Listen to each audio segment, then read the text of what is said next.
Just a little. You should be. You really should be. Hi, everybody. Welcome. Hey, look, there's no web captions at the bottom this time. So, So no danger. no danger.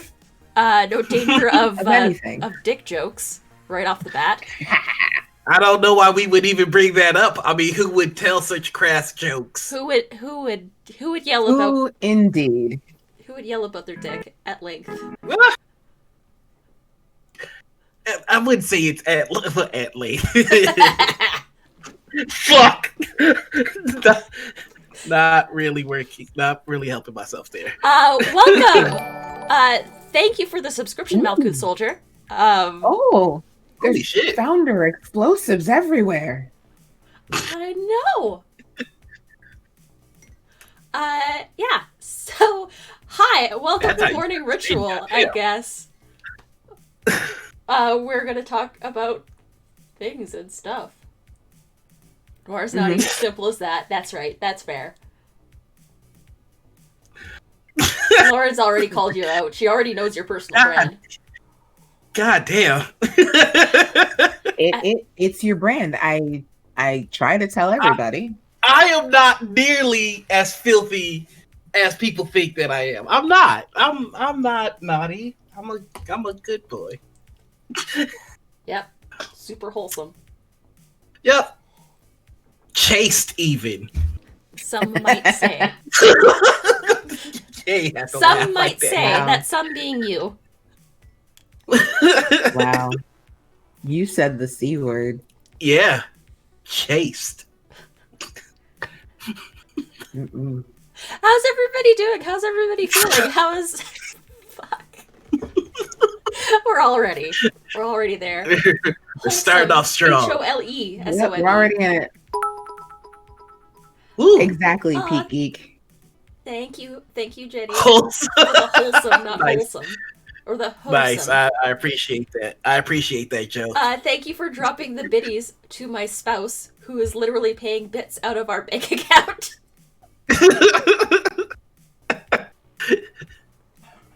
From one place It's to just, another place. it's just numbers moving It's the columns. circle of He life. just spent 85 cents to give me $1. So, Is that how that works? That's a money making racket right there. Right? Hold on. hello, I have Lively no Gold, biddies. welcome. Oh, what's that? What's up, Lively Gold? I love you and everything that you do. And thanks so much for Are the those follow. your I noticed that you had emotes? done that earlier. No, those are Tanya's. Oh, okay. Like What? everybody's got cool ass emotes. Jamie, Except me. you want to get a hype train going, James? No, don't do Ah. that. Please don't. A hype train. No, please, please don't. Don't I get a hype still train don't know going what for that is. all Tanya all the time. I like it. Made bread. Cool enough this morning for a run. Let's run that one. No, no. Yes, What it's is- happening. What's going on? There's No, a hype wait. train What is, now. so what does that Hype mean train. exactly? What did they just do to us? So The hype train is magical. the hype train Okay. is You know what? I'm not gonna think about it too much. I'm just gonna pretend it's not there, like I do with all my problems. Oh, more people subscribing. Well, that's thank you, we Pete Geek, we for that haven't talked subscription. about a Took damn time. thing yet. Not at all, and we've already got hype train going. Emotes firework. What? Oh god. Oh god. Wow, look at these nerds. Hi, D8-Bit Gaming. How are you, Abby? Good to see you. What's up, Abby? Yes, you can unlock special emotes to the hype train. Boy, It gets community engagement going. There's a whole lot of things that happen when you do a hype train. Thank you so much for starting a hype train. 10 minutes into our stream. Yep. oh boy. Oh, Yay! thank you so much for those No, subs, it's Alien, Jace, and Jamie the Jedi, who is also in the next me. room, and is spending money out of her bank account to stop. It's only going. Excellent. It's only going downhill from here, people. It's only downhill from here. We've done Well, absolutely nothing We've done nothing to to deserve deserve this today, and Ba- it's only thank gonna you get so worse. much for that follow, Abby. You gotta get those email Yo, slots. love, give us I more do. of it. I do need. Oh, I'm True. here for it. Thank you so much. Thank you so much. Welcome to the show, I guess. Now that I've been broken thoroughly and completely. It says it's at level 2 now. Is that? Yeah, level 2. Are we You can get up to finna level die? 5, and then it goes into Oh. high percentages after that. So you either gift subs, you use bits, and it'll bump it up to each level. I've got it set at like the lowest right now. Okay. But it's like something like, to get it started, you need 3 unique people giving either like a bit contribution or a sub or subbing or that sort of thing. Yeah, It's got to be a certain amount in a certain amount of time. exactly. So there's a timer that cools down on it every time. So if you don't make it to... Oh, thanks so much for those biddies, Malkuth Soldier. All right. Well, I heard that we actually are being a responsible show today, and that we have topics. Oh, God. Why you have to call me out like that? I was Who just did like, that? I came up with a topic. I came up with one topic. One! Laura called me out immediately. I'm spreading the love. All right. Oh, my God. Look at that. The people want it. They Topics. want. They want topics. They want topics. They Yeah. want structure to this show. It is time. If you want topics, put topics in the chat. This is the show in which we reclaim our dignity. But definitely not. 100%. Oh, we got a lot of work to do there. So that implies that we had dignity in the first place. I know. That's I my didn't. superpower. I'm mostly speaking on Justin's behalf, but Dignity? True. Me? Mm. no. Well, I mean, we started the show Very and true. we're talking about dicks, so that was me. I haven't mentioned a dick once this episode. So, Yeah. that's called growth, people. Well, you just mentioned it right now. What? I fit like that, Peak. Penis. I'll give it 3 more minutes before it happens again. Bet. That's fair. Bob's and Virgin. Set timer for 3 minutes. Oh my gosh! Thank you so much for Oh, gifting dang. those subs, Alien, Oh my to God. Love the Gold, the Noir Enigma, D8-Bit Gaming with a Brick, and the Maharishi66. Oh shit, is Ray in chat? No, it goes off subs. if you People that have followed. Mhm. When you gift subs, Oh. it goes to people that follow the channel first, and then it goes to randos afterwards. Oh, that's dope. That's See, I'm learning so much about Twitch because of y'all. Y'all wilding out today. It's like every once in a while. Yeah, we're on a level 3 hype train. And enjoy the emotes. The Critical Miss Watercolor Splash emote. I might need to rework. Super cute. I don't know. We'll figure it out. I've got topics, I guess. That's a thing, right? Yeah.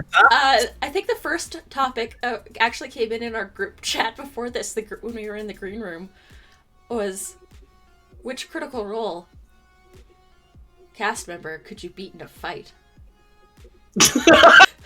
Oh dear. Like I said it before. Thank you so much, in the Emily. green room, and a bunch of people were refuting me, but I still believe that it's all hands on deck for Liam. If I see Liam, I'm swinging and he's going down. I don't know. All right. Max is dying You fight again our if I dad? get my I don't- hands on him. I don't know if I can legally contribute to this conversation. That's fair. Cast member. Left hand Raven, Okay, right let's go hand to- Queen. Let's He's go going down. to let's go to character then. Character? Can we do characters? I don't see why not. What character could I Which pick character out? could you take in a fight? Oh, Also, are we including guests in this? Yes. all right. In that case, Jacquise because he's blind. Wait, no, you know what, Matt? That was a little too fast. That was Hold way on. too quick. Time out. You were way too quick on that one. Wow. Wow. Wow. I'm so sorry. No, I didn't mean it like that. I was gonna say Shit. Caliana I would probably be because sorcerers don't have very many hit die. No, if you take out his bird, that's it. He doesn't have blind Oh, fight. everyone would choose Or blind- Spurt. Really though. That's Spurt. Oh yeah. Oh, Spurt is the you need obvious to answer. update Nightbot for Justin because he changed his Twitter handle like a goob. Yeah. Thank you for that host, Peak Geek.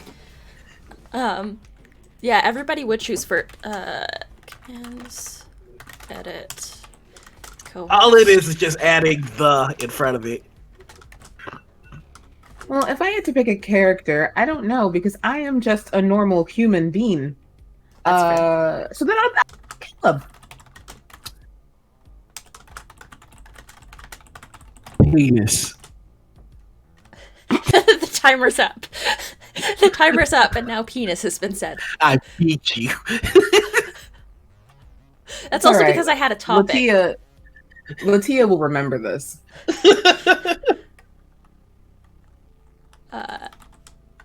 Just give me 1 second. I'm updating this because Justin, Noir Enigma, changed his Twitter handle and is now the Noir Enigma.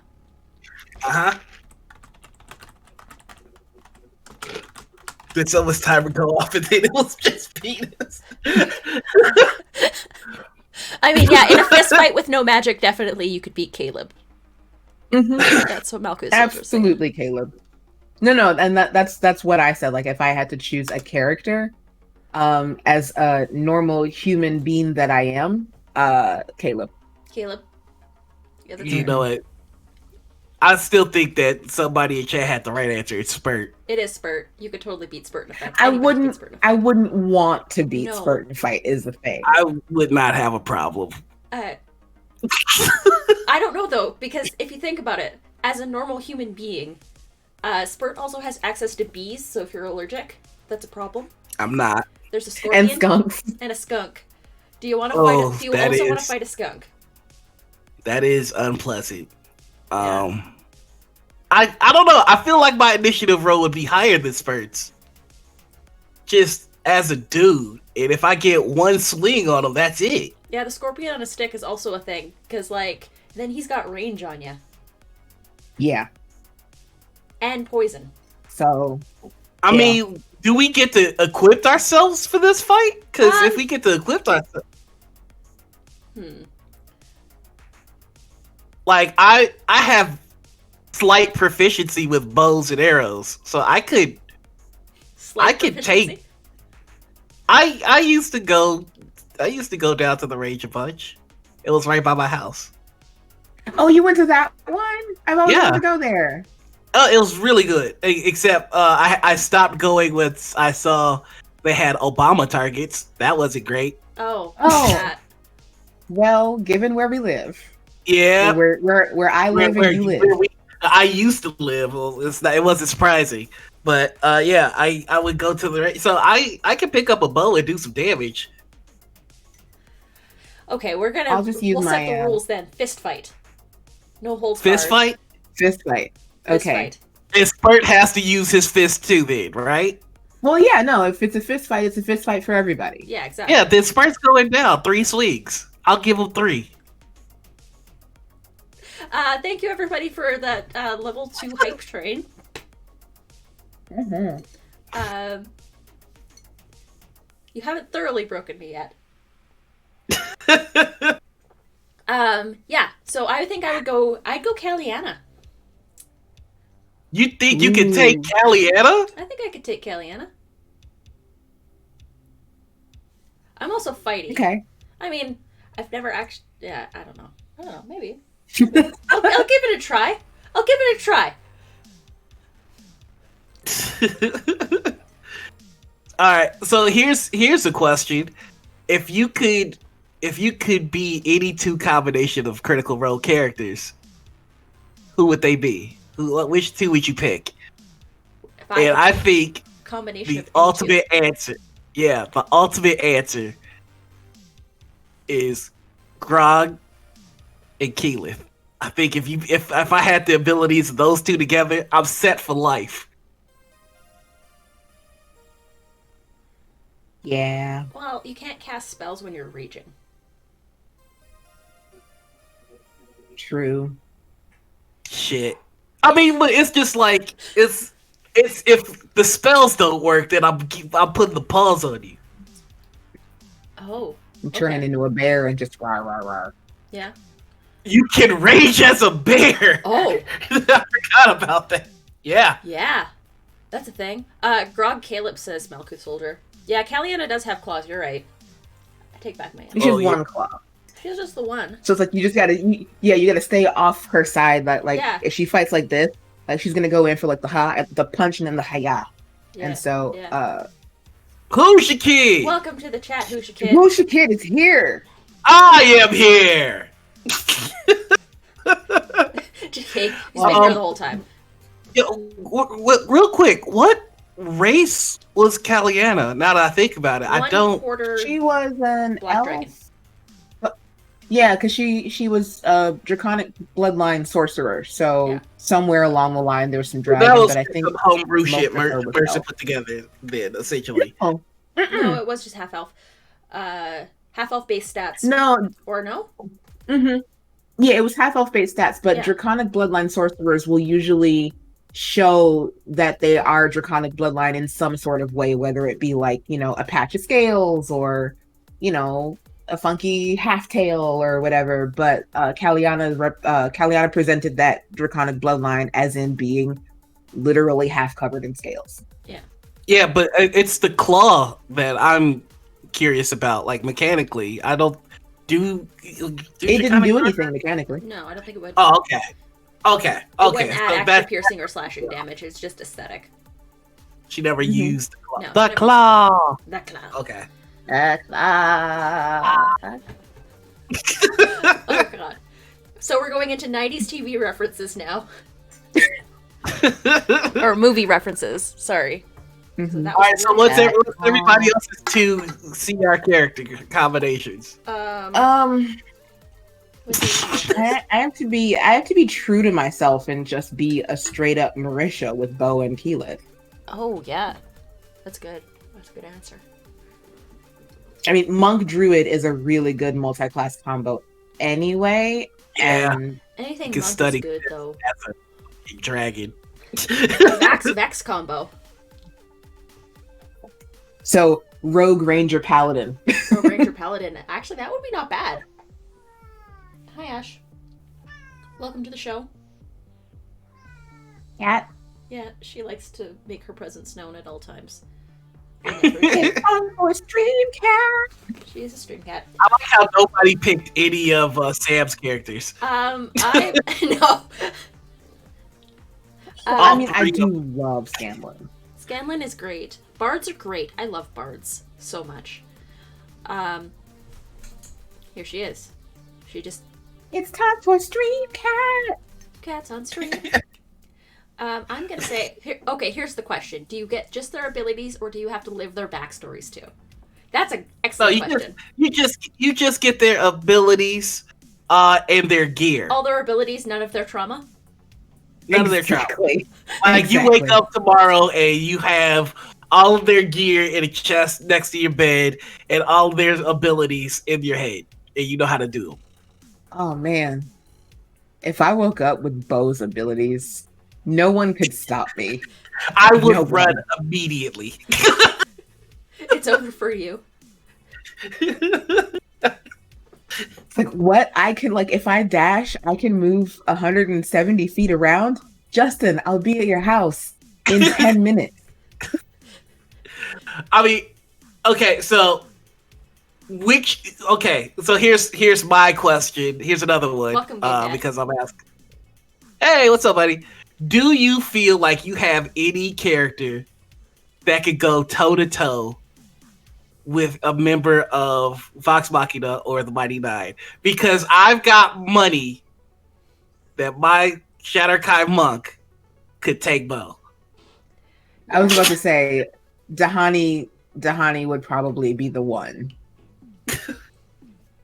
Because monks are broken. Like there's Monks are nothing so better than a DM's face when they roll their con for the stunning fist, and you know they failed before they say anything. It's just that little bit of heartbreak.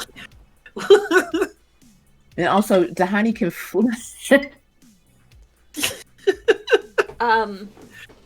Let's see. Yeah. Sorry, Game Dad. You did miss the hype train. Grog and Caleb fight and also be able to summon Circle. Yes, please. I don't know. My combination would be. It's hard to tell. I might do. I like wizards and I like sorcerers, so I'm gonna maybe go Caleb and Gilmore. Caleb and Gilmore would be a good combination.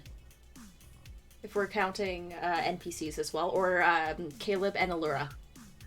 I would like to change my answer if I could, because I was strictly thinking about the party, and I would like to very much change my answer now. Okay. I would like to switch it from Grog and Keyleth to Grog and Pumot. Oh, Grogmat? I would like to have at least 4 different versions of me, all with hands. So if anybody pops off at the mouth, a gang of me can start going to work on them. Pumog. Game Dad said that my one-shot character Scoop could probably take somebody in a fight, and I'm gonna say yes just for the fact that Scoop is so freaking adorable that she will disarm everyone with her wonderfulness. Like Scoop and Jester would be best friends. I feel like Ophelia and Jester would be best friends too. I feel like Hal would be annoyed to death by Jester. Oh, absolutely. Because he was annoyed to death by Ophelia. But they were best friends. So, I mean, we're talking power dig. Okay, so we're talking a lot about our characters here, and I think in order to really like get into that, we should talk about the projects that we're in, which you know. So, who wants to start doing that? LaTia's the guest. You can go first. I am the guest. Did we actually get to that part about how I'm the guest? Yes. Welcome. No, we don't. Welcome to our guest, LaTia, who I'm apparently a real bad host. No, it's fine. No. You are a wonderful host, Anita. It is Noir who is the poop head. I knew that was coming. I think that it should fall to the. Yeah, it's definitely the co-host's problem. Not at all the. I'm here to be the fall guy.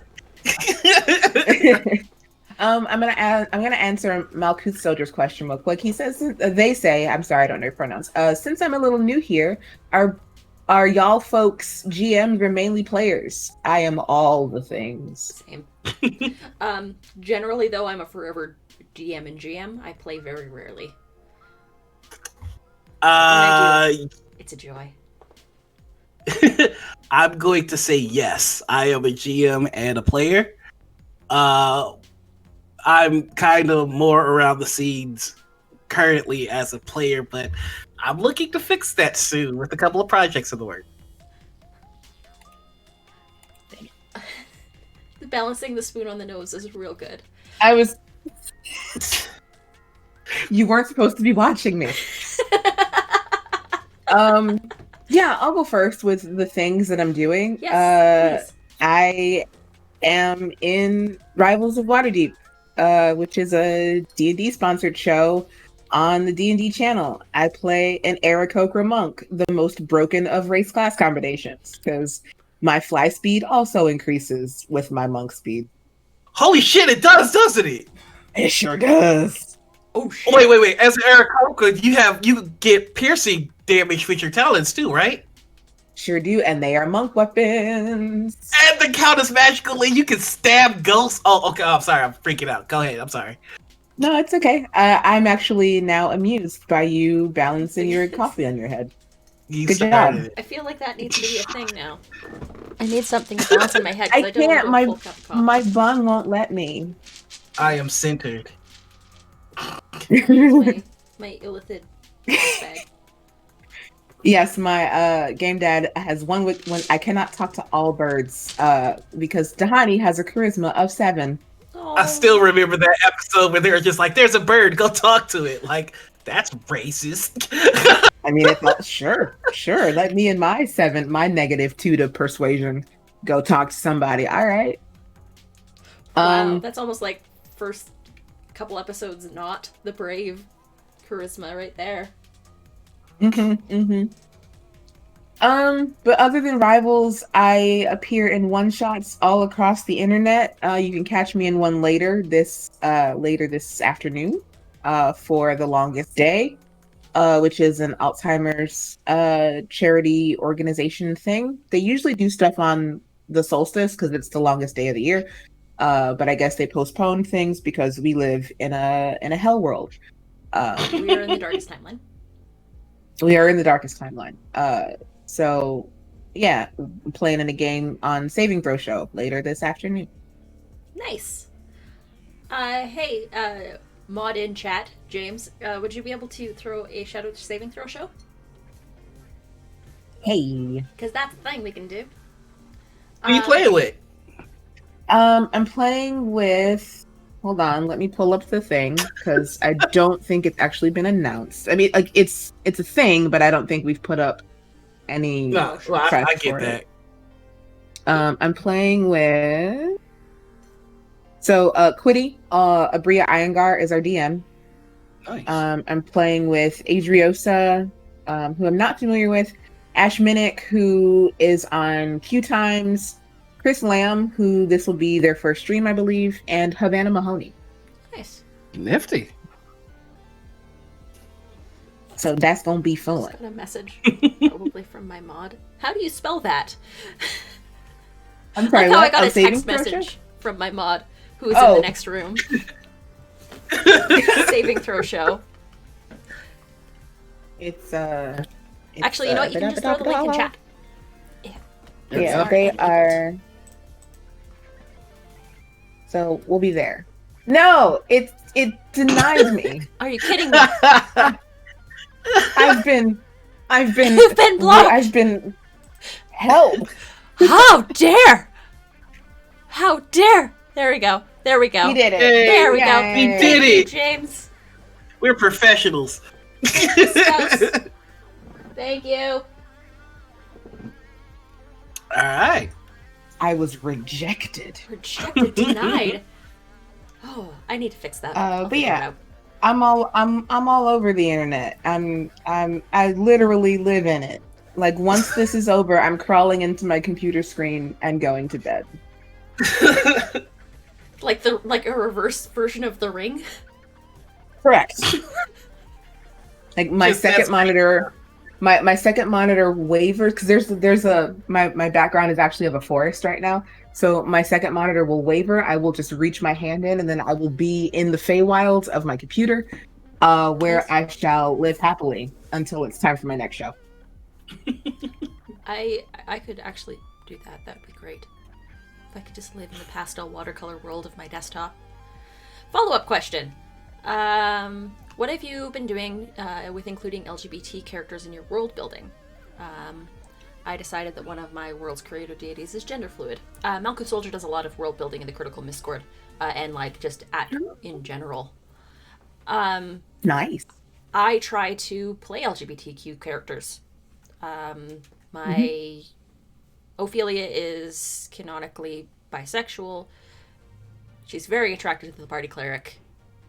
And maybe sort of attracted to some of the guys in the party. Definitely more sapphic than male attracted. I also try to make like a good broad gamut of characters that are gender inclusive, or like your NPCs and the world that you build around you are all very important to representation. Like, not just LGBTQ, but also POC and, yeah, it's everything. How about you? Okay. Oh. Everyone is brown and gay unless otherwise specified. Perfect. Every one of my characters is bisexual. I just don't see, like, I don't see the point in restricting, what my characters are in a fantasy world. It's just like, if they run into somebody that's interesting, then cool, they'll dig them.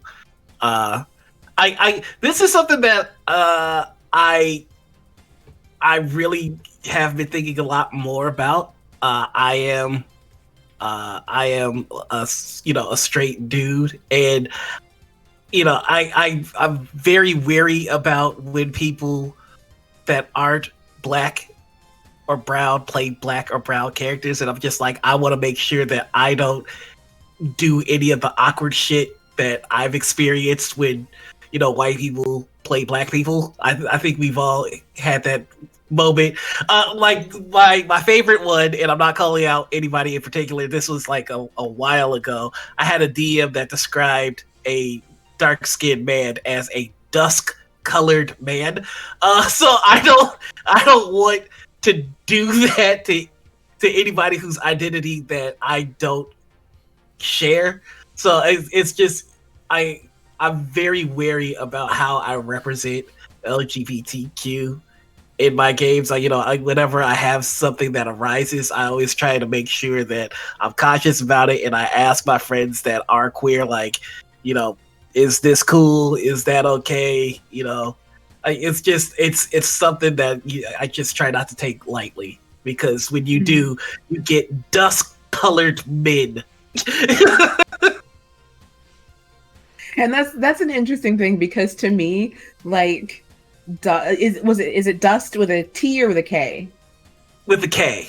Okay, so when I imagine, like, the color of dusk to me is like a dark purple and pink, and it's like sunset, right? Yeah. So that's what I think of. So when you say dusk, I'm like, is this person like purple orange? Can you? Well, okay. Look, you.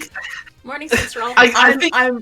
I'm being literal for the sake of comedy, because people need to use better descriptors. Yes. Well, exactly. But it was one of those moments where I knew it was gonna go south, because it was black was on the tongue, but it was quickly retracted. It was just like, well, fuck, I gotta find a word. Shit.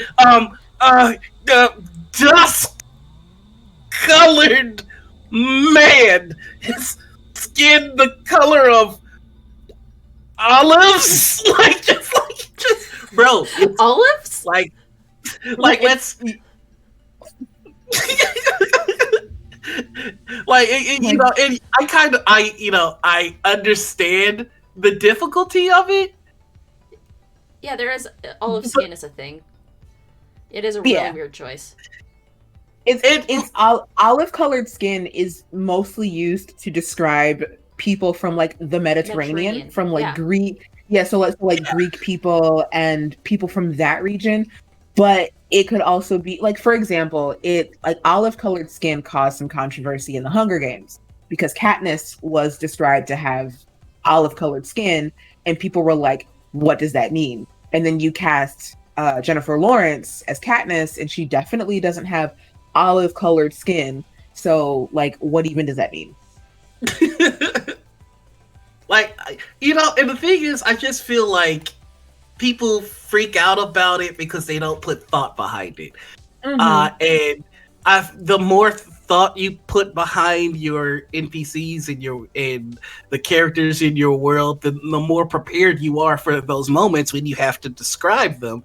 And I understand that not everybody does the, I'm going to have this character planned weeks in advance of like showing him. Like, I'm also a very improv based DM myself, and I want to make sure that inclusion is brought into the fold.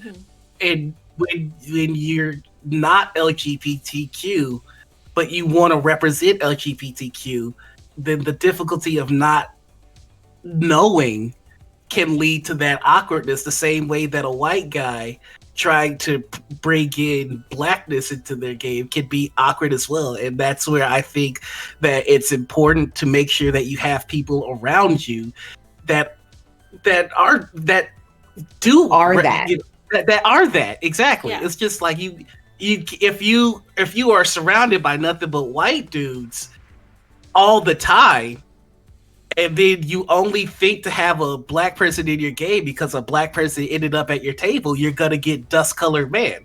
Like, You need but representation at the table and in your setting. I mean, because you need a black friend to just be like, motherfucker, did you just say dust color? And that's like one of the things that I like to tell people at any table that I'm DMing or any table that I'm a player is that I live to be checked. Like, don't be afraid to full on check me, because that's one of the most efficient learning tools that's out there. It's just like, if I say some dumb shit, don't let it rock. Like, like, hey, that's some dust colored man type dumb shit right there. So how about we never do that again? Right. Malchus Soldier, I don't know. Says that there are resources put out by people for how to refer to POCs in writing. Like, sensitivity readers and sensitivity writers are definitely a thing. Absolutely. And Game Dad says the issue is like people are so worried about being offensive that they think regular phrases are offensive, and that was actually my next point. Like, people think like people overthink it. Like, there is absolutely nothing wrong with saying a brown skinned man. Like, that's it.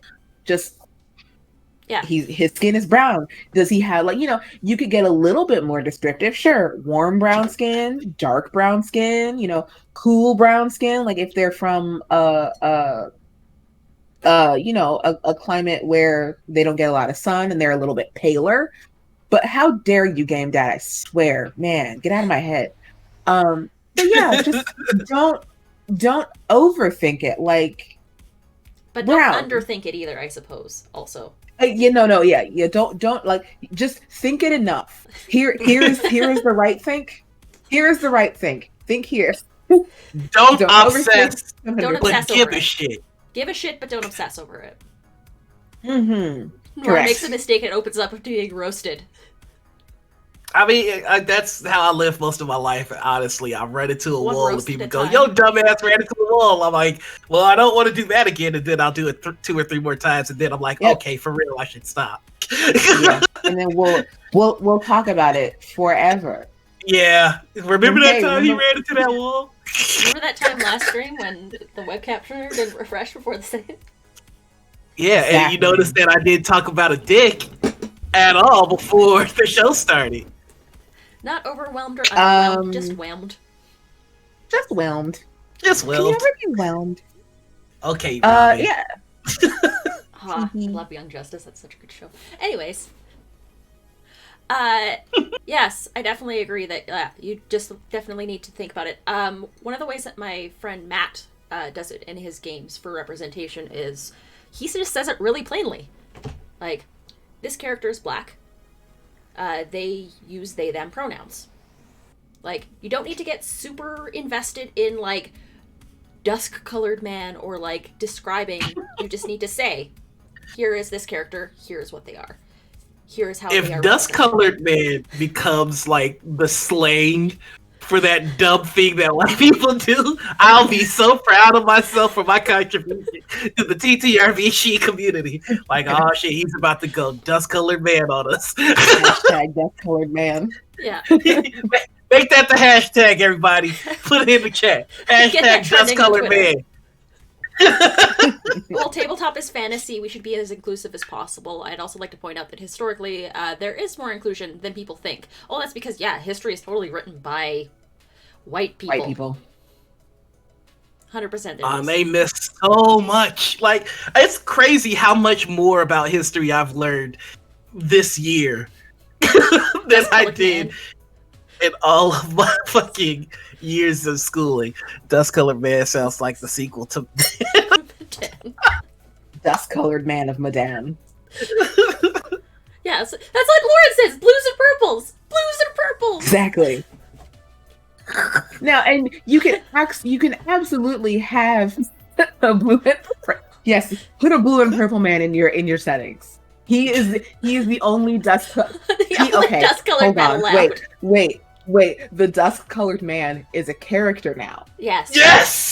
So the dusk-colored man is a man of blue and purple toned skin.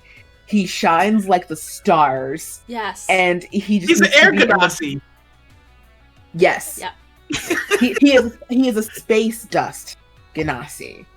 So he is the color of galaxies, and he just has to be in the background of several settings in your campaign. Do not explain the dusk-colored man.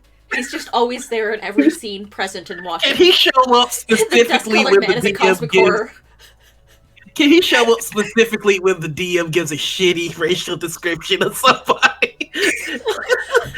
And oh look, there goes the dust-colored man just sitting and shaking his head. The dust-colored man is always watching, always judging. Exactly. Oh wait, I have to write that down now. Hold on. Give me this. The dust-colored children of men. Dust-colored man. The dust-colored children of... What is going on? What is happening? I think they're making a movie about Yasuke, actually. They're doing, like, Yasuke is getting some type of media. I don't know who Yasuke is. No, Yasuke is the black samurai. Was like the first black samurai. Oh, okay, okay. And he is doing something. I know what you're. All right. Like, I think he's about to get a piece of media because you're writing this down. I am. We need a stat block for the dust-colored man. Stat block for the dust-colored man. It's about to be in the background of one of the characters that I'm making is the dust-colored man, says who should get it. Can he be like an elder creature? Like not he is an eldritch. He is an eldritch horror. He is a warlock patron. He is everything and more. Like the six-fingered man who murdered my father. Getting a sticky note and writing it down. So everybody, please include the dusk-colored man as as something in your world building for everything moving forward now. We need the dust-colored man in every game ever. He can absolutely be your cleric deity. He can be he can be everything. He is everything and nothing. He is space and stars and sky and earth. He is terrible and wonderful. He is older than time and as newborn as a baby fawn. He is everything and nothing. He is terrible and wonderful. He will fuck you up if you describe another black person as dust-colored. There is only one dust-colored man. One. There needn't be more. Nobody knows what the dust-colored man does, but when he shows up, you know you fucked up. Red dust-colored man, sailors take warning.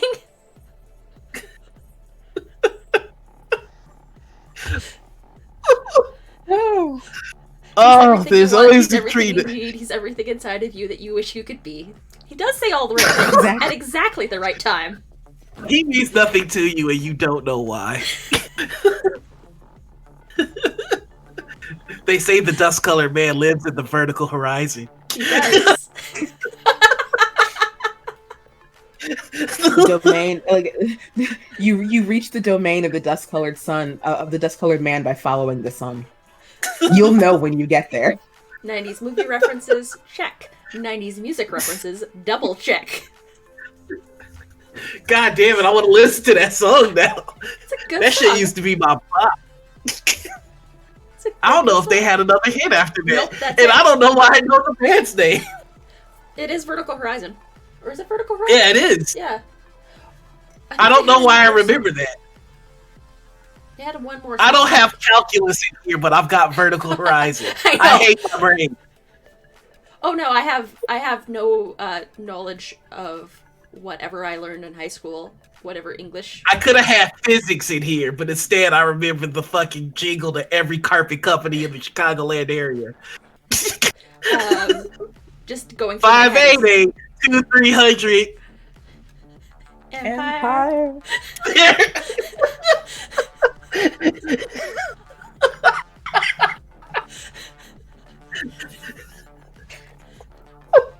This was a good idea. I don't even want to fight you anymore. See, that's the reason why we have this show, is so that people who want to fight noir can come on here and then just decide maybe it's not worth it. Maybe it's better to just work alongside his goofy ass.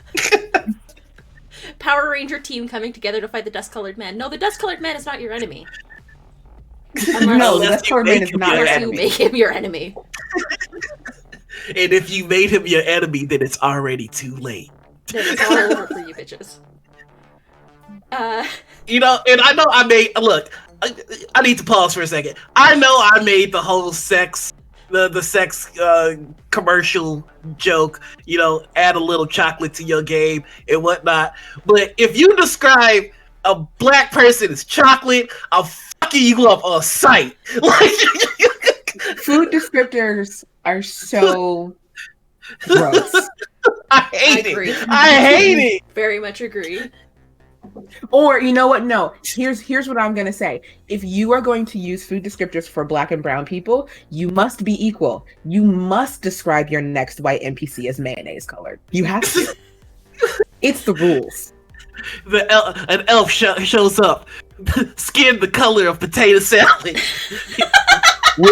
with raisins. If you don't say the with raisins part, I'm fucking you up immediately. Who has raisins to their potato salad? White people don't act new. I don't. I really don't. So that is my rule. If you come to my table using food descriptors for your brown and black characters, do not be upset when I turn the tables and describe my white NPCs as mayonnaise colored, as ranch colored, as white bread. You know? White Wonder Bread. Potato salad? It's like, put bacon in potato salad, not raisins. But I don't eat potato salad, but my grandmother never put bacon in her potato salad either. I usually just do potatoes and egg. And then just like... Yeah. Yeah. Either you do like a cream-based dressing with like sour cream. I can't stop thinking about the fucking Saturday Night Live skit. Raisins go in chicken salad, says Jamie. No, that's a... Oh, God. Ugh. Wait, what did you just say? Raisins go in chicken salad. Chicken salad. Gross. I think you just learned something new. I'm sorry. I'm just gonna really quickly Google how to file for divorce. You don't put raisins in chicken salad. So there's really affordable ones in my city. You can get it for like $1,000, but that just means that's an extra grand I gotta spend. Raisins go in nothing. Mozzarella toad barkeep Beckett's your party. Confession time. If I make this... What? I'm sorry. The mozzarella toad barkeep Beckett's your party.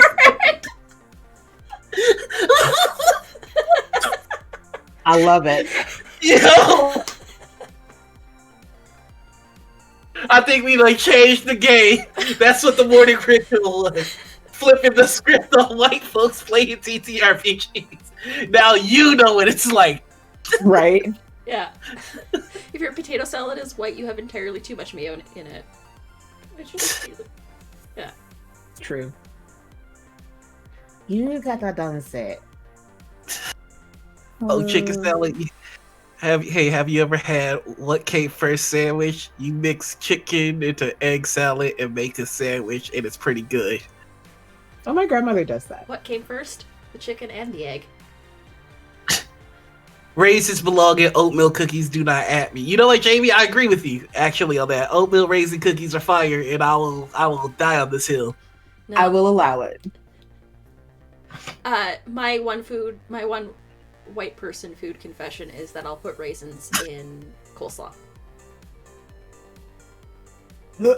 I don't like coleslaw. Yeah. Raisins and apple. I'll throw that in coleslaw. But I like apples, but I don't like coleslaw. I don't like fruit in my food. Unless I it's like fruit salad. No. I eat fruit as fruit. It's a separate thing. Unless it's So in a pie. Right. So you don't eat fruit in things. You just eat fruit. Exactly. That's fair. Unless it's in a pie. Then it's okay. But that's fruit in I'll things. allow it. You just contradicted yourself. But Yeah, you don't only pies. But like you don't eat fruit salad though. No. Like all of the different fruits mixed up I don't into. like that. I don't like it. Because it always ends up like pineapple salsa. What the fuck? Dude, It's pretty good, actually. like pineapple or mango salsa is like the only kind of salsa I will eat. Like mango salsa is so fire. We get dreadfully. This conversation is gonna lead us into a talk about pizza again. That's like even knowing that that's where we're going is pissing me off again. We're not going there. We're not going there. We're only going Nobody to go there already if made you it bring apple. us there. If you drag us kicking and screaming there. Right. Okay. You said the word, Okay. and I won't go. Okay. I'm not gonna go there. I'm not gonna go there. We're gonna have to bring just... Husha Kid on here so that he could fight you over pizza. Yeah, it's Husha's turn to fight you. The Hawaiian pizza was invented in Canada. I know. I already said that. We already learned this. Disgusting. Did you? Speaking of Hawaiian things, did you know that Hawaiian bread is actually Portuguese? Huh. I did not know that. And Hawaiian bread is so fucking good. It's so fucking good. It does not have. Oh, you need to change your life. You need to also, eat that I'm shit. really far north. Not really far You north. you can still manage to catch it. I don't think I can. I like how we're a TTRPG talk show, just talking about but food we've now. been on food for like the past 30 minutes. Yeah, It's all because of the best comment of the day, the mozzarella toe bar. Keep back at your party. I think that is this comment of the stream. It's TTRPG related. I mean, honestly, we need to have more diverse food in TTRPGs anyway. I'm sick of turkey legs and meat and potatoes and ale. Where's my Hawaiian bread? Where's my, Where's the beholder meat? You telling me nobody ever like defeated the beholder and was like, you know what, let's throw it on the grill. I want more exotic monster food. They did, and no one ever did it again because they saw what happened to that guy. Yeah, I think getting rid of medieval fare in RPGs would also probably benefit RPGs. Not just diversity in terms of like NPCs, but diversity in terms of your setting.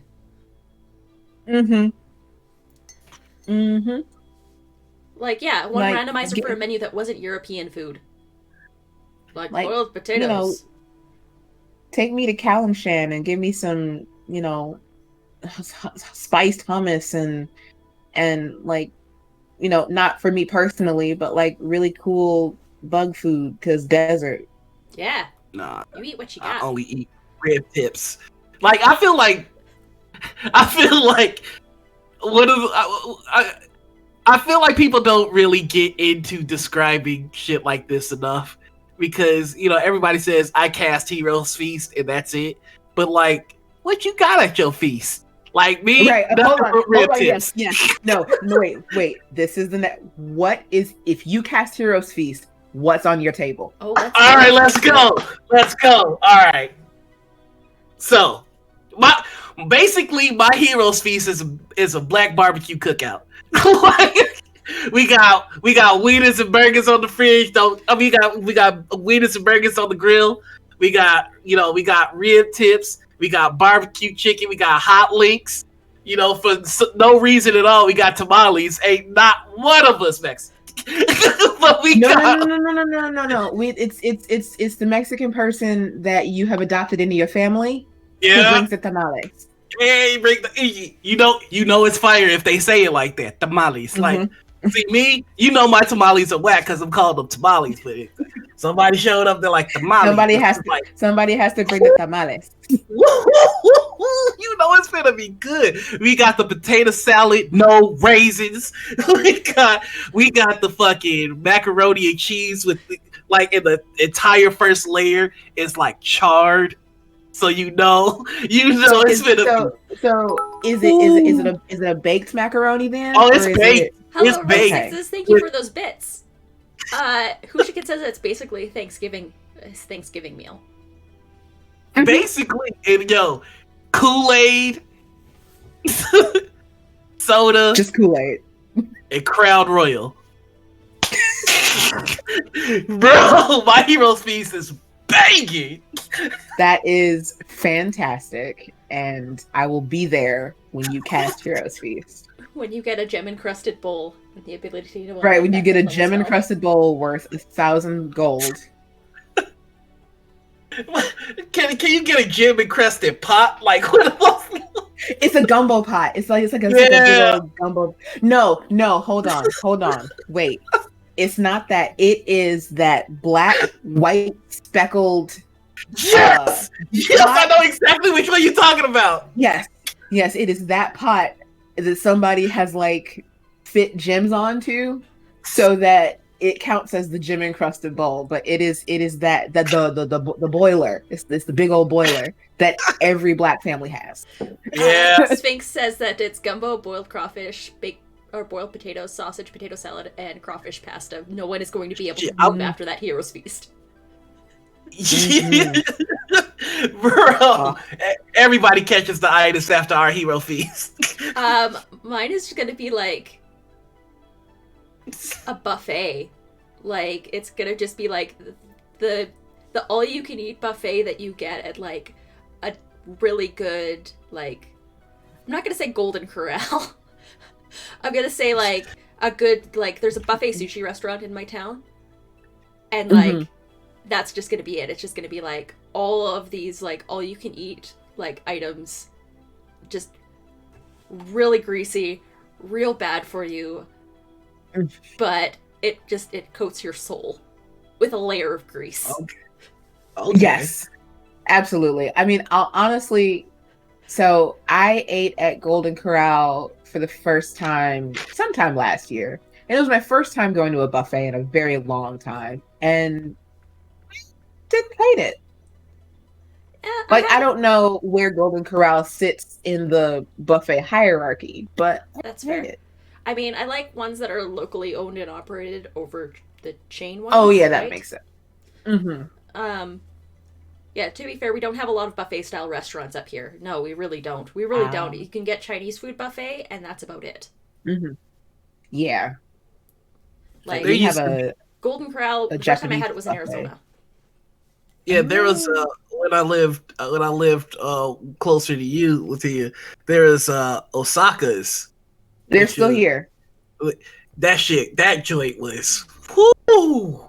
And that's more like the kind of place you're talking about, Nina, which has sushi and everything. I personally, and I'm about to catch a whole lot of heat for this. I hate sushi, so I was just there for everything else. Yeah, that's all right. Not everybody can be perfect. It's true.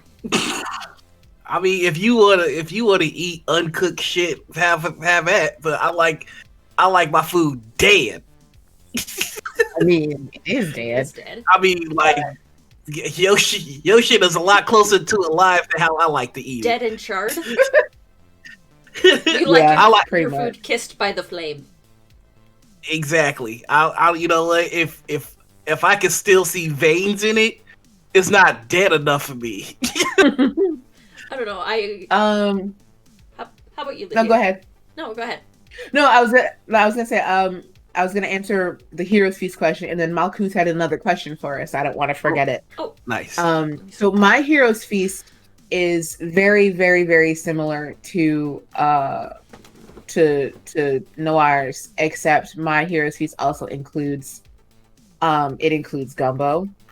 It includes and the gumbo that my one of my aunts used to make, like her pot was like this big, and it took all day for it to cook, but once it was done, it was you were going to sleep immediately after.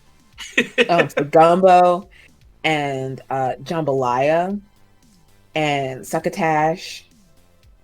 I'm putting all the vegetables. Collard greens with cornbread. Oh, I forgot the A cornbread. big old Forgot to what? give cornbread to your hero's feast. I forgot to bring here. I forgot cornbread and crab legs. Oh, That's okay. They're on my table. So once we Okay, eat cool. your hero's feast, we'll come to my hero's feast. So cornbread, catfish, with spaghetti, because that's the only way you can eat catfish. You have to have spaghetti. Um, a big old pot of dressing with cranberry sauce. The cranberry sauce that comes out of a can. exactly. Yes. That's the only one that counts. Cranberry sauce that comes out of a can. If it doesn't make this A noise when it comes out of the can, it's not worth it's not it. the right cranberry sauce. And then I think so. You've already got the baked macaroni and cheese, so baked lasagna, Oh yeah. and then I think that's how the first cookout happened. Two people with heroes At the same time. I'm making myself so hungry. I know, right? This and then- actually changes the fucking story of the game. The BBEG is just like, yo, I was gonna destroy the world, but can I get some of that shit? Yeah, man, grab a plate. Right, the heroes feast before the final battle, and the BBEG is just like, yo, can I get some of that too? And then you can't cast any wisdom spells on him because he also has advantage on his wisdom saving throws. And temporary hit points. You just made your problem a lot worse. And right, exactly. He only gets a plate if he knocks it off.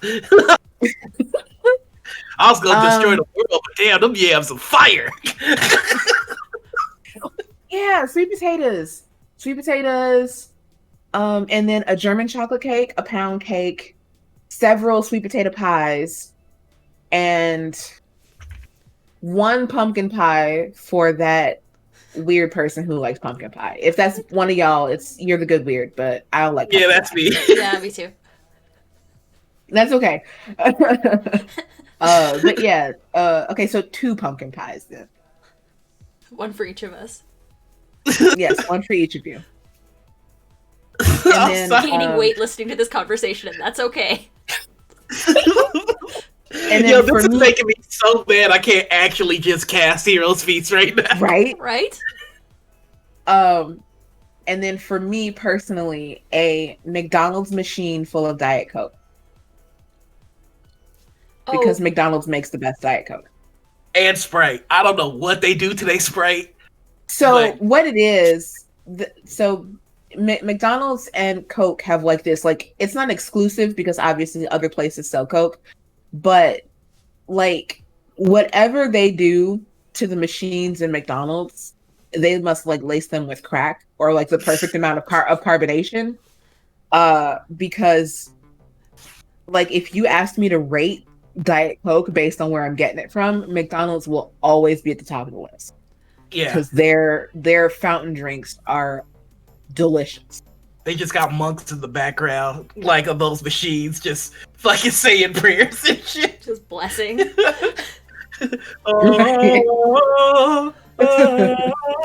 Like it's fucking.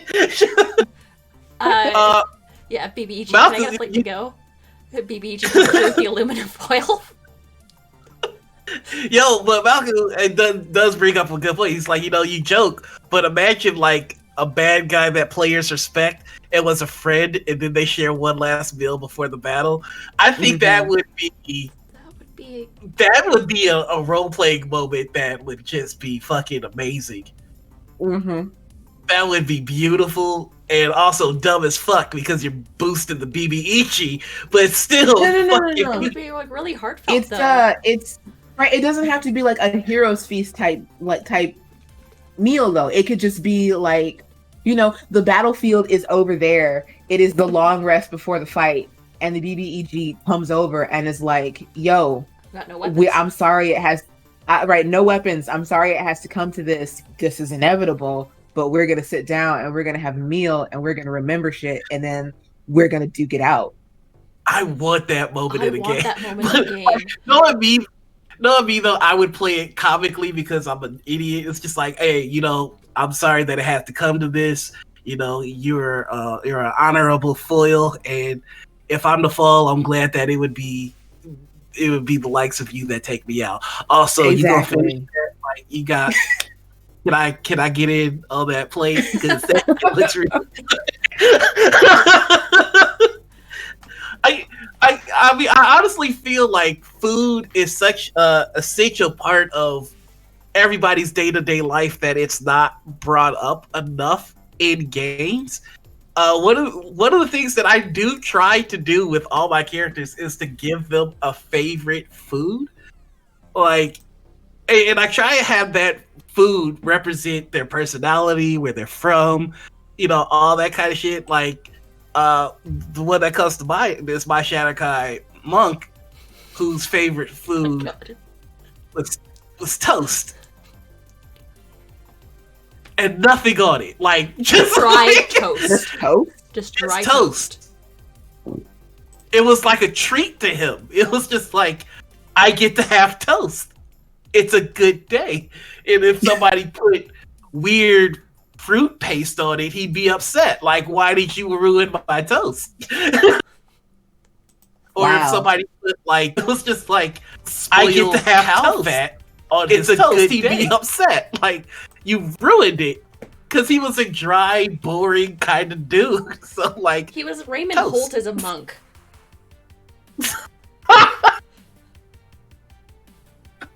All right. That was it. That was the whole thing for. That was the whole thing But for him. Is that he was Raymond Holt if Raymond Holt was a monk. So that does bring up a question that I have, but before we get to that, Malcolm had a question that I wanted to make sure that we scroll back to. Yes, yeah. it was changing around it was- spell components. Do you adjust the spell ingredients for your spell casters for flavor? First off, I think that's a really dope idea. Of course, make sure that if that's something that you want to do, that you run it through with your DM first, because there are some spell components that are spell components for a reason. Like diamonds. Diamonds and things of that nature. So if it has any kind of monetary value, that is something that specifically you make sure you talk to your DM about. But absolutely, I had, for example, I had a fire ganassi who was who. So with racial spell abilities, I like to give either a mechanism, like, something that they do in order to enact that ability, even if it is racial. And one of the things that my fire ganassi would do is he had cracks in his skin where, you would see basically the lava underneath it. He would just kind of dip into that. Oh, that's cool. He would dip into that, and then with the little bit of lava from himself, he would carve a sigil in the air and then be able to do his racial ability, which I believe was burning hands. So yeah, I do like to kind of describe my spell work in a way that fits to the character's personality, motivations, or beliefs. Mhm. But how about you guys? Like, do you have any specific examples of yourself doing that with a character? I do, but go ahead, LaTia. I was gonna say, it's been a while since I've played a caster. I don't switch up. I try to give. I don't necessarily switch up spell components, but I definitely try to give them flavor. Like, if it is something specific, like, the pearl that you need to cast Identify, I'm gonna give it some kind of meaning. Like, it's gonna be like a pearl that my caster like wears in their ear as an earring, or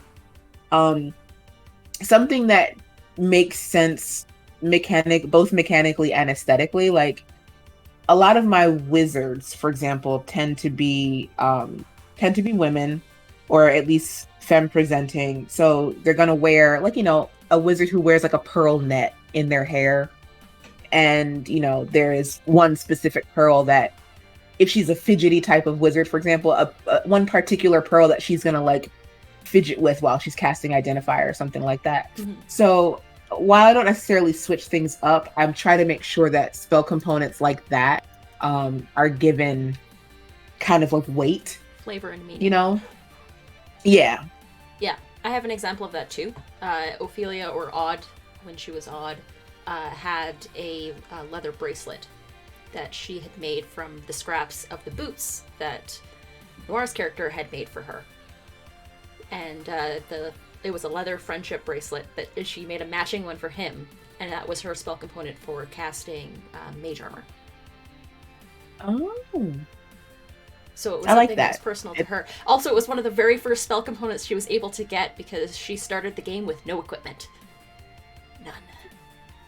Wow. She didn't even have boots until our session 0. It was very like I truly enjoyed that movie because another thing that I feel doesn't really get brought up enough to my liking in games is that if you look, there are so many different toolkits for players to have. And generally speaking, everybody tends to pick the same ones. You've got your thieves tools, you got your tinker tools, and those are like the main. Maybe Pretty like much. Oh, did you freeze? Oh, no, we're good. what yeah, was you that? froze. You froze for a You sec. froze a little bit. Shit, I said I had thieves tools, and tinkering tools, and those are pretty much the two that are used. Maybe a proficiency in an instrument. Yeah, Mhm. yeah, but you know, I don't see a lot of the other ones getting that much shine, which is why I truly enjoyed the moment where your character mentioned that they didn't have any boots because I was a cobbler. So I was just like, It cool, was like I a can do weird something. moment of synchronicity because like so backstory on Ophelia, or Odd, is she was taken by the Shadow Kai to be a sacrifice because she met 3 of the specific criteria: elven blood, touched by fate, and of royal descent. So she hit all 3, and so she was called the Briar Walker by the Shadow Kai because she tried to run away. They took her boots away. She tried to run away again, and she ran straight through a briar patch. Oh. So it was a little bit of a mean nickname. So when we were having our session 0, I'm just like, we get to this one point where it's just like, Justin's character's like, you're not supposed to be here. This was a mistake. And matron doesn't make... I'm like, well, if it was a mistake, then your matron made a mistake. Matron being the Raven Queen. Well, the matron doesn't make mistakes. Like, he's like, you're not supposed to be here. I'm like, well, then get me some fucking boots. And he's just like, his eyes light up. He's like, I'm a cobbler. I can do that. And you rolled well on those boots, too. You rolled like a 27. Yeah, because I don't fuck around. I make dope ass boots. Did you know that was Grog's backstory? Oh? Wait, what? Grog made boots. I didn't know that. Grog and Hal would have been best friends. They really Just would. making boots. So on that similar note, Dahani, my monk, she's a Kensei monk.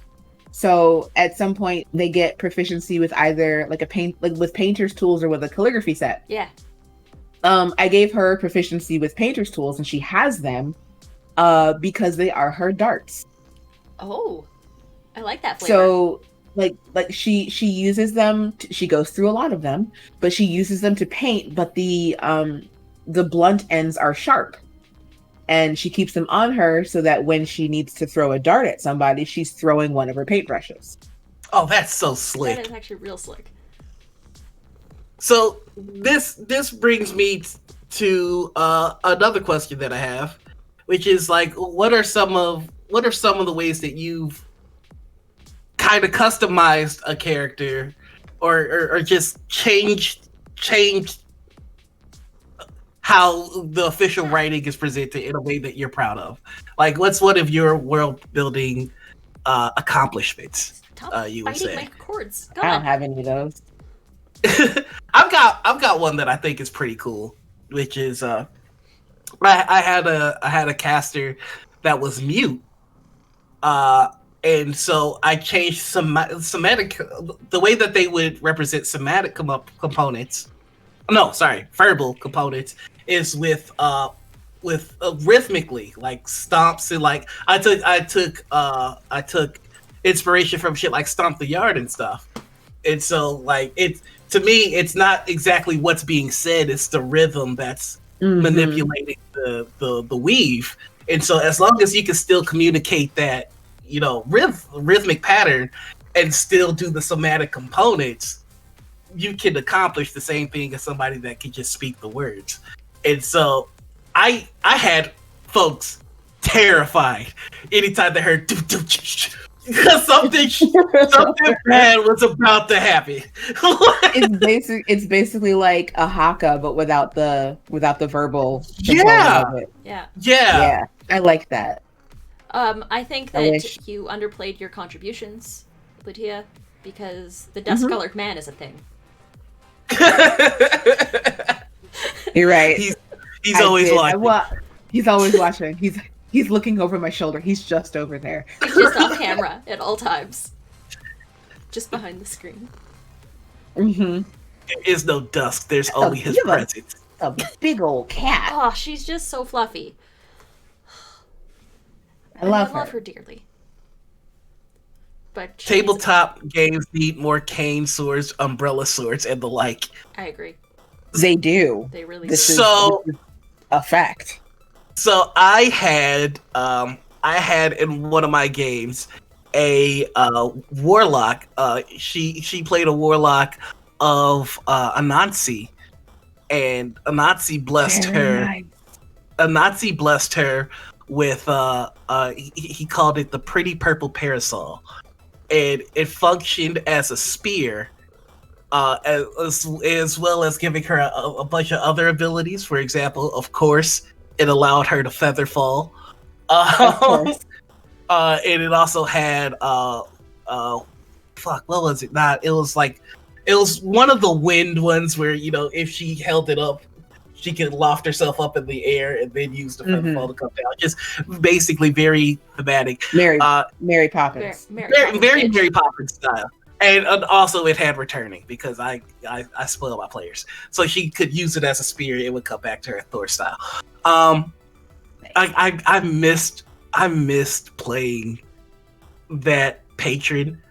I truly love playing Warlock patrons because there's just a creepiness that's inherent to them because of how they function in the games.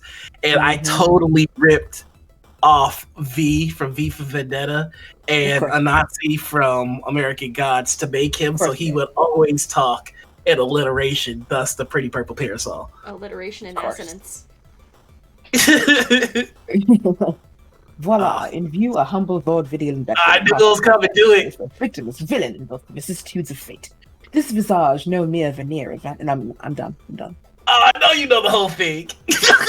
Yeah, maybe. It's been a minute since I've seen the movie. Hey, could you tell me Percy's name, please?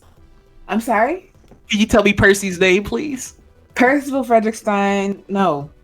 Oh! Percival Frederickstein by Musaklowski, Dear the Third.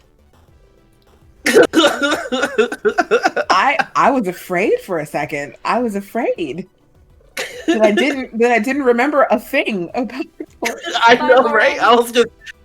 Have a good day. Have fun being yelled at by Thor. That's so fucking cool. This food, I want more. Another. So you know, I'm about to re-up my lease, and I'm gonna see if they'll actually let me get a fur baby of my own this go around. A familiar? You're going to get a familiar? I'm looking into getting a ferret myself, honestly, though. Cat snake. They stink so much. Cat snake. Cat noodle. Yeah, noodle cat. First learned about Anansi from Static Shock. I missed that show. Like that show was like just on the end of my kids WB phase. I highly recommend it. It's so good. Yeah. It's so good. It's WB yourself. Yeah. Oh, go ahead. No, I was just gonna say I watched like all of like Batman and Superman, and like I tapered off into that was when I was tapering off into anime. Mm-hmm. Oh, okay. So I fell down the Digimon hole pretty hard there. Digimon. So Digimon has a new movie coming out, and it's like it's the last one. Like all the Digimon are going away after this, and I'm like, that's sad, but also like that's growth, and that's that's growth. That's growth, and that's some shit that Pokemon would never have the nerves to do. I need to finish watching Ash has Try. been 10 for 27 years. Exactly. Yeah. Digimon Adventure Try is like the last series they did, and it actually takes place like a couple years later. They're getting older. Like the teens, like the kids and the teens age throughout the series, and like Digimon Adventure Try, like you actually see Tai deal with a lot of like PTSD and trauma from watching like monsters fight each other and kill each other. Yikes! It gets deep real quick. Yeah, I used to be all to let Ash grow up. Yeah, I used to be all Pokemon in the Pokemon Digimon war, but looking back on it, I'm like, you know what? Props to Digimon, they out here doing work. But I would like to actually bring up something that has been brought up every week, and I think that I would like this to be like a thing that happens in this show. Okay. Which is, we talk about that guy. Who's that guy? Well, that's a good question. I don't know. Welcome to the that guy portion of the show, everybody. We've come to the that guy portion of the show, which is it's hard to describe that guy. It's hard to put a description on him, but you know him when you see him. He's at your table. He's correcting your rulings. He's guy. Suggesting moves that your character should make, and then he's questioning moves that your character did make. So my question is this: How would you define that guy? Like define as in like how would I describe him? Like yeah. Like I'm trying to put together the that guy Bible, how to identify and neutralize that guy at your table. That's the full name of the project that I'm working on. And I need the insight of every person that comes on this show to help me write this book. I want it to be like the Pokedex of assholes. Okay. So I have defined a few different types of that guy.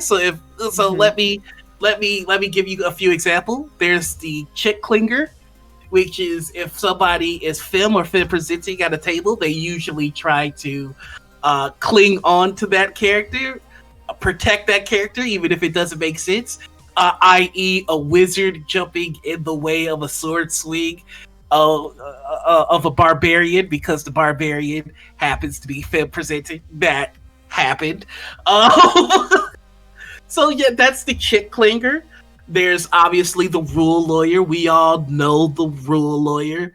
The rule lawyer will put a game to a halt in order to fight rulings. To provide there is adjustments. Yeah. This is one that I haven't mentioned on the stream before, but I'm certain we all know this one, which is the one yeller.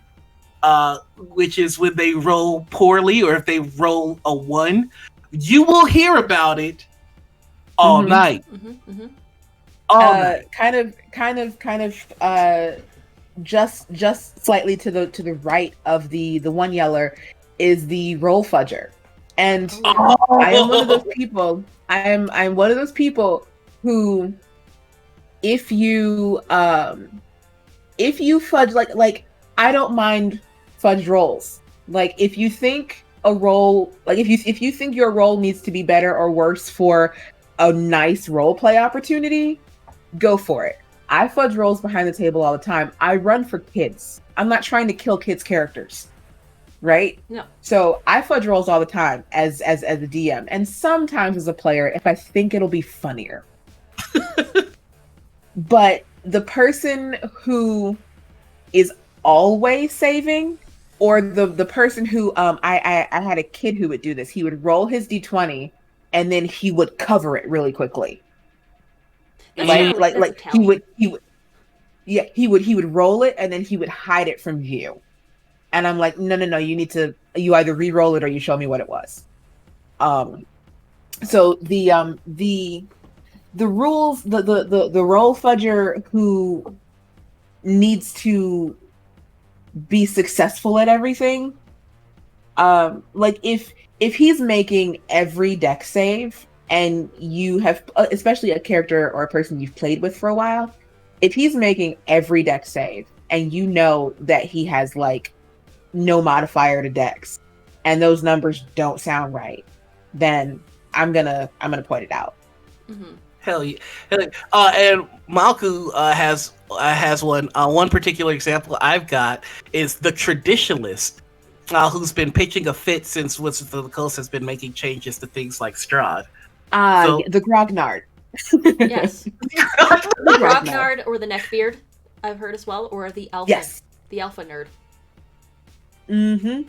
But you know what? Traditionalist is a good word for them. So I like that. Because not all grognards are bad. Not all neckbeards are bad. You know, hashtag not all insert thing here. But yeah, traditionalists are that is a very good word for them.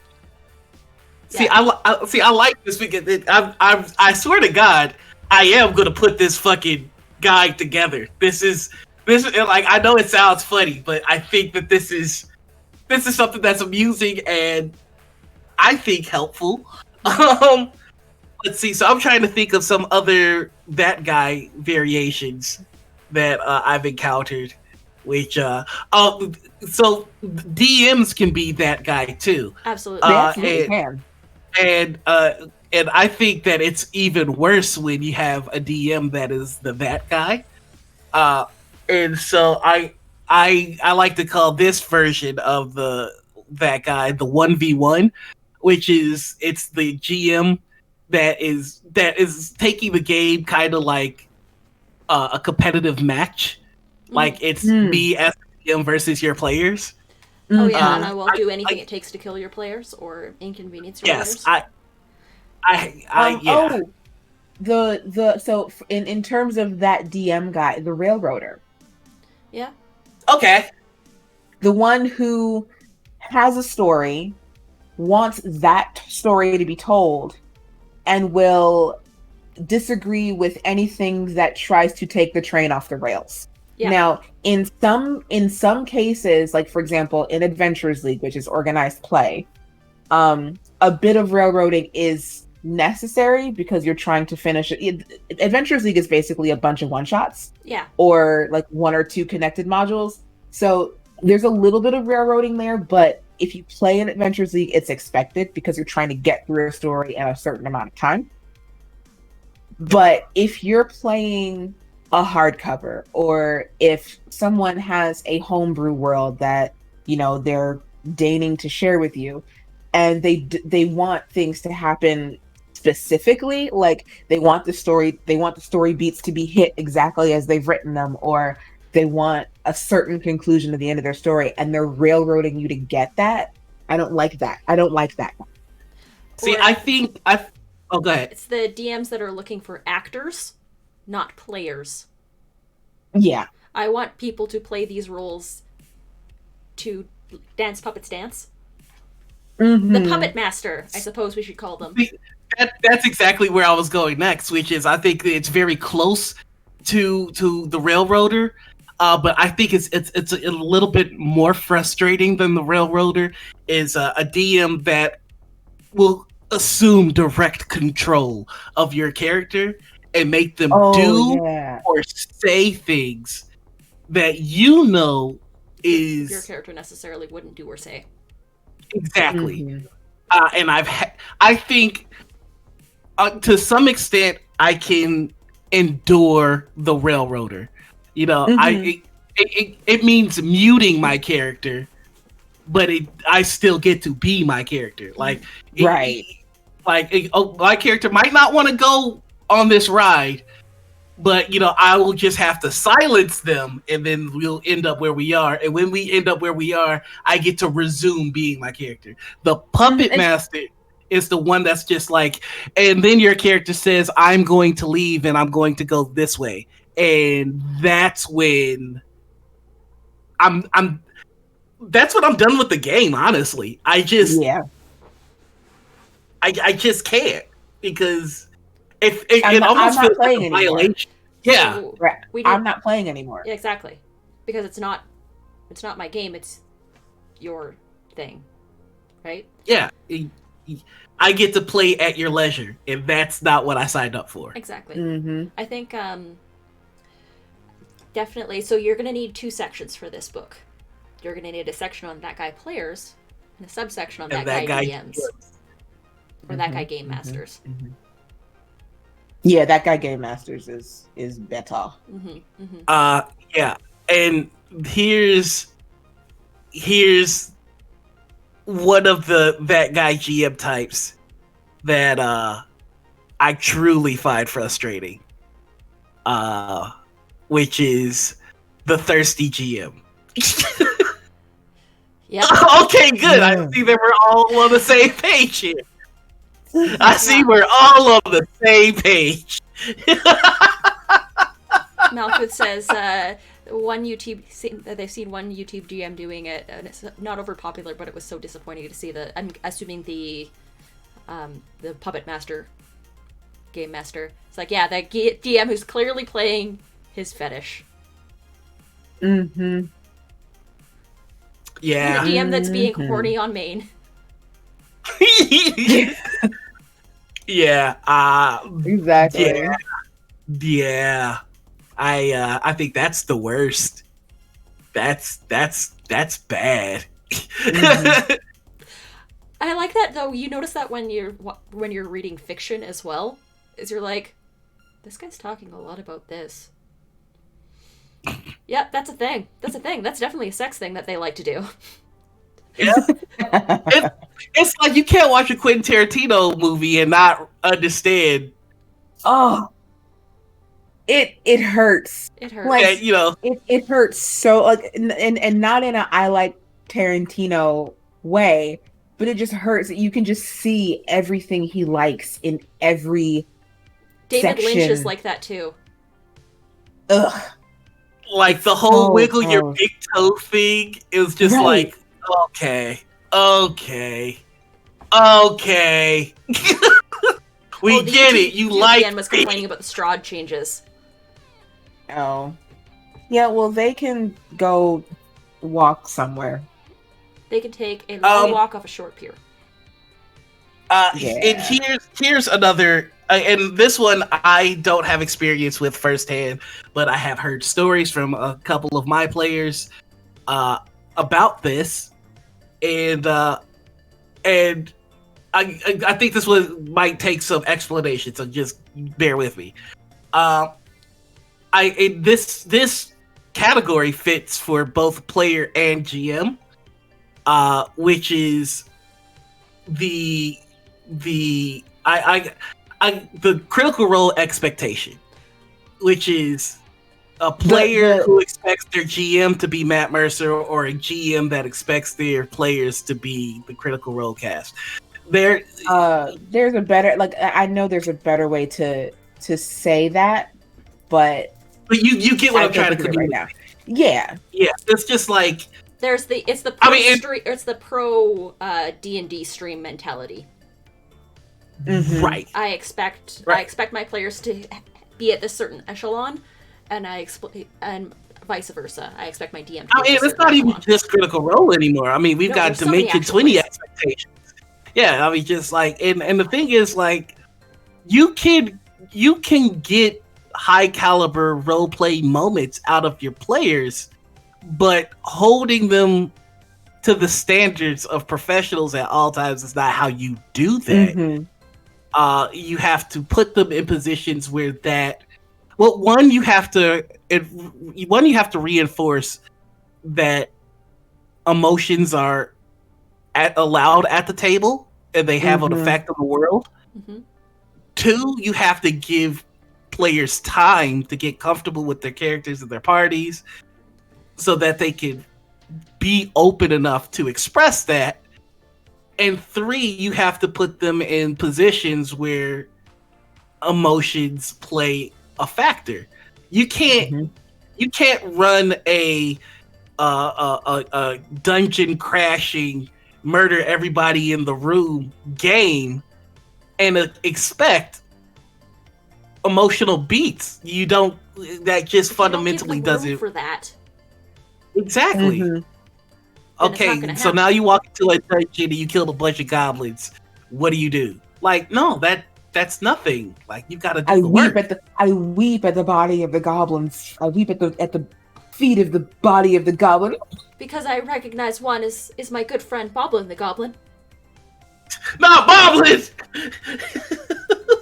Rest in peace, I Boblin. will say, right, rest in peace. I played a Fandelver campaign where have either of you played Fandelver? Yes. No. I didn't finish it, but I played it. Okay.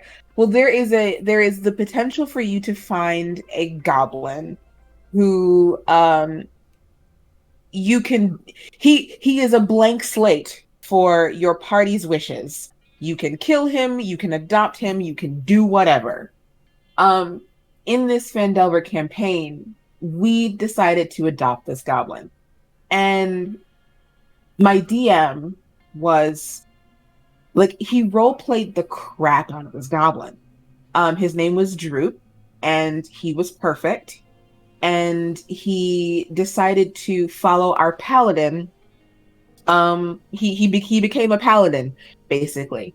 And then we lost him to a dragon. Like he had two goals in life. His goal was to better himself, and then he had another goal, which was to ride the ranger's companion. He achieved both of these things in this fight with the dragon, and then we unfortunately lost him. And I still have the screen cap of his funeral somewhere. But we buried this goblin after we destroyed the dragon, and like this was a Roll20 campaign, so it was over the internet anyway. But you could feel the sadness from everybody. Like we hadn't even been playing that long together, but the fact that the DM gave us that moment, like he gave us this character that we became attached to. He gave that character the goals that they had. And then, we tried to keep him alive, but it was a dragon and we were like level 4. To give us that moment, and then for us as players to say, this is a sad thing, we will react to it in a sad way. And like DM played sad music, we gave him a funeral. it was one of my favorite moments ever. But we were given the space to do that, right? Yes. And absolutely. If you don't make room in your campaign for things like that, you're not going to get them. No. And that's really, to me, one of the key things about getting your game to, if your goal is to get to like professional stream level gaming, and I think the key ability that you need to have is to be able to read the room. You need to be able to read the room, and you need to be able to read your players. Or if you're a player, you need to be able to communicate with your DM. Empathy and like fuck off. What's important. Yeah, empathy and fuck off. Essentially, it's just that's our mantra throughout all of Morning Fucking Rachel. It's just like empathy and fuck off. It's important to be able to look at your players and know, like, okay, they are kind of latching on to this NPC. So, like, let's feed into it gradually. Mhm. Now, there's a way to do it. If you notice that your party is latching on to an NPC, don't then shove that NPC into their face, or it's like it is now the NPC show. Da da da da da da da. But you have to try to emulate it like an actual fucking relationship. An actual relationship. Yeah. Yes. Like, and there will be rough this patches. person. Exactly. Like, this person's pretty cool. I look forward to the next time that I get to talk to them. Not like, this person's pretty cool, I'm going to talk to them all day. And then all of tomorrow. And then all of the day after that. That's not how shit works. Yeah. Malkuth actually brought up a really good point. Early episodes of the Mighty Nine weren't really great emotionalized, because even the pros need space to work and to actually learn their characters. Because the thing that I think a lot of people forget about Vox Machina is there was a whole freaking campaign where they had learned their characters before they even got to stream. So when you see the Mighty Nine, you actually see, like, D&D people learning who these new characters are and how they react to the world around them. Yeah, my favorite Mighty Nine character has changed a bunch as the show has kind of gone on. Like I immediately latched to Jester, because Jester was the most palatable at the start. But then, you start to uncover a little bit more about Bo, and you're like, oh, okay, now it's Bo, and then you go to Not, and then Not becomes Veth, and then it's just like, it's just there's a lot. Like, right now, I kind of feel like Veth is in a weird space because Sam is trying to find out who she is. Who Veth is, because Veth is not. Oh shit! Sorry, spoilers. Oops. Oh yeah, spoilers for episode 90 something, 96 on. Yeah. So yeah, spoiler alert. But Veth. So here's how we'll say this. So and I agree with this, and I have felt this both myself and coming from other people. It's like when we began the campaign with Not was a character who we didn't know a lot about, who was seeking something that we didn't know about, and then we find out the truth about Not, and it becomes this internal, like we begin to understand Not's struggle as a goblin who isn't a goblin and is facing the possibility that she may always be a goblin, or she may find out how to become not a goblin anymore. And we see the resolution of that part of her story. And now both she and the viewers are kind of stuck in this limbo. Like, what does she want to do? That part of her story being complete, it's like she as a character is trying to find out where her new self fits in the Mighty Nine, and also where she fits in the world now that she's back, now that she is who she is. And I think, just to add on to the meta level of it, I don't necessarily know that Sam knows who Veth is. And so what we're seeing a player having to rediscover their character.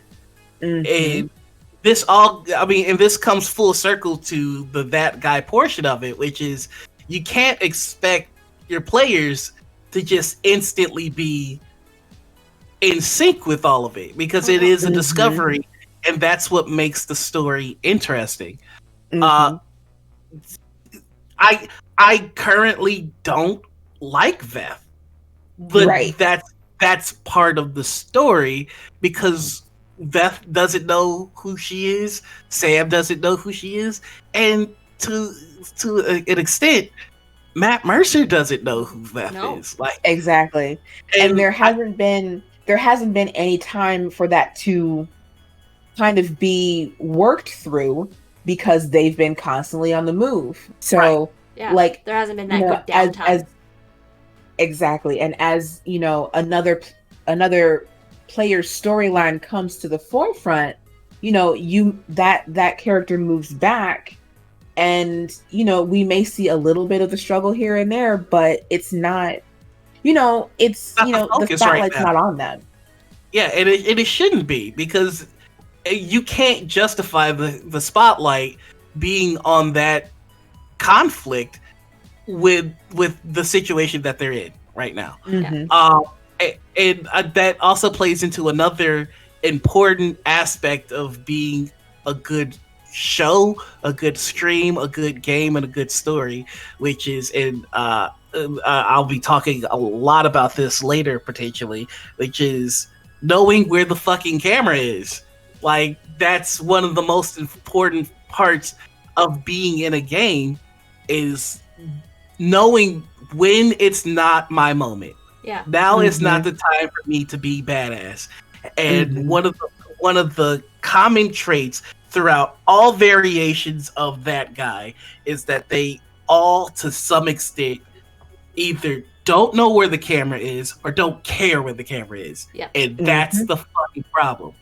Mm-hmm. Like, Um, go ahead. I just wanted to kind of take a couple of steps back when you were talking about the NPCs that players link kind of latch onto. Malkuth says that Puma. Pumat is an example, yeah, because they love to see Pumat, um, because he is something that, you know, they have been introduced to, they like, but he's not always present. Mm-hmm. And like in campaign 1, whenever they saw Gilmore, Yeah. like Gilmore was that NPC for them, Yeah. because like I think Matt said something along the lines of Gilmore was just meant to be a shopkeeper.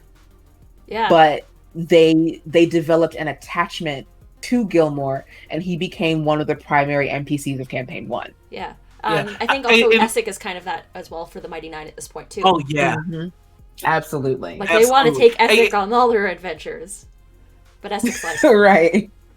And the No. thing is, one of the, to Matt's credit, and this is something that I tried to adopt and emulate my games, is that he knows when the party loves an NPC, and he also knows how to restrain himself so that we don't get oversaturated with that NPC. Like, you'll notice very early on in the Mighty Nine's in the story of the Mighty Nine, they were going to Pumat almost every goddamn day.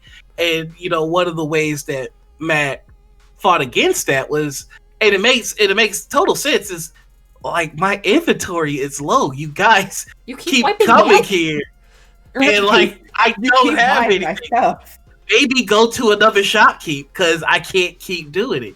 And you know, that's one way to do that, where it makes a lot of sense in the world, where it's just like, you know, this guy is strong enough to be a person that can come on adventures and shit with us every day, but you know, he's got a job and he's got a limited inventory, so we can't see him every day. Another example of that, on the flip side, is, I don't know if you watch Fantasy High on Dimension 20, No. but another character that fits into the party loves him, so they want to take him everywhere, is Galir, which is just this really pathetic elven dude who's just he's pathetic, but you know, he's pathetic in a humble, Lovable kind of way. Lovable, and so they want to take him everywhere, and so the DM lets the party take him everywhere they go, but he does not change. He was a pathetic dude when they found him. He's a pathetic dude now, and he has 5 hit points. If you want to take him with you everywhere, feel free. You know, that reminds me of on another flip side. This shape has many sides. It is a dodecahedron. It is a dodecahedron. There are those NPCs that that the players attach to in a completely different way. Like, you have your Pumat, who becomes your shopkeep number 1. You have Essek, who becomes your your hot boy who you try to, Oh boy. get to smile every so often. But then you have NPCs like Marius. Oh, fuck. Marius, who was supposed to be their contact to Avantika, who ended up as a crew member on their boat, who they continuously rib and make fun of. There's the He's the NPC one punching bag. Yes, the NPC punching bag. He's the one who, when they fought, they were like, "Have you killed anybody yet? Have you killed anybody yet? Get back to me when you kill Oh, somebody. we need somebody. Right, come back to us when you killed somebody. I have you, like, the lovable punching bag, even, because I do believe that the Mighty Nine genuinely cares for Marius, but the way their relationship began, this is just how it is. Mm-hmm. So there's an NPC type that I don't see as often that I would love to, which is the rivals. Like, I need to see fucking rivals. Like, I'm not talking your BBEG. I'm talking about, like, the guy that's just there to piss you off. Or get maybe that, before you. Or maybe this is like I'm writing this out in one of the settings that I'm writing, but like a rival adventuring party, because they have to be there. Yeah, there has to be other people partying through the realms and doing this shit.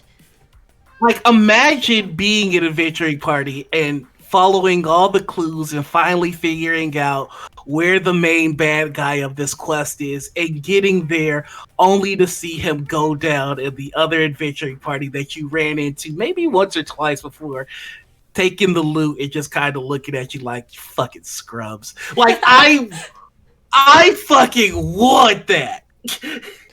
So I experienced that once in a campaign that I no longer have time for. My group, so that we were presented with two options of things to do, and we did not have enough time to do both. So we went and did one, and then once we finished that, we headed to the other one to see this other group who we did not have a very positive impression of being celebrated as the people who took care of the problem that we didn't have time to do. And like I've never felt angrier in a campaign. like to know that, one, we didn't get there in time, but to know also that, two, it was those guys, those fuckers, those guys. Like, and I just, oh, go ahead. Sorry. No, I was gonna say, it clearly shows that I need to watch more D&D content, that I keep coming back to Critical Role, but Matt does it so well. He has given the Mighty Nine two, I won't say rival parties, but he has given them two other entities that they keep running into in his world. He's got the bandits. Bandits, I love the bandits. I love the bandits. I love them so much. And he's got they met them during the I think it was Colosseum in like the very early days. Yeah. So not necessarily like, they're not adventuring in the same way that the Mighty Nine are adventuring. The stubborn stock. He has given them other adventuring parties to run into, which like they fought the Ford fought the Paladin when they did that whole one-on-one fight thing in like there was like an episode in the late 80s, early 90s, numbers wise. Yeah. But like, just they don't even have to be rivals. I just want to see other adventuring parties. Yes. 100%. Because most campaigns, while they do focus on your players, but there are absolutely, like, jobs boards exist for a reason. Like, you're not going to take every job on that jobs board. No, they're not going to be sitting there waiting for you. Exactly. I would love to see a party be faced with, 3 jobs they want to take, they'll say, all right, we'll take this one, and when we come back, we'll take this other one, and they come back to find it gone. You know, who took it, right? So, Yeah. so in a campaign that I ran, I want to say like, man, it's almost been about a year now. I had an I kind of treated adventuring parties very similar to sports teams, which is like, you know, the party took the role of an up and coming adventuring party called the Proud, and they are from a part of the world that's kind of isolated and held off, and not too many people know about.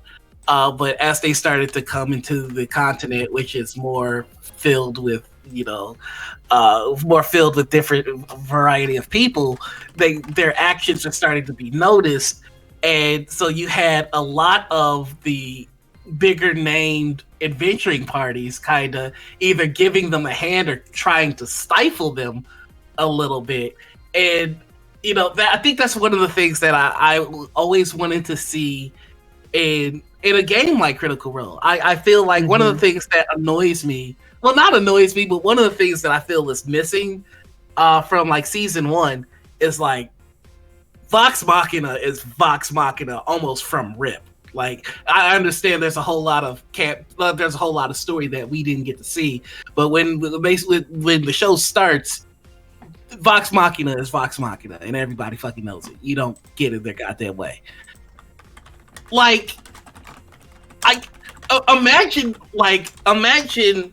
Vox Machina at the beginning having to deal with a Vox Machina the way they were at the end. Like, I feel like that kind of interaction is just like, oh, you dealt with the Chroma Conclave. Congratulations. We just wiped out Vecna, so if you could just know your place. Slow your roll. like, could you imagine? Like, that's the kind of thing that I'm excited about. Is like basically gods. Exactly. Like, imagine Vox Machina at the end catching wind that this other upcoming adventuring party's cleric or druid jumped off a cliff and turned into a goldfish and died. Like, imagine them going to bars and hearing that story being spread around by that party's version of Scandal. Wow. And just dealing with like negative propaganda. And so that the next time they get, like, the next time they're like, oh, here's a job, we can take that. Like, well, we do need this monster dealt with, but are you sure that you're the ones to do it? I mean, didn't your druid jump off a cliff and die? Yeah. Like, it turned, like, the one that could turn into a bird turned into a fish and hit the rocks. Like, I don't know that that's the kind of really the people that are cut out for this. Right. Like, I feel like there's a whole other level of intrigue and difficulty that could have been present that wasn't, and that's the kind of thing that I would like to see in more games, where it's just like, okay, I truly believe as a DM, it's your job to make your players heroes, but that doesn't mean that the journey has to be just a quick straight a slope. Like, dealing with your image is another thing. Should be just as pertinent as getting better gear. The Department of Party Relations. Exactly. Yes. PR reps. Like, you know what? I honestly, so I would, if that were a thing that would have been more present in Critical Role, then I would have liked to see it with the Slayer's take. Yes. So kind of like something that is very insular, and so so I can bet you that in Vasselheim, like they're like, when they came back from their separate trials in the early episodes when they had to split up, I bet you that for a time in Vasselheim, stuff like that was being told, like, oh yeah, you know, half of that, like, did you hear that half that group, you know, they went to go kill the Rakshasa and they burnt their flying carpet? Like An they acid? completely they demagic their magic carpet. Can you believe that? Like I That's bet just that stuff like that irresponsible was item going on. ownership. Gotta take Right? care of your property. I mean, and I think it does a couple of things for your storytelling potential because now imagine I'm going to call it Vox A and Vox B. Vox A is going to be your Chroma Conclave era of Vox Machina, and Vox B Okay. is defeated Vecna. Imagine Vox A seeing a bad guy wipe out Vox B, Oof. and Oh, there's no one left to deal with it but Vox A. Like, that's the kind of storytelling shit. potential You just that made I I have a think whole is campaign just like, now. it's just like you're trailing this group of heroes that's clearly better than you, and they clearly don't like you.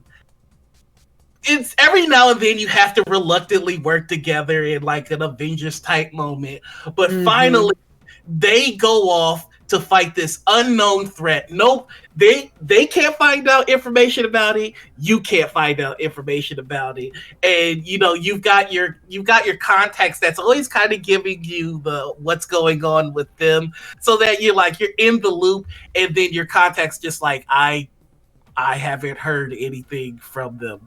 Like Yeah. there's nothing. There is nothing. They're like, gone. Like Oh, it's they probably just haven't an come extra back. planar adventure. They're probably just messing around in the fire plane or something. They're probably just in Pyra or And then like 2 weeks go by and it's like, okay, oh, I'm actually starting to worry a little bit. Where did you say they went? yeah. I mean, and I could just see the scene where your contact calls you after like a month or two, and he's just like, "We have a problem," and everybody's like, "What's the problem?" And he just pushes a box on the table, and you open the box, and it's the leader of that party's sword, something you know he would never ever Mm. leave, and it's Oh, covered in blood. like a It's B just like, team. yeah, it's just like, well, fuck. I think it's actually a good place to take a break because I realize we've been doing Oh, this for like a little over 2 hours oh, now. Hey, it's like been good we've It built conversation. has an been really good NPC. conversation. We've built an NPC, the Dust Colored Man, and I think we're building a campaign. We are building a campaign live on stream. Ah, Okay, so yeah. that's a good place as any to take like a 10-minute break. Yeah, that Be works. sure to stretch, take a bio, get some water, do whatever you need to. We will be back in about 10 minutes. See you then. All right, cool.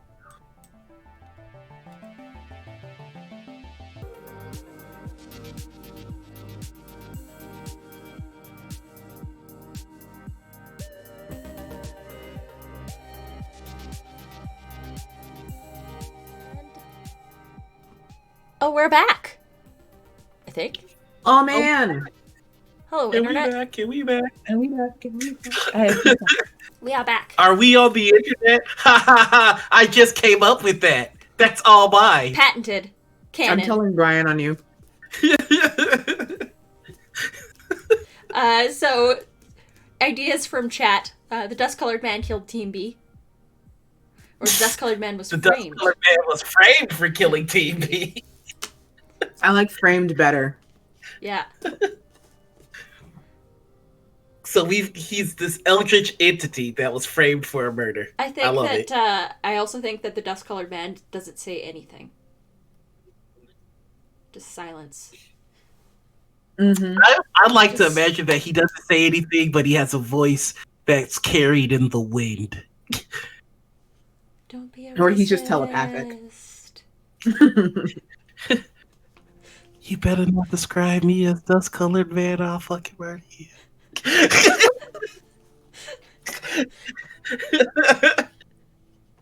So He just points. we've covered a lot of topics, but now I think I've got one more that I'd like. Oh boy. Yeah. Which is, what is the moment you know that you're in a good game?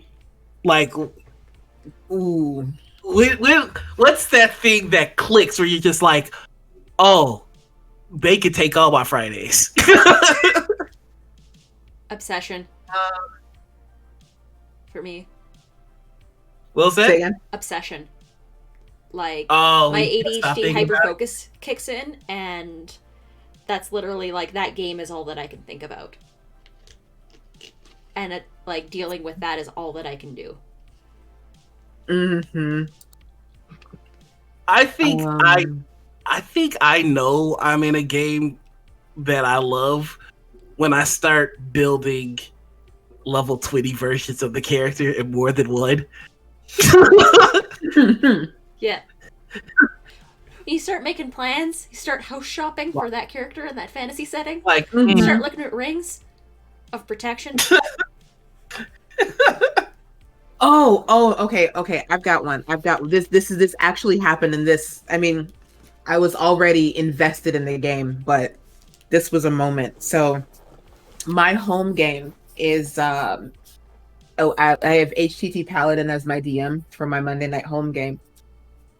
And he has this entity in his world named Galabaroom. I think his title is He Who Owns the World or something like that. So we are in possession of this coin, and it's Galabaroom's coin. When you flip the coin, time stops for everybody, and Galabaroom appears to the flipper and asks them what they want. And he'll give you whatever you want, but it comes at a price. So there was this moment where another party member came to me. My character is currently holding the coin because she has no desire to flip it right now. Hope Paladin never sees this.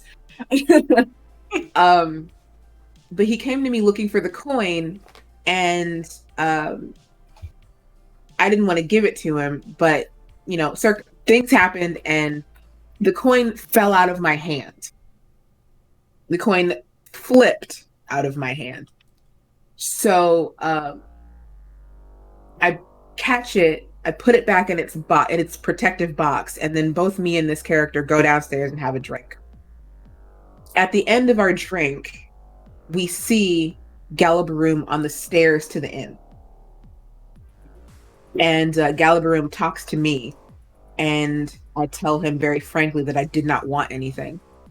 And then he disappears, and the innkeeper comes out of the kitchen like, when did you all get down here? Because the whole time that we had been talking, we were stuck in a coin flip. Oh. Yeah, we were stuck in a coin flip, and we did not know it until the innkeeper came out and asked us when we came down, because we had been moving in a fraction of time. Oh. And when I realized that had happened, because it was the first time that I realized that Galabaroom treats any rotation of the coin as a flip, and it fell out of my hand and I caught it. That was when I realized, oh fuck. Like, that was my oh fuck moment in that campaign. So I have a few questions. Yeah, no, please. That's awesome. One, I'm imagining you had a conversation with your friend that was also stuck in the flip with you, right? Yes. During that conversation, you never stressed a desire for anything, did you? Oh no! Oh no! Got your I ass! don't think I did. Got your ass! Oh no. Because as a DM, that's immediately where my mind was. It was just like, Yeah, that was my thought too. if you didn't know that he treats any rotation like that, clearly you don't know the rules to how this works. Who says that you have to stress your desire to him? Him, specifically. If you stress a desire in the flip, does that count? I think I broke LaTia. I think I just fucked up her day. I think I just fucked up. I don't know if I did. Oh no. Oh my goodness. Oh shoot.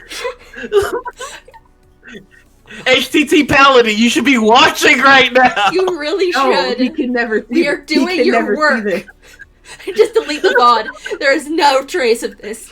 It's Erase not a it all. VOD, it's your offline game. Oh no, the VOD of this. He can never see You can this. never see Scrub this Oh, because we just gave him ammunition. Oh no, Yes, someone honestly please. Someone clip the reaction. no, clip it. I want him to see this. I want him to see this. Someone at HTT Paladin on this one. I honestly I don't think I did. But I also don't remember the conversation. Because I'm like, wait a second. Because to me, it's just like, if you were in a coin flip that whole time, why did it stop? I think it stopped, and he showed up because you stated you wanted something. Oh, That's the no. only thing that I could think of that would stop the coin flip. Oh no. Well, so the coin flip stopped. So we hadn't noticed Galabroom at all. Once our conversation was finished and I went to go up the stairs, that's when we saw Galabroom on the stairs and he asked me if I wanted anything and I told him that I didn't want anything from him. But I don't remember what I said prior to talking to Galabroom and now I'm afraid. Oh god. I love this. HTT Paladin, wherever you are, standing up for that one. No. That's is slick. good. No. That is real good. I mean, I love it. Paladin is such a good DM. Yeah. Like- Ray is in that game too, right? Yes. Yes. Ray's in that game with us. Yeah, she gushes about that game all the time. It is like if I could play that game every day, I would. I mean, I'm not jealous that I'm not in it.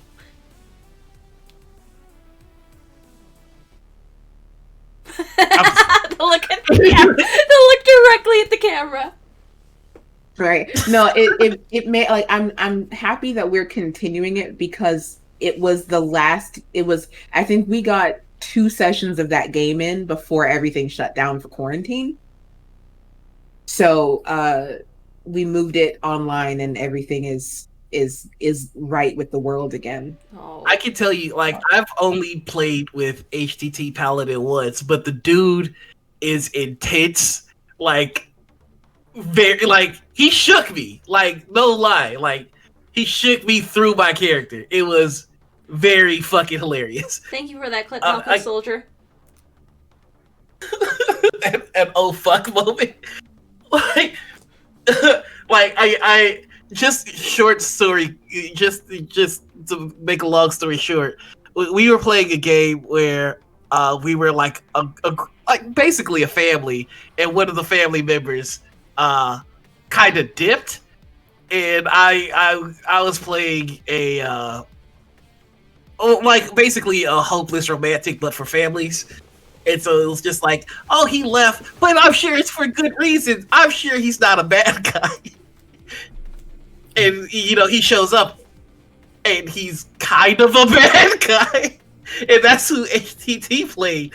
And so I'm just like, hey, it's good to see you again. He's just like, shut the fuck up. And I'm like, yes. I love those moments All where right. it's just like the GM or the DM is just like, I will give you everything you want. But you're gonna pay for it. But you will suffer. I sent him the clip. There we Oh, go. God. There we go. So he's in the middle of a game right now, but I will know when he watches it. I need to know his response. I need to know if I'm kind of on the right track with that. Oh, I'm so afraid. I'm so There's fear. afraid. There is fear. There's There real is fear. genuine fear. I really don't remember what I said. Yeah, I had the moment of fear after a game when I was like, oh wait. Oh no. Last session on our Wednesday game, the immortal wizard that is with our party currently, NPC, said that he had to go shop for spell components, and after the game I realized He doesn't have any money. Where the fuck is he going? Uh-oh. Or what spell components does he need that he might not need to shop for? Y'all let Carsus go off on his own? We're in Waterdeep! My inner Hal is so fucking pissed. Also, I have a kid now. Wait, what? I'm babysitting. It's okay. The mom's coming back, hopefully. I can't say anything. My barbarian has a kid in my Crystal Strahd game. Wow. Okay. He just found You him have a kid in and a Murder puppy House. in your Curse of Strahd game. Yeah, Wait, you found a kid in the death house? yeah. So my DM has changed Curse of Strahd a little bit. I love it. Go Right. on. Right? And in the Murder House, there's Walter, the and Curse of Strahd spoilers, I guess, for anybody that's listening to this, where the wife was jealous of the husband who was having an affair with the nanny, whatnot, and so the child that the nanny had is kind of abomination in the basement. Right, okay. Oh, And all right. and it was stuck inside this fleshy Like Sack. Flash Golem. sack, right? And so we fought the fleshy sack, and the barbarian got consumed by it, and saw at the center of this fleshy sack was a baby that this entity was feeding on, and he scooped it out, rescued the baby, destroyed the fleshy sack, and it was Walter, the mistress's child. And so, we go up to the attic, and the ghost of the mistress is just like, will you take care of my child? And my Goliath barbarian is just like, he is mine. He is of my bloodline now. He's of my kid, and I'll make sure that nothing happens to him. Oh. And in the same murder house, we found a dog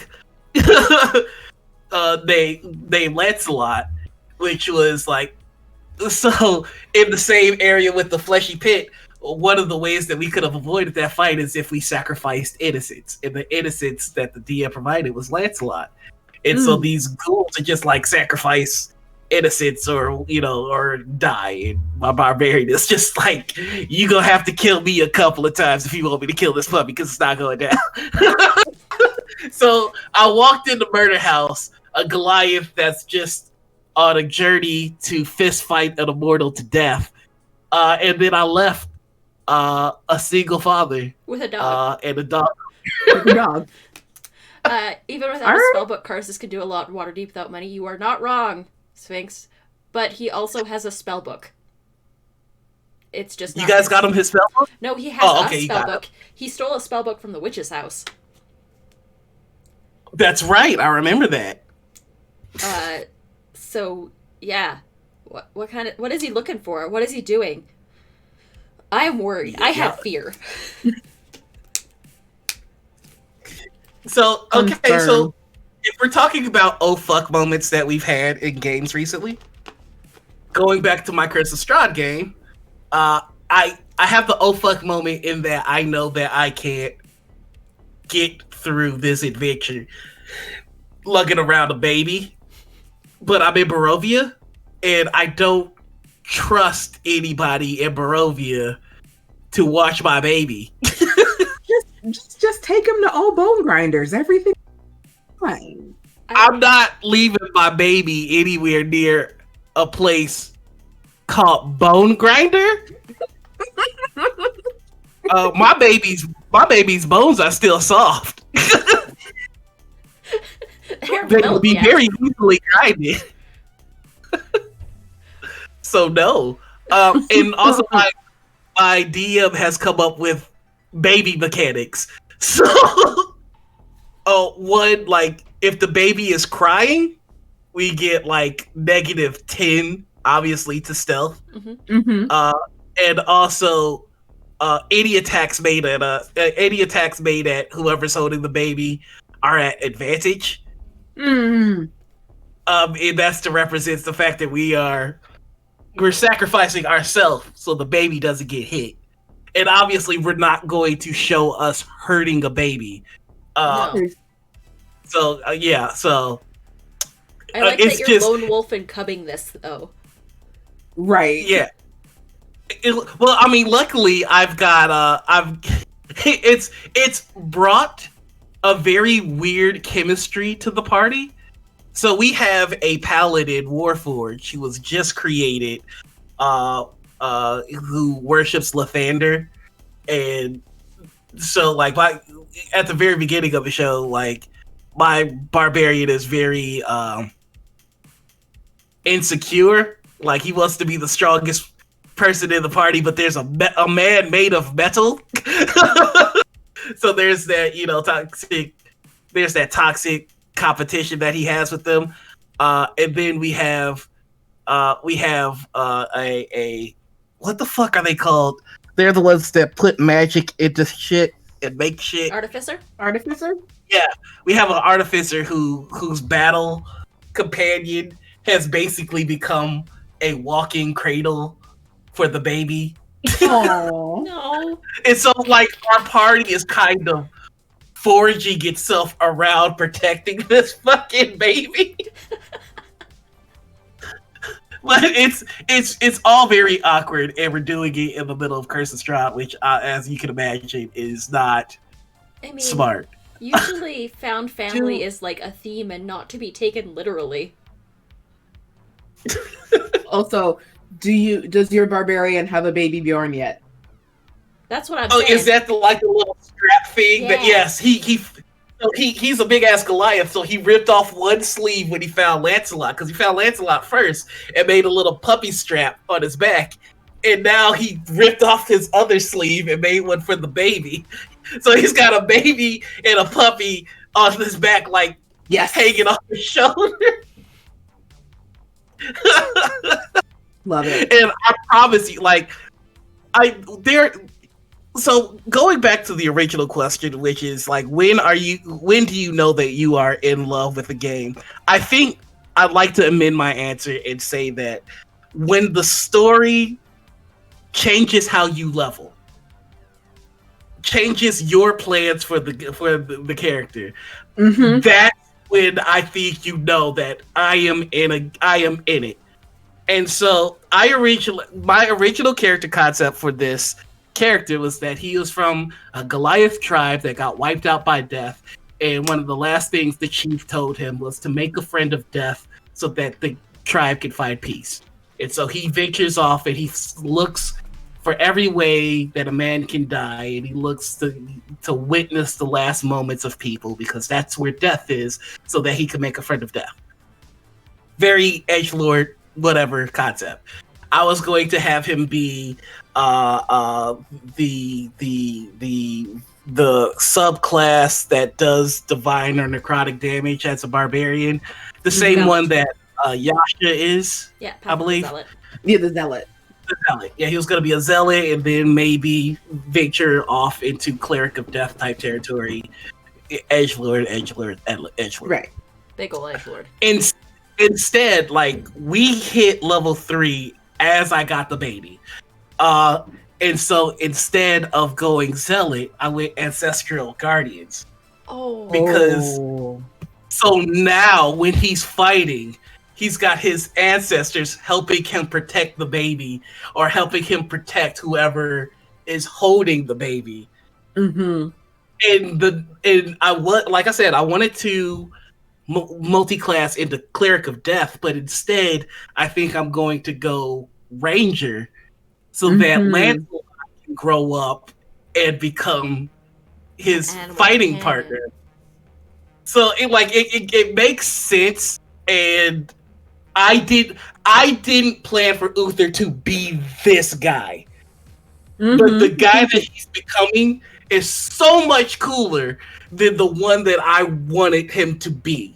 And that can only happen when you're in a story that's worth giving yourself into it, if that makes any sense. No, yeah, when you become invested, like it becomes less about what what your ideas for the character are, and then it becomes how does this character truly fit into this story? Yeah. Right. Who is this character? I in love this that. story, I in this love that world? so much. I mean, because like, look, I don't. Oh, go ahead. No. I was gonna say, I had a moment like that. Recently, I'm in a play by post on Discord, which is basically old school RP. Mm-hmm. Just RP chat. But just RP chat. I started when I came into the campaign, I was a spores druid.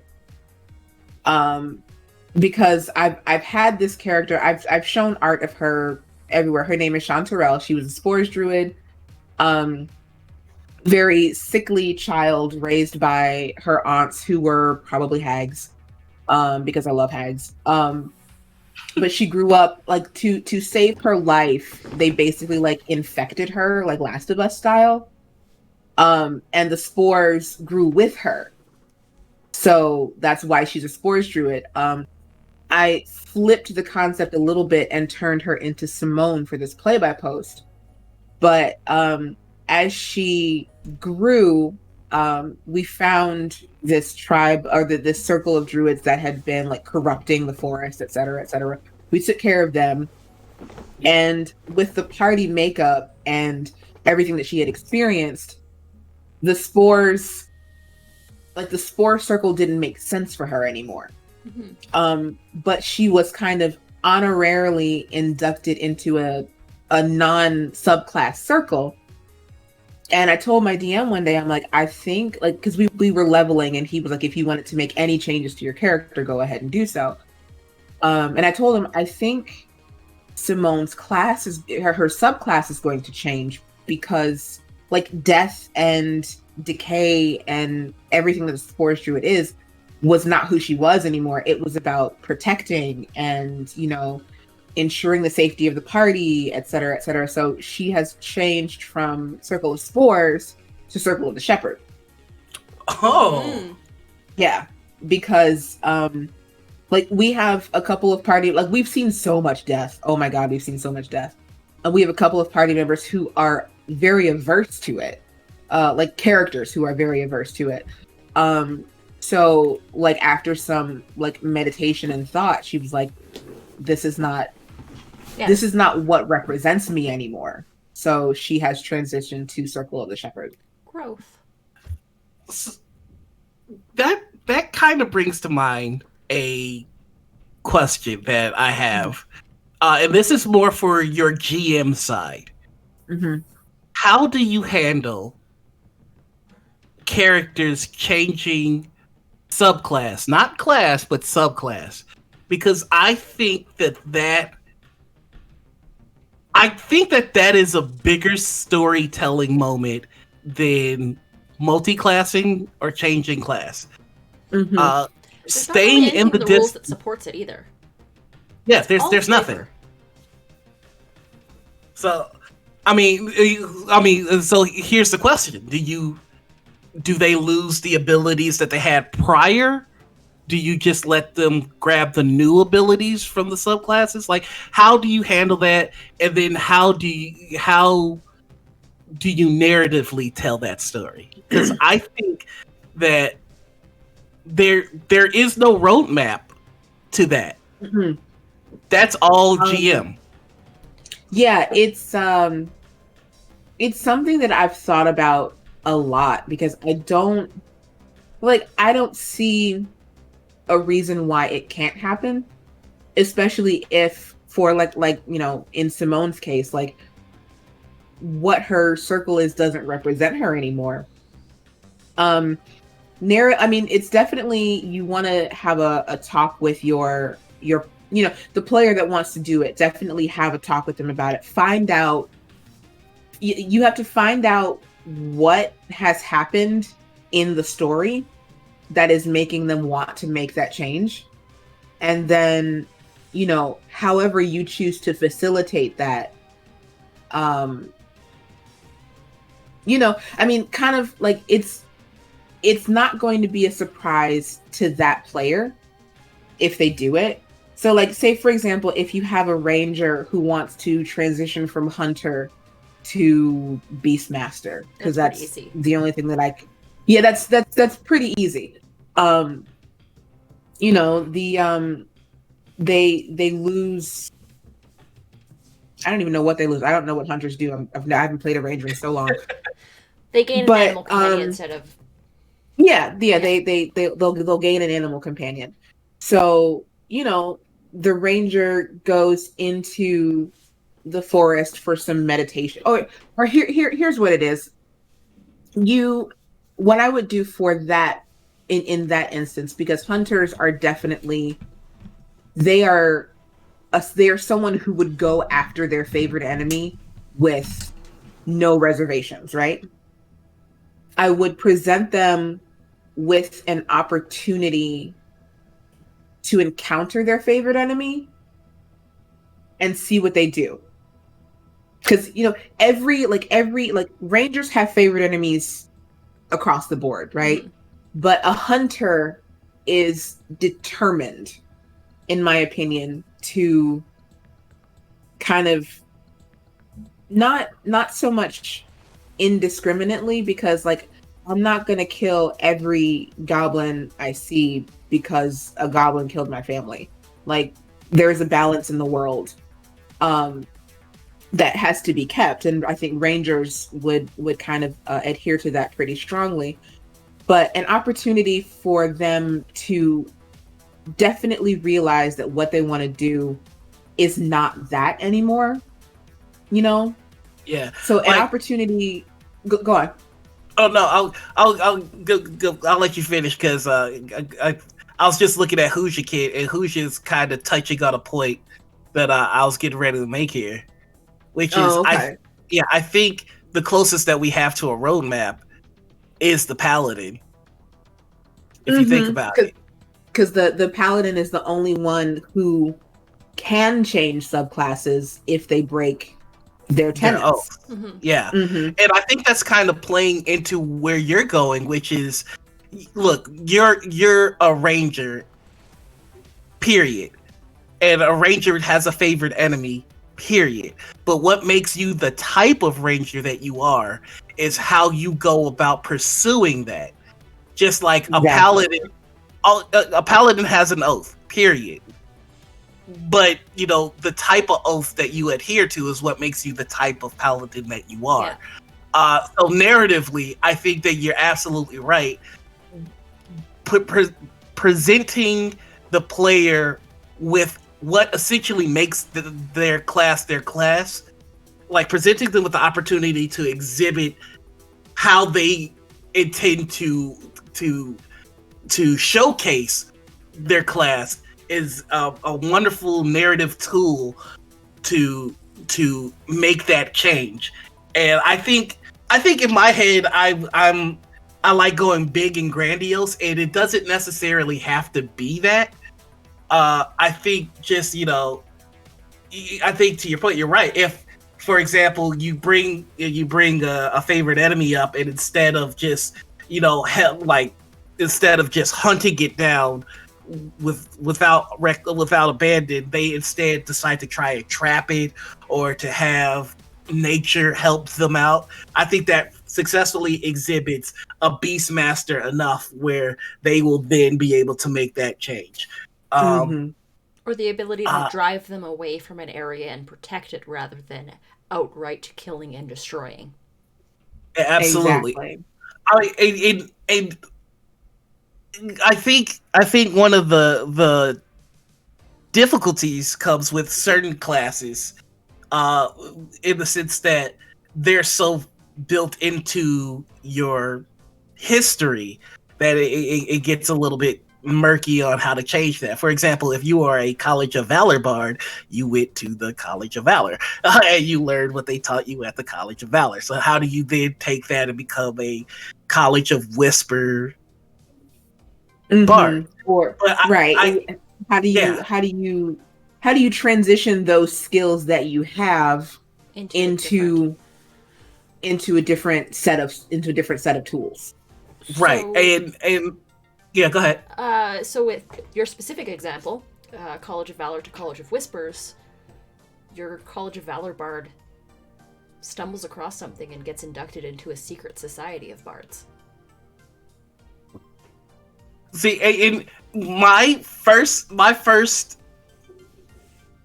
narrative example of how I would do it is that you were never a College of Valor bard. You were pretending to be a College of Valor bard. And like, so I love the stories that can be told with that, but it's a little daunting to want to advertise that as a GM, I'm willing to let that happen, just because going way back to our conversations with that, guys, like people manipulating that to an extent. Oh yeah. Like, at level 1 through 4, it's best to be this kind of subclass. 5 through 7, it's best to be this kind of subclass. And then, like, no, that's not what we're here for. We're here to tell a fucking story. And so it's a little. I mean, so it definitely, like, I'm going to. I want my players to be happy, but at the same time, I'm going to, not like needle into the motive, but I'm going to want to know why. Exactly what Husha Kid says, like, talk to your GM about it, and it's not going to be an immediate change. Oh yeah, it's going to be a couple of sessions. Like, yeah, right. It's not going to happen at the end of this session. It's not going to happen at the end of next session. Like, it is a gradual, like, it has to, I mean, and that also gives your player a chance to decide if that's really what they want to do. Like, if it happens immediately, there's such a tonal shift that it's going to be, it's jarring. So, you have to give it a couple of sessions to really figure out if that's what you want to do. Going back to the critical role point, Ford transitioning from a warlock of Uk'otoa to a warlock and paladin of Melora, the Wild Mother. Mm-hmm. Yeah, you have to trust the people at your table. Yeah. And like, trust goes that ways. Also, yeah, it also extends to like what we're seeing with Yasha. Oh yeah, like the Asmar transition. Not super big spoilers, but she is undergoing a race, like a race transition, not from one race to another, but to a different type of Asmar. Yeah, Asmar. Yeah. Like, I think, like, and the thing is, the seeds of that have been planted from the beginning. From the very beginning. And from the jump. And the seeds have been planted from the beginning, but each sign that something is happening is earned. And I love that. Like, I don't know that this is something that Ashley wanted or asked for, but it's perfect. And so, like, I love that. I love that to death. And it's narrative. Like, you don't know what Ashley is going to do. You don't know. Like, we don't even know if this is really what Matt is intending. But he is laying these seeds out, and we are seeing both successes and failures in this transition, which I think is so important. Like, every moment that Yasha has had has not been successful. No, that's very true. No, like, there are sections where the Stormlord has tested her and she has failed in those trials. Exactly. Like, and I think the beauty is that so she's allowed to fail. She is allowed so much more interesting. To fail. Not necessarily encouraged, but you know what I mean? That the idea that you can fail is fostered. Exactly. And that failure isn't the end of the world. It's not the end of your transition. It's not the end of your story. No. Because as we saw last episode, no spoilers, but Yasha had an incredible moment. And so she had an incredible moment. That is all I will say. Okay. That that was so good, and I'm not gonna say any more because that is something that you have to see. Okay, because I'm 2 episodes behind. And yeah, I I'm was listening trying last to night. be as I got to the when they go through the waterfall. That's all I'm gonna say about okay. that. That's No, I'm trying to be as spoiler free as possible. So Who's Your Kid brings up, I think ASMR might be the easiest transition in regards of sub races. I can see Tiefling as one that can go through a total race transition, more transforming from one race to a Tiefling. Like I think that's true, but okay, so I think each in D&D races has been a sensitive topic as of late. How I play it in my homebrew world, though, is that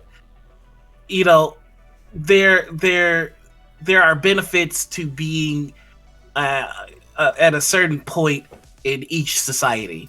Like taking an example from Dragon Age.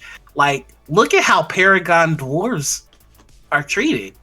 Like, while you might not get the flashy benefits of going from fallen ASMR to like protective, if you do something that lifts you up to the status of Paragon in the Dwarven society, that's just as potent a narrative nugget as transforming and getting wings. So I think it's the GM's job to make everything on the character sheet matter, and to make it all equal. So across the board, your background features, your right. And like, so right now the major thing that's happening for Yasha is keyed into her race. But if you look at everybody across the table, in the Mighty Nine, they're all getting something that's very unique to them in terms of narrative focus. I think one of the coolest things that's happening right now is Bo's growth within the Cobalt Soul.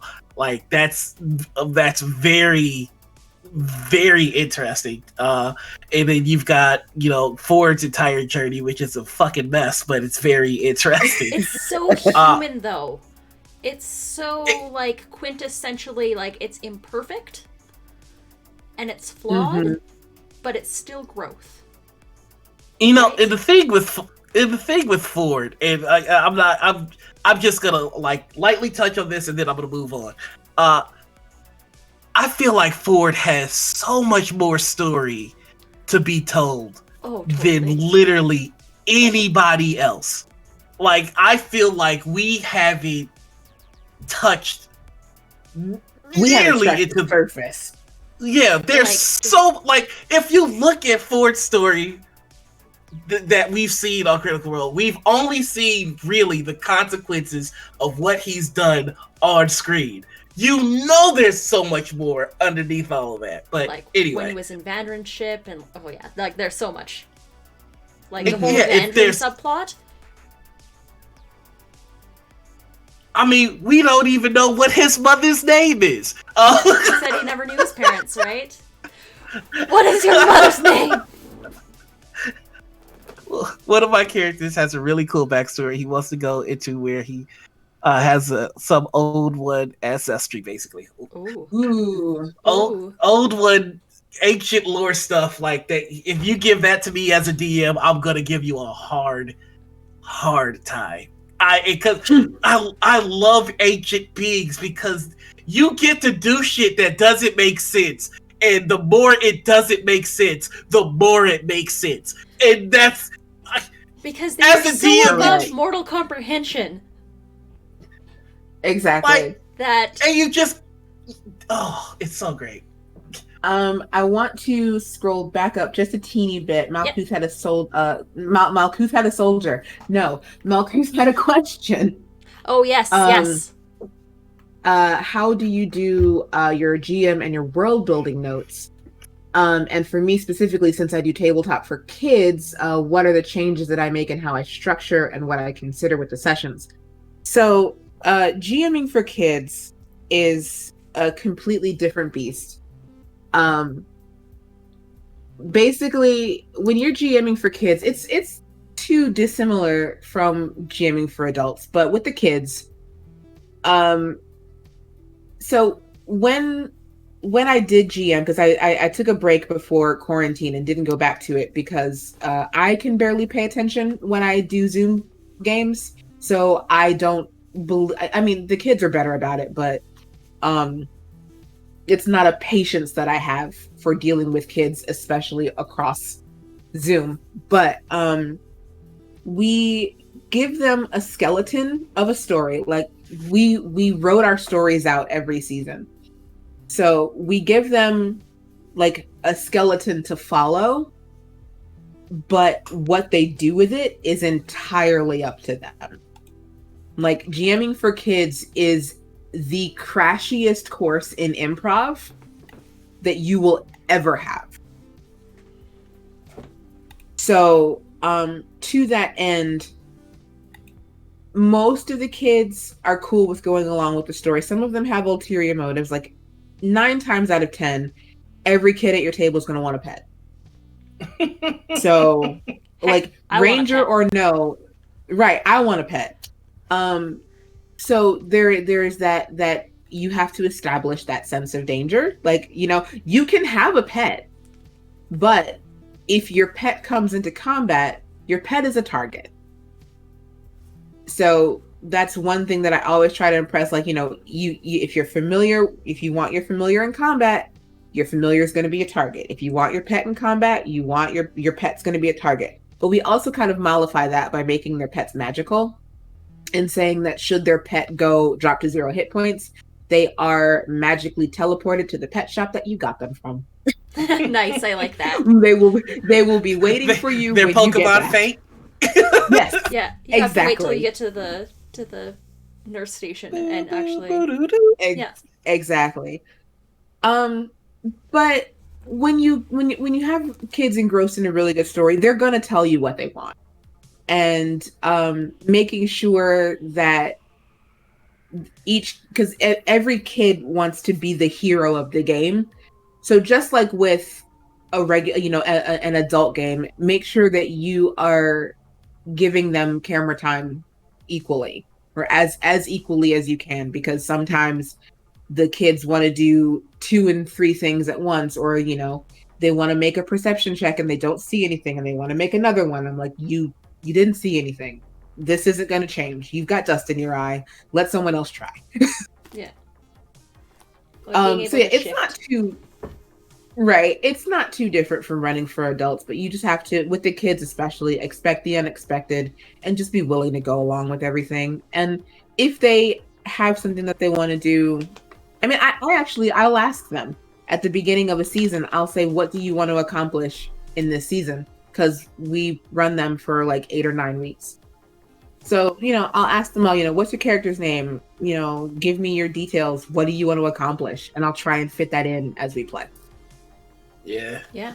And I mean, that's also a good thing to ask your adult players. Like, setting an if there is, yeah, like if there is a thing that they want to accomplish in the game, you know, keep a note of that and, you know, drop little seeds and little hints at that stuff.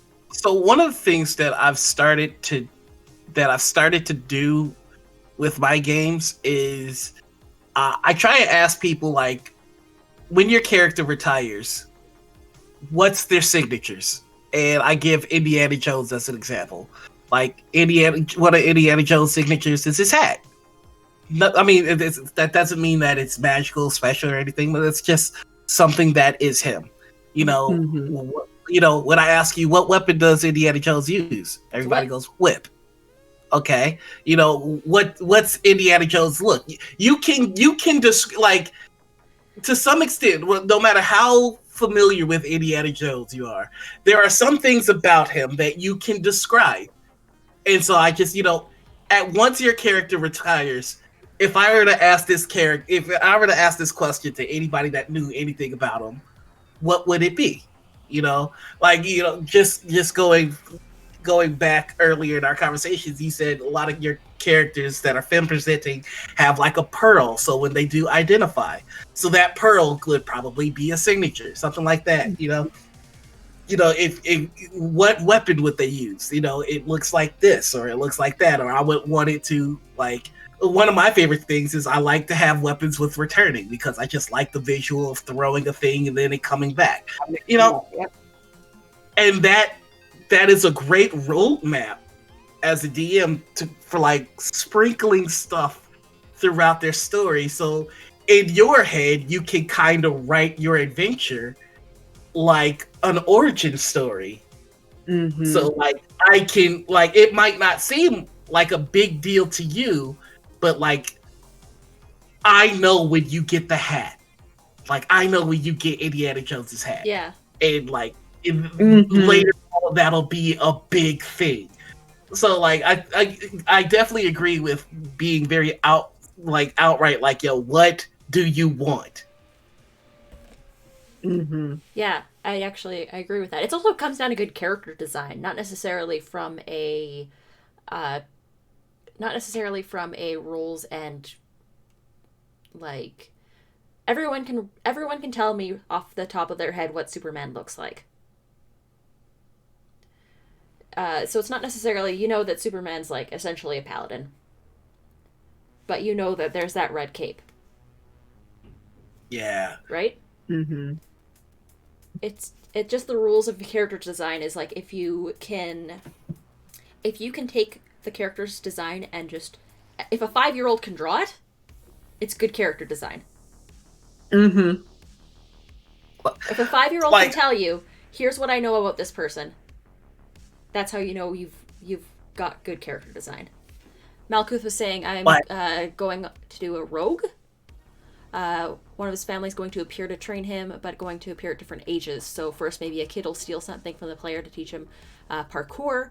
Then the same features will appear as a young man to teach him more about weapons and stuff. Like drawing a bit on Bo's story, where it's like, yes, you do see that progression through the Cobalt Soul and Dyron, with them training Bo on how to be an expositor and how to like, here, you're doing this wrong. Let me show you how to do it. I like that idea. So Ray, last episode, Ray had a really good idea that I also want to start putting into my games, which is like the time jump after level 3. Yeah. Like having 1 through 3 be the story of the character when they're young or when they're first finding their path, and then like immediately jumping to like a little bit further down in their story. I think like the next time I run a D20 based game, I think that's gonna be something that I'll be looking to try. I am gonna be in a new game, and I'm very excited about the character, just because so I love the movie Sweeney Todd. And one of the things that I love the most about Sweeney Todd is the dude uses a sword and an axe, and I don't see people doing that, and so like I am straight up stealing that. Dual wielding sword and axe. It's either going to be a sword and an axe, or it's going to be an axe and a hammer. I haven't decided yet. Just two things that you don't see every day. Right. Like, I mean, because why not? The dice are only a little bit, like, it doesn't fucking matter. I just think the aesthetics are cool. That's the thing, too, is you have to have room for, like, just being able to do cool shit in your game. Oh, that reminds me. Not quite, but kind of like to the left of the sword and axe, or sword and hammer, or hammer and axe. So I, as a player, really love glaives. Like, not for the reach, but just because of the fact that they fucking look cool, right? Yeah. Yes. In Paladin's game, he gave me, I wanted to use a glaive, but he let me split it into 2 weapons. So the glaive separates probably, you know, a foot below the blade. So it's and an act of the club. I can wield it. I wield it as a sword and a mace. Oh, okay.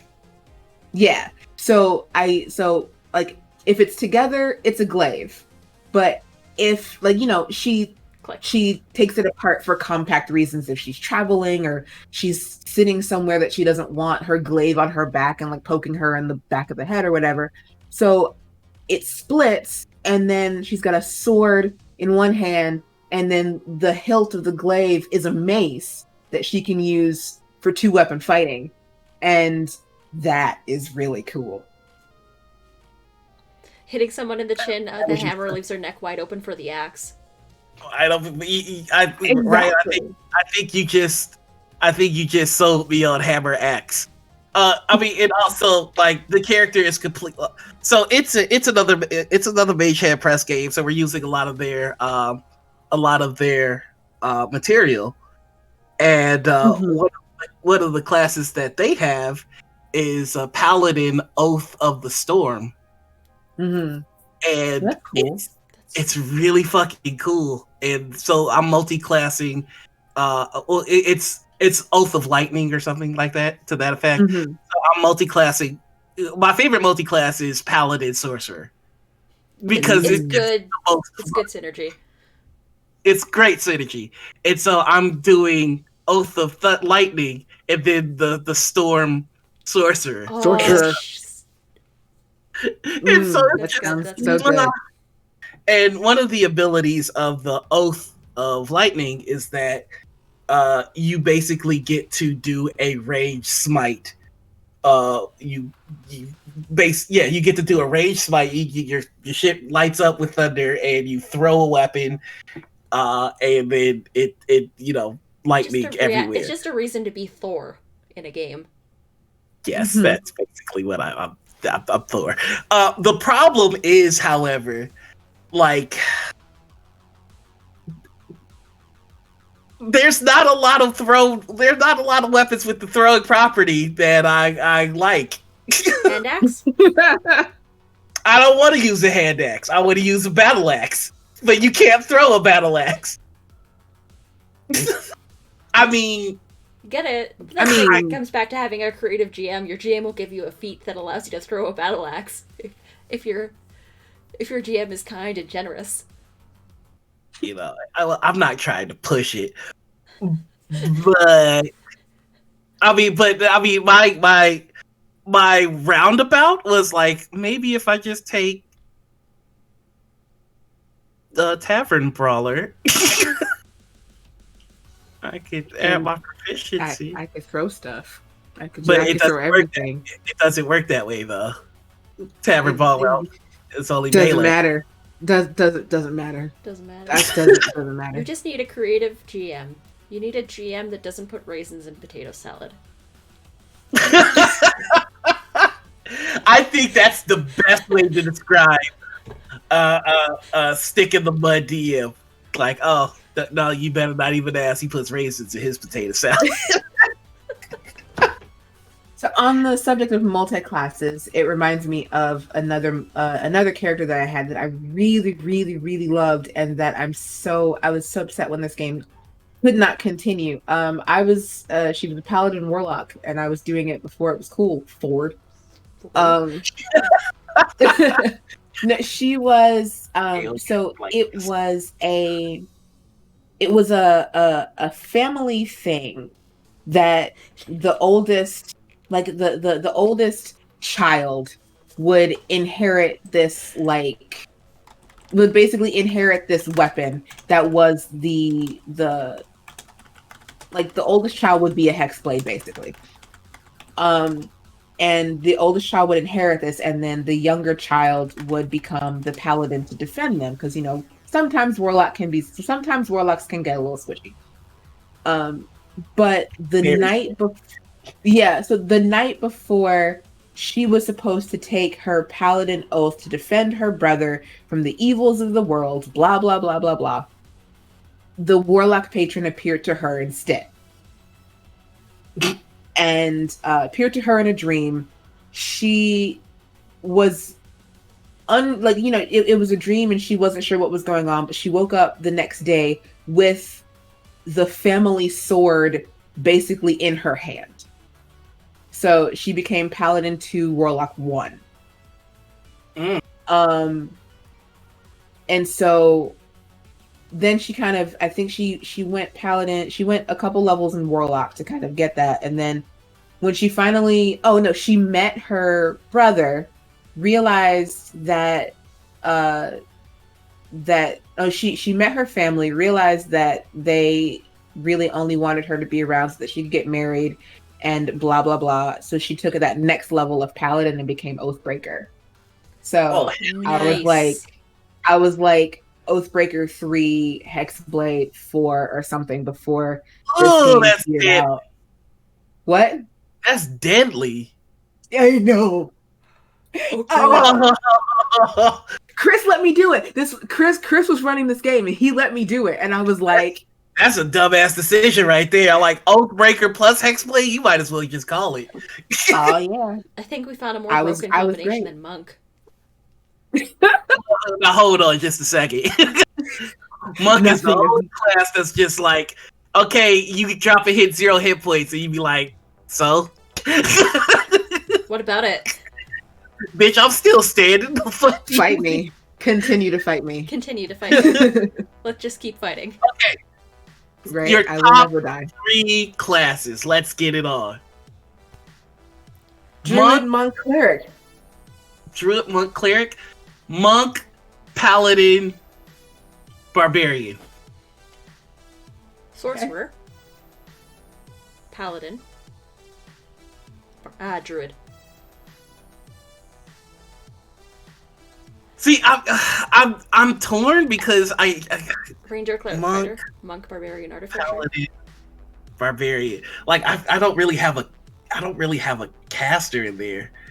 Sorcerer is always going to be my go-to. I also it is well documented and well known that I have a weakness and supreme adoration for wild magic sorcerers because they are the best. They're so good. Not just like, because like everyone says, sorcerer, they're just going to go draconic blood because draconic blood, you get wings and you just turn blast people with napalm death all the time. No. Fuck you, I am twisting the laws of fate to suit me. Funny you mention that. We were in a game where we were all... Yeah, you know where this is going. You motherfucker.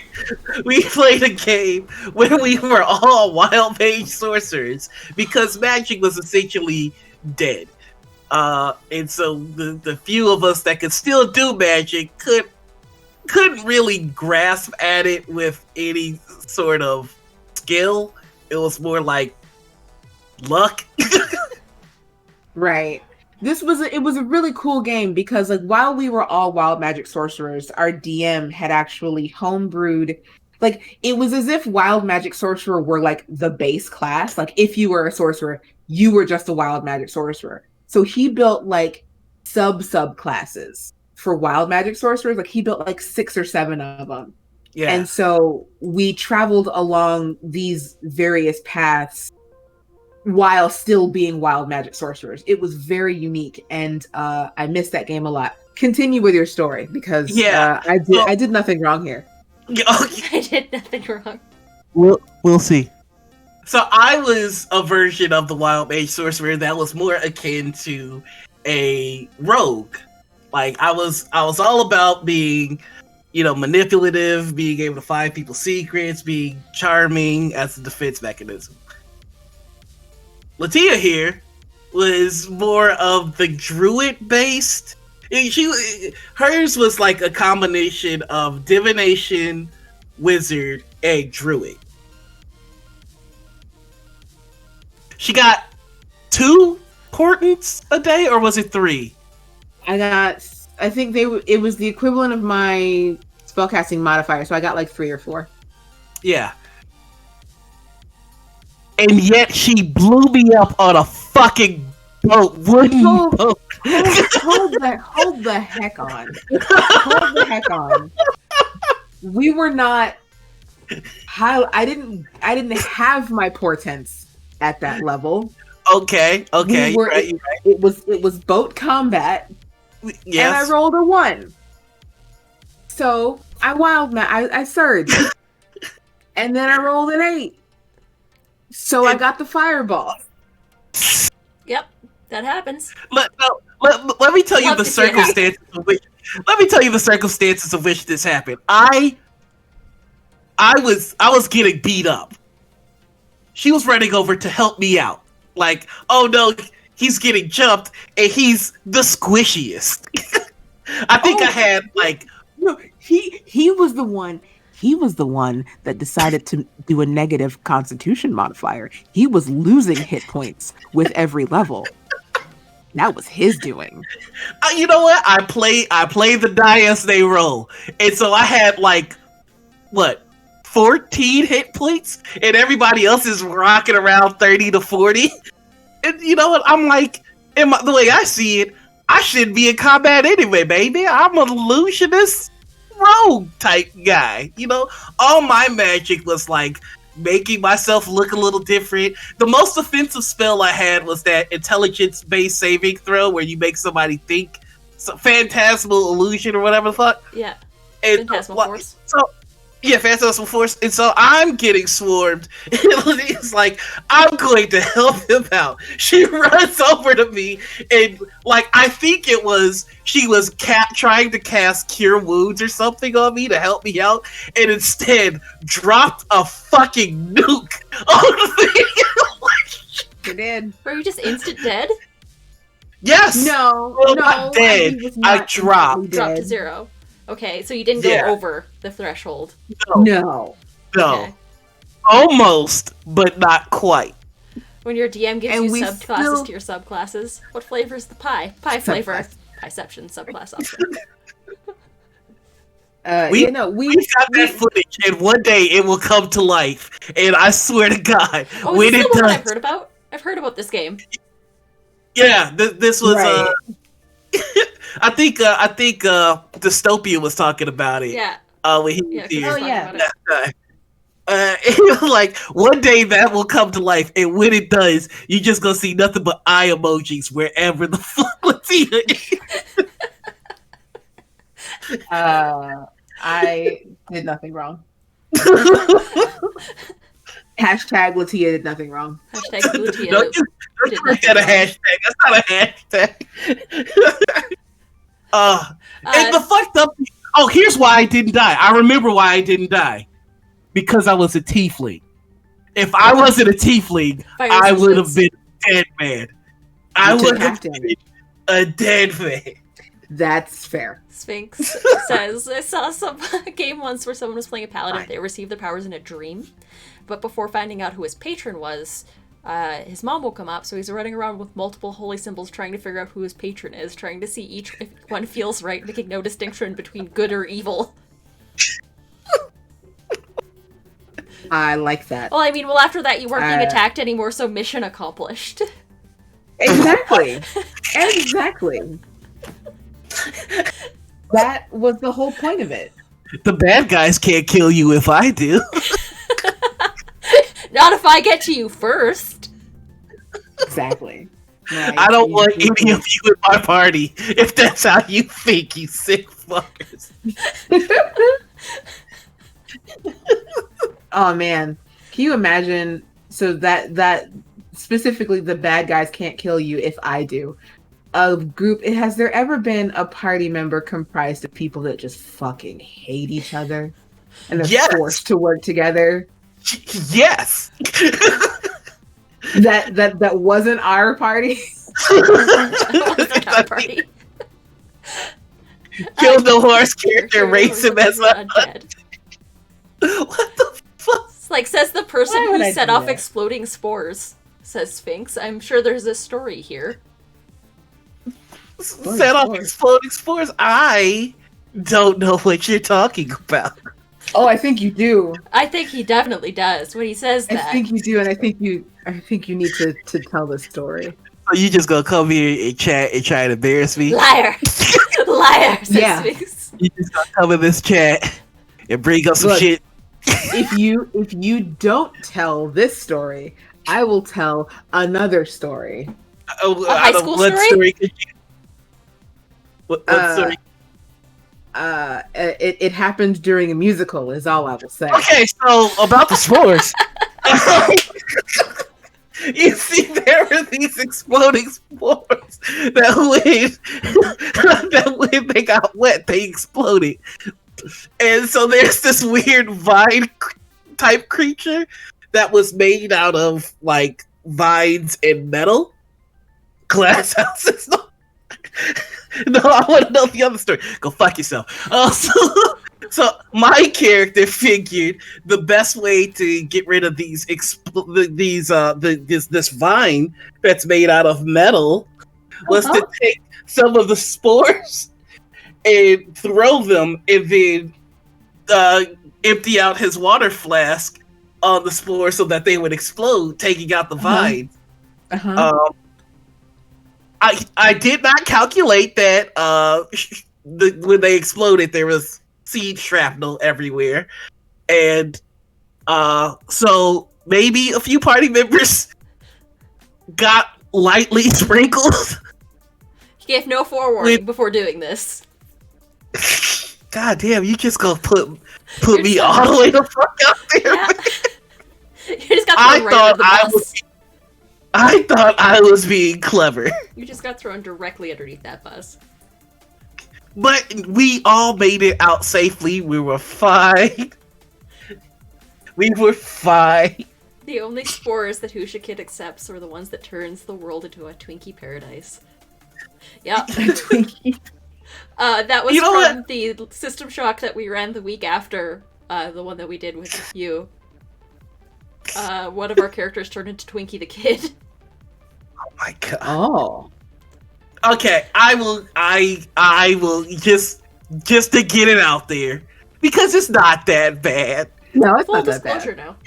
This is a We laugh about it. space. We laugh about it. I will tell the musical story. All right. Now, there are some things that you need to know.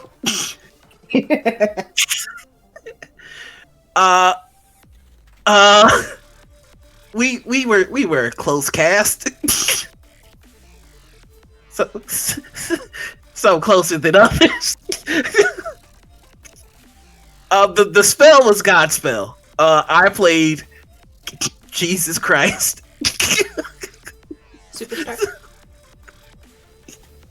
No, this is the bad. This is the worst of the two Jesus musicals. I refuse to acknowledge that. I think Godspell's better. Godspell is very Canadian in origin as well. I just got big. Okay. I like Godspell because I was in it, but I like Jesus Christ Superstar because the music is better. Okay, that's fair. So, close cast, some closer than others. Yeah. Okay. Yeah. Painting a picture. Oh, look, if you're gonna giggle your way through it, I'll just tell it. No, I can do this. It's fine. Okay. There's a part before I get crucified where the cast is all around me doing the whole, oh no, morning. Jesus, you're about to die. Oh, no, Jesus, you're dying. No. Me being a prepubescent young man. I may have got touched a little bit. Whatever. It's all good. But then they bring me over to the lockers where I was to get crucified, because if you know Godspell, it takes place in wherever the fuck it takes place. Right. So the thing about Godspell is that it is malleable, and since we were kids in a school, our version of Godspell took place in a school. Also, the thing that I didn't quite equate until I left high school was that was a religious play at a public school. Yeah, I know. Was Mr. Cowell okay? I think he just didn't give a fuck. God bless him. God bless him. Go on. So yeah, after the oh no Jesus, they bring me over to be crucified on lockers. Now the thing that you need to understand about this is, when they took me to be crucified, they had my arms out. Like, one person had one arm, the other person had another arm. Immediately following the "Oh no, Jesus" part, and they walked me to the lockers to be crucified, meaning that I didn't have the opportunity to uptuck. God. No time for adjustments. Yeah, so I just had to go. So I'm crucified now, and Jesus didn't really have the opportunity to put a hand down whilst being crucified. And I was a proud young man. And this little light of mine, I let it shine.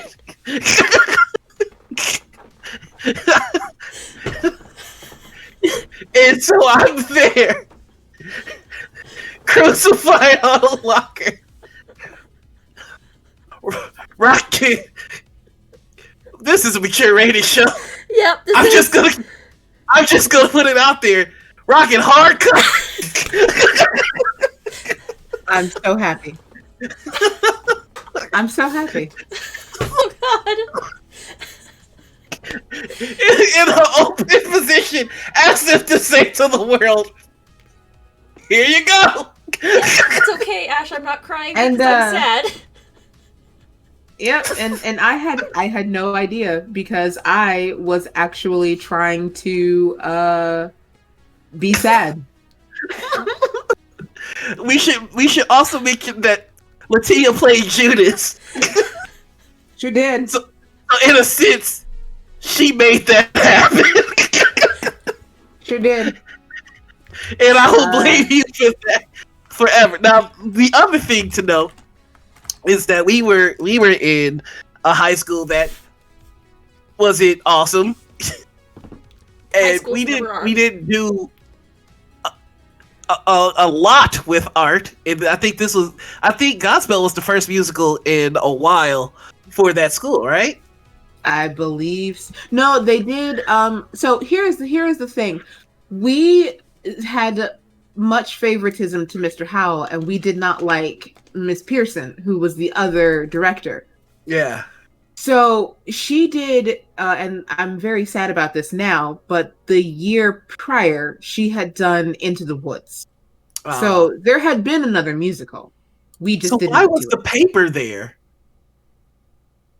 Because it was musical. Okay, well, I bring that up to say this. The newspaper was there that night. Oh no.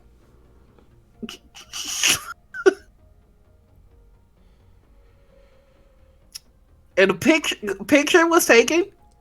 Oh no. And that's where the story ends. So Hard cut. Hard fade to black. Yep. Jamie says full mast.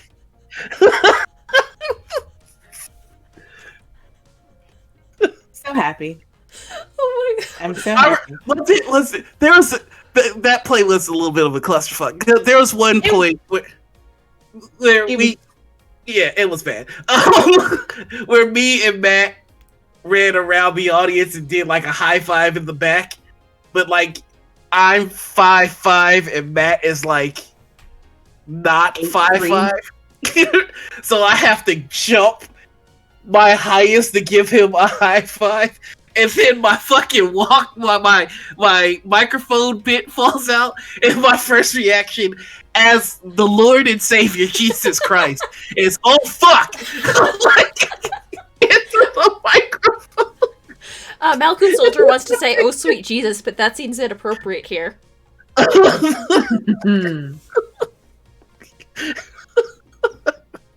Yeah, a lot of mistakes were made that night. Mistakes were made.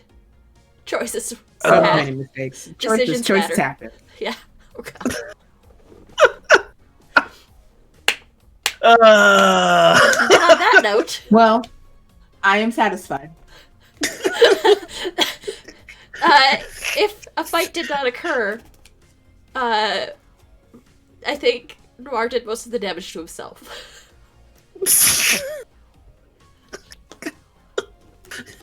That's kind of the story of my life. LaTia does nothing wrong and Noir does all the damage to himself. Like, and then then he made a terrible decision. In all fairness, though, that the stiffy was not my fault. I refuse to accept blame for that. You're also a high school kid. You can't really hold yourself Right, Blame. you know? Exactly. We'll just I need never let I him need to live it hydrate down, after that's that. all. Oh yeah. I'm Hydrate, de- everybody. I'm definitely going to hell for that Hydrate one, or dihydrate. If that- Nah, I think Jesus would high five you. though. I Like, would. me too. You just show up at the gates, and St. Peter just points to this whole clip on Twitch. I mean, you know, I would actually like St. Peter to show me what it looked like in high school because like I said, I was too busy being sad. I had to be told about it afterward. Random boners are a thing. I gotta tell you, like, okay, this is. I was just gonna say, fear boners are a thing. Like, I was. Scarousal? I was terrified because yeah. in that Came back moment at played the right in slow time. motion for me. Sixes. Oh, welcome back, Roll Sixes. You are here at just the right moment. I mean, once they grabbed my arms, I knew that was it. I was like, okay, when's the next time I can put my hands down to do a quick Never. up tuck? And I'm like, Never. I can't. I'm dead for a while after this. We're not gonna hype train. Good story. Alright. Fear boner height. Goddamn train. No. And so, Love it. like, I'm walking to the crucifix, or being led to the crucifix, knowing that this is my life now. This. You've gone through all the stages of grief. No, row sixes, you knock it the fuck off. Am I gonna have to fight the audience? The best part is We are Yes. best we part are is not that they're hype using trading this emotes moment. that I've designed, We- which is the best part about all of this. We are not trading this moment. Can't tell me what to do. Thanks for those bits. No, you put those bits back. Or put Also, those where thank you for the put bits those back where again, they came spouse. from. Or so help me. Oh god. So help me. So help me. Alright, everybody listen here. We are not hype trading my boner story, okay? We're not doing it. Um, I don't even know where we go from here. well, Let's talk I don't about know. something else. Chat, give us a topic, please. For the love of God. Okay, I actually have a good topic. I have a topic. Okay, Okay. good. To get us, let's talk. Yeet. Let's talk about failure. Failure. Okay. Let's Failure. talk about. Okay, so I know that we talk a lot about like things that we feel we're successful about. As I got really Canadian there for a second when I said about. Sorry. There I go again. Let's talk about where do you think your shortcomings are as a GM or as a player? Where do you feel your shortcomings are? Because I know we talk a lot about like, hype or like the things that we think we do well or the things that we think we need to do to be a good player, where do you think your shortcomings are? Where do you think you fall short as a GM or as a player? Unleash the Canadian. It's too late. I know exactly That where my assumes that I was failure actually caged to begin with. I was not. I need to be better at communicating with the people I'm in games with. This is something that I'm working on, but it's just how do I put this without sounding like an asshole? After like games are over, I tend to I'm not the kind of guy that hangs out in the Discord all the time. Like You I don't. ninja vanish. Yeah, I play the game, I have fun, I try to be courteous, and all that kind of stuff. But then, like, I'm kind of gone after that, and it's not so much, I don't like the people that I play with. It's more like, I can communicate with you as this character, but I am not comfortable enough with myself to be myself with a lot of people. Yeah, if that makes any sense. Mm-hmm. Get it? Yep. So that's my weakness. There was an exception to that rule. I can't imagine who that one may. Anyways, I think my weakness is not being assertive enough as a GM or as a player. Sometimes, not like. Are we all look? Little Vax. Yeah, Yeah, she's up there too. I know. I just want to show off something. I feel like I need to show something off. I can grab my Critical Role tarot card deck. That's in the other room, though. No, it actually distracted me because it fell from its normal place on my shelf, and I need to put it back. But you said that you're not assertive enough. No, I don't feel that I'm assertive enough as a GM or as a player, like to help call other problem players or to. I need to be a little bit more vocal about my displeasure at certain things at the table. I think if I feel a certain way about a certain thing, I need to get better at expressing that and getting better at like drawing lines where I want them. I have those communication barriers, and I have those things where I feel socially awkward, and I don't like know how other people will react when I put this out there into the world. No, I feel that. Like, I don't think that my current coping mechanism with people that I have a displeasure with is healthy, and I'm trying to work on it.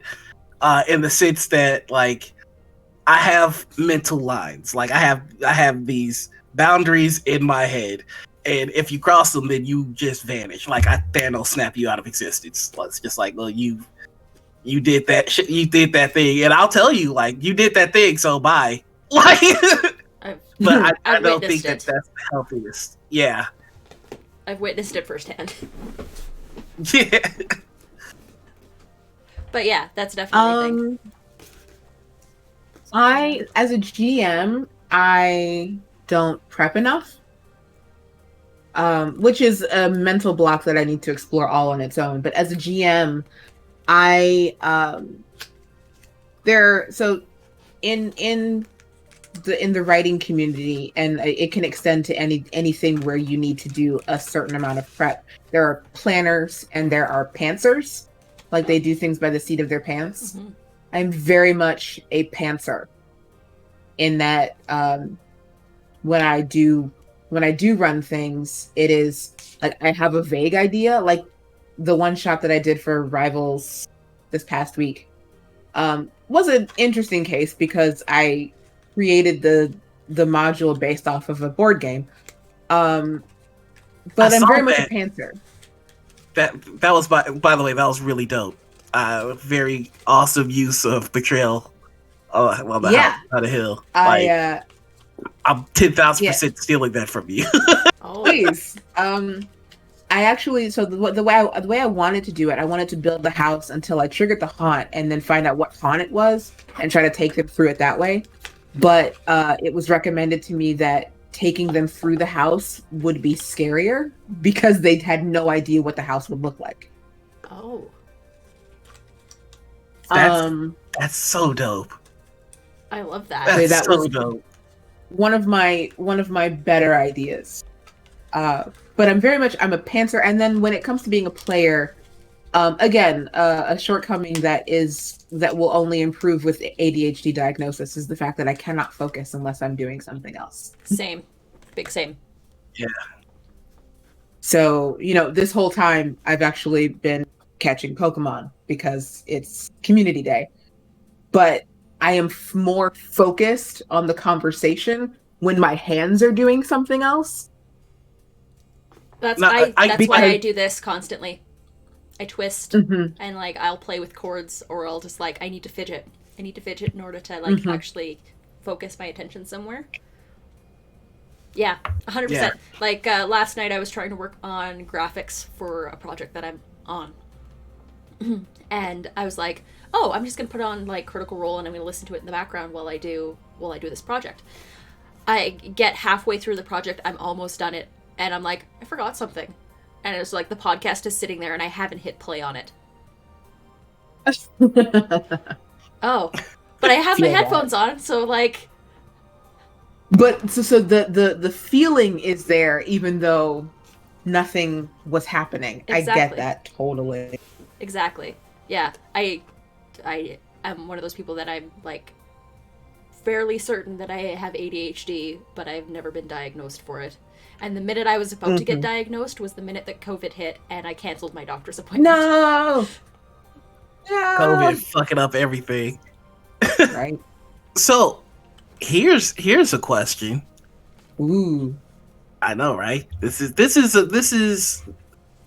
I think this one's a little bit more meta, but how does it feel having a platform now? Like, how do you deal with that, and what are the aims of your platform? Oh Jesus. I have a platform. Shut up! You're affiliated, and you got this dope ass channel. Got a platform. People listen to me? Is that a thing? So Scary, right? it's terrifying. Because you've It's got that terrifying. responsibility that goes with it. Yes. So Wait, shit, That is true. People just I didn't. Is he just Yeah. hitting you now? People, the Valkyrie soldier just said people are throwing money at you. I'm like, wait. Oh shit! People are actually throwing money at me.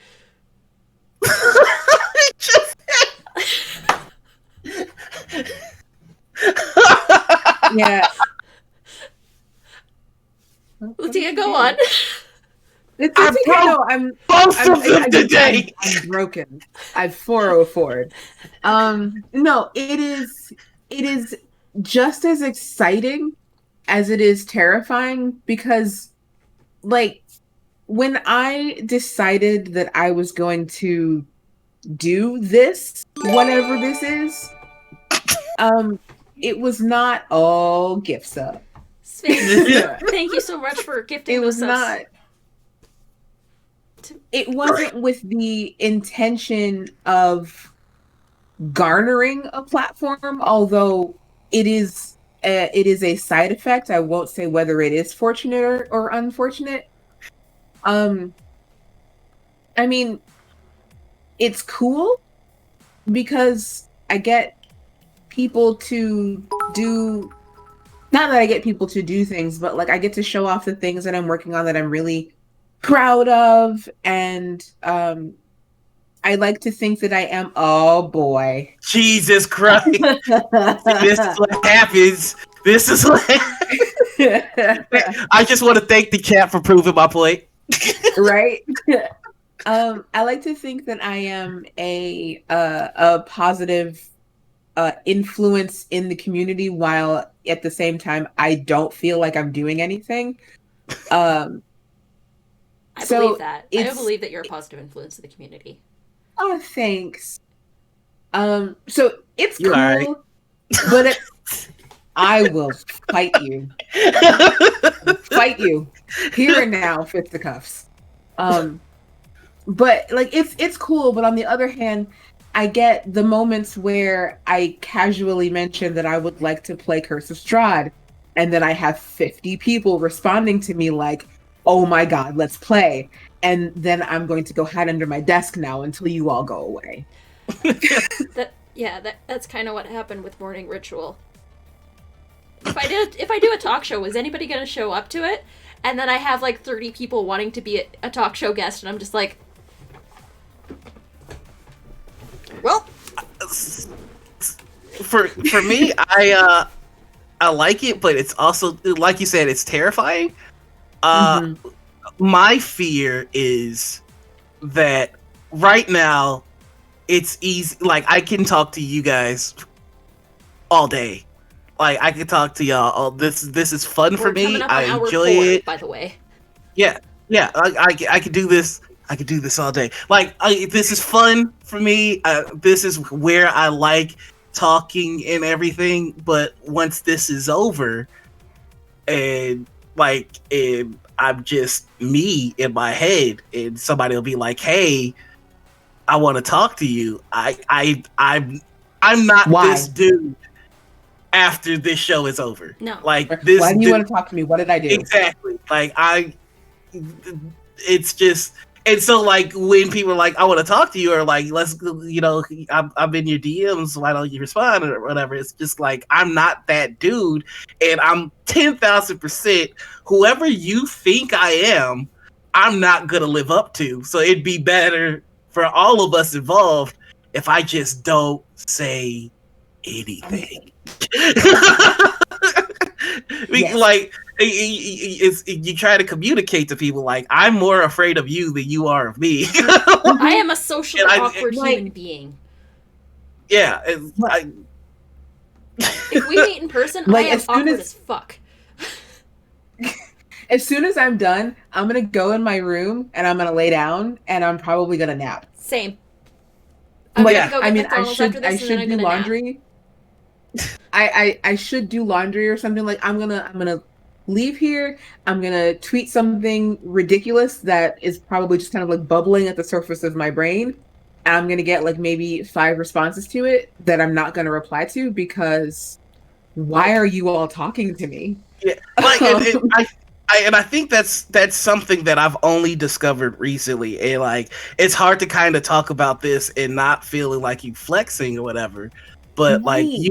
you see people on Twitter or Instagram or whatever, and they have like a bajillion followers, or they're at like 4, 5, 6, 7,000. You're like, well, they're the shit. And then you see them talking with a bunch of other people that are like, wow, I can't even imagine what it'd be like to be able to have that conversation with them.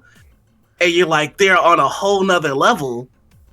But it's like, you know, I think I was blessed to have a very unique perspective in that I've known you, LaTia, all my life. And so like, I have always been able to give you shit. And then like, Yes. I have watched you blow up, and I can still give you shit because like, I know who you are. Right. And, but then, you know, I you saw it, like, I wasn't in the Twitter space, and when I got into the Twitter space and I saw your presence there, I'm like, the fuck? like this is LaTia. This is the chick who I ate her chicken wings. Like, Why you gotta bring that up though? I know, right? I have forgotten about it. Why you gotta bring it up? I know, because I want you to suffer. No, I'm kidding. But it's just like, it's easy to like see follower accounts and then the projects that people are working on, and to let that build a narrative in your head. But if you don't have the benefit of having known somebody like that as a person, you could just be wrapped up in that narrative you build for them in your head. and I think that is something that I'm seeing happen. I've had to have a conversation with somebody about it because they see like the Noir Enigma, and that's who they are, and it's kind of hard to try and break down. Like, no, I'm a dude, and I'm not a very impressive dude at that. Like, I'm just a dude. Like, after this is over, I've got errands to run, bills to pay, and I'm gonna freak out about the same shit that you're gonna freak out about. And I think that it would be healthy for our space if more people, kind of discuss that. Like, more people were honest about how they feel. Yeah, people are people, right? Yeah. Like, we all have the same shit, and like. For example, how you were intimidated by me when we first met. And I'm like, the fuck? Why? Okay, so to explain, I don't know if you all know this, but Anita has a tattoo that I guarantee at some point you have seen. Like, it's... See if I can get it on camera. Oh, 1 sec. I'm gonna sit like a goblin for a second here. It's the watercolor D20. Yeah. It's also in my header picture on Twitter. Right. Oh. And so I saw a picture of that. I saw a picture of that with like thousands of likes and follows and shit. And I'm like, and so like, it is the one thing I've done. It's the only thing I've done. And so like, I'm being told like, okay, so you're going to be in a game with Anita. And I'm like, okay, so I look her up and I see that picture and I'm like, okay. like I'm fucking spooked. Like, I mean, because like I said, it's very easy to let the clout get in your head. And I was like, I feel like I have no clout. But that's the thing. It's like, I think everybody feels like that. Train you again? Thank you so much for the level 2 hype train, everybody. Yeah. Like, I feel, that's the thing, is I think people need to be more honest with how they feel about these things. Like, with that imposter syndrome. Like, everybody gets it. Like, I saw Justin's posts, like, the 1-800 Noir Enigma, and, like, the add a little chocolate to your game, and I'm just like, I can't compete with this. He's hilarious. How am I supposed to be funny in a game with him? Unfortunately, he's always been funny. I know. Just having you say it just confirms so many suspicions in my life. I mean, but getting back to like the core of this is just like, people aren't their clout, and like the biggest key I think I could give to anybody who's trying to jump in the space is like, make sure that you understand that everybody is a person, and the more you treat people like a person, the better off you'll be. Because I'm gonna tell you, 99% of the people who have the clout don't want it. Yeah. Exactly. They have no idea how they got it. They're fucking confused, and then all of a sudden, like, everything they say or do is under a microscope, and exactly. and it's harder to explain when you're talking for yourself and not for a cause. Like, I am a black dude that supports BLM, and I support more black people in TTRPG, but I'm also a dude that just likes chicken nuggets and watching shit on Netflix, and maybe every now and then saying something stupid on Twitter. Like, and it's harder to be that because, I mean, you have to understand that people are listening now. You want to use that for positive shit, but every now and then you just gotta rant about like, Warrior Nun was dope, but there are some plot holes that I think we need to do something about it. Like, Every now and then you just gotta throw that word salad out into Twitter and see who bites. And usually it's the dumbest shit too. Yeah. Like when D made me do the Pledge of Allegiance, but to butts. To butts. Butts. Some Mickey D. Go get you some Mickey D. Hoosier.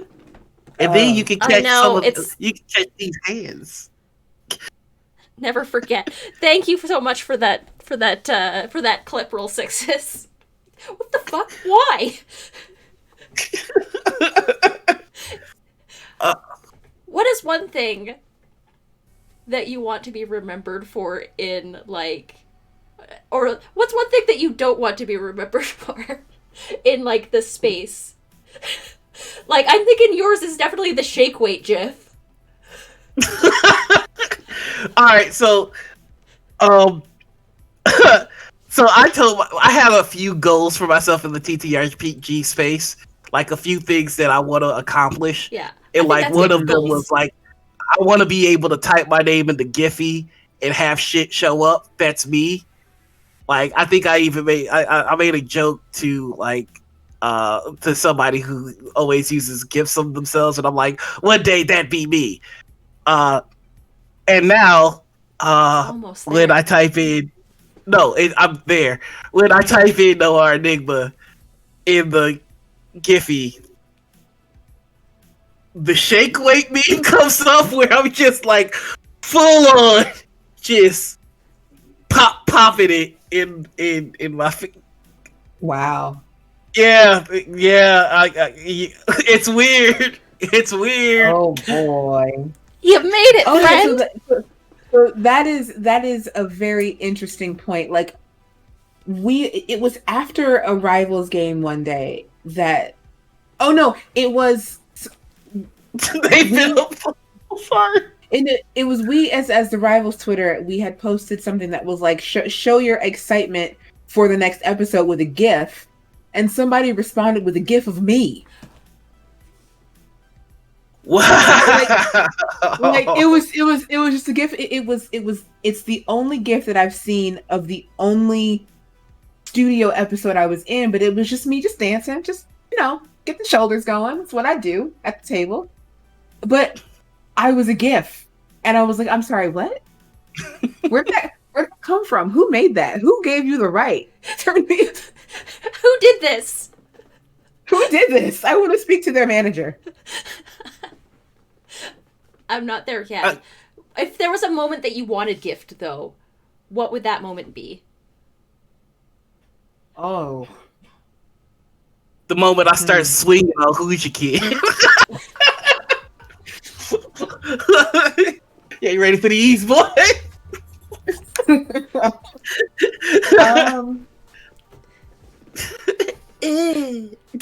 can't think of Sir! Mr. Bird, I can't think of anything that I would want gift. Mostly because most of the gifts I would want would have to be like in-person things that have happened, and none of those things have happened because in-person isn't a thing. So I have a question that I can kind of tack on. What are some major thresholds that you've crossed, and what are some thresholds that you are excited to cross? Like, what are some goals? Like, and I'll state a couple.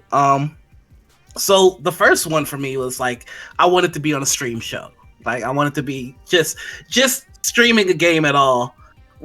Was like, there's no way I could ever do this. Like, these people, everybody that streams is fucking fantastic. And then, like, I was able to do that.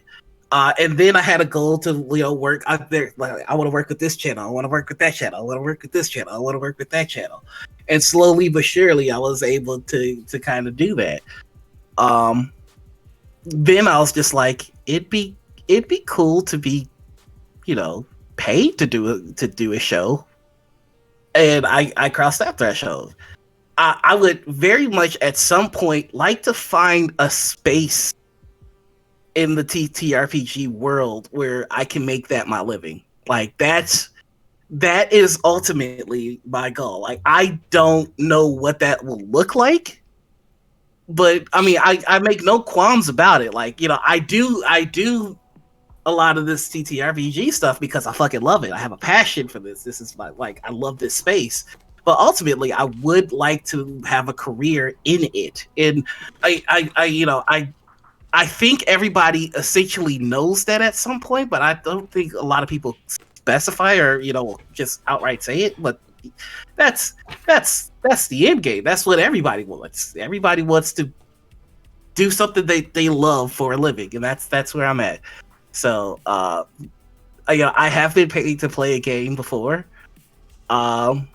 Recently I had the goal of hitting affiliate, which I was able to accomplish. Thank you all.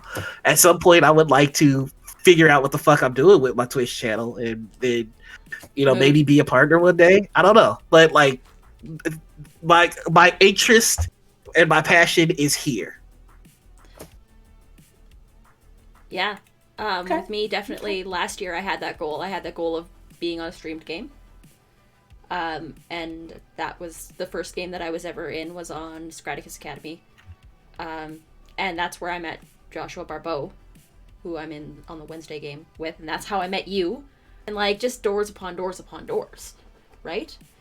Starting my own channel was also inspired by you, Noir. Because of the incident in April. Getting affiliate was huge, and I've always wanted to be that person that builds a space for people who want to get into role-playing games and want to get into this sort of environment, but not know how. I want to be that person that facilitates that first experience, that first game. And that's how I started Critical Misses, which was the initial Critical Misses was me yelling at Twitter and saying that I wanted to create a group for D&D for people who didn't know where to start or didn't want to deal with the most game stores are male dominated, most tables are male dominated. I wanted to get away from that and have it femme focused, or focused for people with marginalized identities, or people with marginalized identities, to come and play games in a space where it was safe and inclusive and it was no pressure. And I did that. And then COVID hit, and I couldn't play in person anymore because we would meet at a bar in the basement and we would drink not stale beer, it's good beer, and play games in a place where it was like low maintenance, super chill, and just learn and grow together. And then COVID hit and I couldn't do it anymore, so I was just like, well, I guess I need to start up this Twitch channel, because then I can do that for a broader audience. And I think, again, it's just I said this on my a couple weeks ago after I had hit affiliate, was that COVID pushed me in a direction that I wasn't expecting, but one that I was happy it did. Yeah. Because I like building communities and I like forging those connections, because I've never been the kind of I've always had like the social awkwardness my entire life, but this feels like this is actually like a place where a niche that I can fill, and a place that I can help bring people in and bring people together. Yeah. That's my little blurb. But yeah, I think also, building the channel, more content, that's something that I'm looking forward to. Oh, Jamie would like to get at least one payment on Twitch. We gonna get you there, buddy. We'll get you there. We gonna get you there. Rule 6 has thought about being a pro DM, but I hate to lose the passion, that passion to run games. Honestly, yeah. Being a player in some games has helped me revitalize a lot of my GM passion. Like, seeing what other people are doing and like watching shows has helped me with that. Haven't been here long, but you've definitely given a place I could feel like I talk through clearly and feel comfortable, like an insist straight dude. I'm just, that's very nice to hear, Malkuth Soldier. Yeah, that's awesome. I just want to help folks and play games. Like, that's fun too. Yeah. That's amazing. And Roll 6s, I just want to say, like, I think part of being a pro DM, and, take what I'm about to say for a great assault, because I'm not one, I think part of it is being able to balance out the business portion of it while still maintaining your love for it. And like with any job, that's going to take some learning. But I think that if that's your passion, like and that's the career choice that you want, you'll eventually, I think you'll eventually find the right mixture. Um, you know, I like I could rant for like ever on this fucking topic because I think a lot of people are in this space and they want to do something in this space and they don't know how to communicate that, or they don't communicate it at all, and then once you know their drive pushes them towards getting a monetary gain, it can do so in a way that is shady or not transparent, which can lead to people feeling used and disposed of. I think with anything, communicating with people or communicating with an entire community is very fucking important. Like, I'm here because I love you, but I also want to be able to feed myself doing this. Like, making no qualms about it. Like, I will be a good guy, but I also, Yeah. That's the thing. I just- Communication is it's- key. Yes, Sphinx. right. Yeah, like I agree 100% with what you said. Like, you need to, what was it?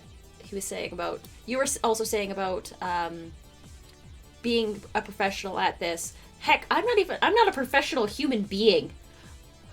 Never mind, like, trying to be a streamer or trying to build a channel or trying to be a GM or a DM. I'm always learning. And I think that's something else that you need, that it's key. You need to always be learning and always be, like, figuring shit out. Because I think if you stop, like, trying to learn and trying to grow, that's when you run into pitfalls and stumble. Like, you have to be open to those pitfalls and stumbles as well. Curious, what's your favorite homebrew indie option that you've seen recently? Getting away from D&D or big box titles. I am very interested to play Morkborg. I've by heard Freya really good Lagan. things about Morkborg. Yeah, Ray goes on It about look- Morkborg. I don't know what Morkborg is. I just look up look up up Morkborg. Morkborg. It's super fun to say. I'm very flattered that you think that I know how to spell Morkborg successfully. I'm putting it in chat. It's Yeah. Okay. Morkborg. Oh, okay. So it's spelled exactly how it sounds. Okay, Exactly. never mind. Yeah, Um, Morkborg. I saw the Kickstarter for Wanderhome. Yeah. Wanderhome looks really Wanderhome good, looks very cute. really charming. I like wholesome in my games. I like whimsy in my games.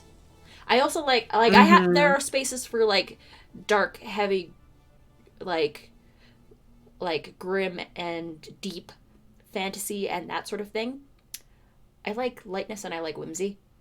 That's generally reflected in like the games that I run and the games that or the characters that I play. Yeah, Kids on Brooms looks really fun, which is an expansion for Kids on Bikes. Kids on Brooms does look really fun. We have that at work. I love Kids on Bikes. That's such a good system, and I'm gonna get a game running on this channel for that. Kids on bikes. How about you, Nor? Do-do-do-do-do. I don't know if the game I like is indie. We'll just throw it out there. Right out there. I love Urban Shadows with my entire fucking heart. Urban Shadows is fucking good. It's so goddamn good, and it just I think I'm fully in love with Powered by the Apocalypse. Yeah. PBTA is but such a good it's- base for a lot of It things. is such a shift from the usual crunch of your D&D and your Pathfinder, especially Pathfinder. Holy fuck! But like, Oh. just Could be also The homebrew n- options for big systems as well, is Malkuth clarified. oh, okay. Well, like, there's the I'm still wheelchair. gonna. That was discussed recently, like the wheelchair warrior. Where Yeah, The combat I wheelchair, saw that. fucking love I love Okay, that. so I'm doing a lot of Mage Hand Press stuff currently, and I'm gonna I can announce it. I think I can announce it. Well, Do it. We're about to find out. I mean- So I'm doing a Conspiracy in the Stars game, and I am playing. I'm using. If you know anything about me, you know that I love time magic. That is my jam. And Mage Hand Press has a whole book of chronomancy, or if you're in my world, chronography stuff that you can use. And so I am a warlock whose patron is me in the future. So Your patron is future you? yes. This tracks. And there are a bunch of abilities that play into that. Like there's an ability that's called I could use fewer scars, where like the future me is just like, could you duck please, because this cut on my neck itches. Like it's just thematically very much my jam. I mean there are quirks in this character that are built in. Like I often use the wrong tense, or like when I meet new people I have to roll, and on certain rolls I'm very happy to see that person alive. Fuck.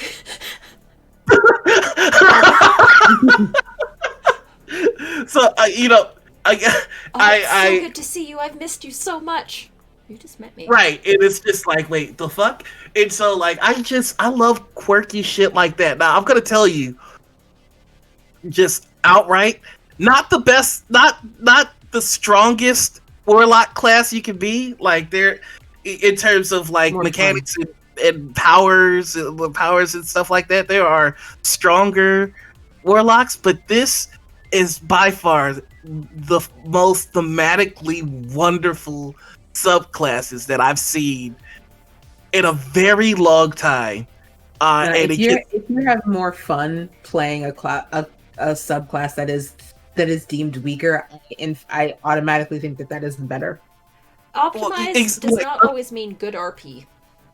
Thank you. And like a lot of people shit on the College of Whisper bards because they're not as effective as like your lore, your valor, your swords, or whatever the fuck. But I love the flavor of College of Whispers, and I love the patron of you, which is what it's called. And it's so dope.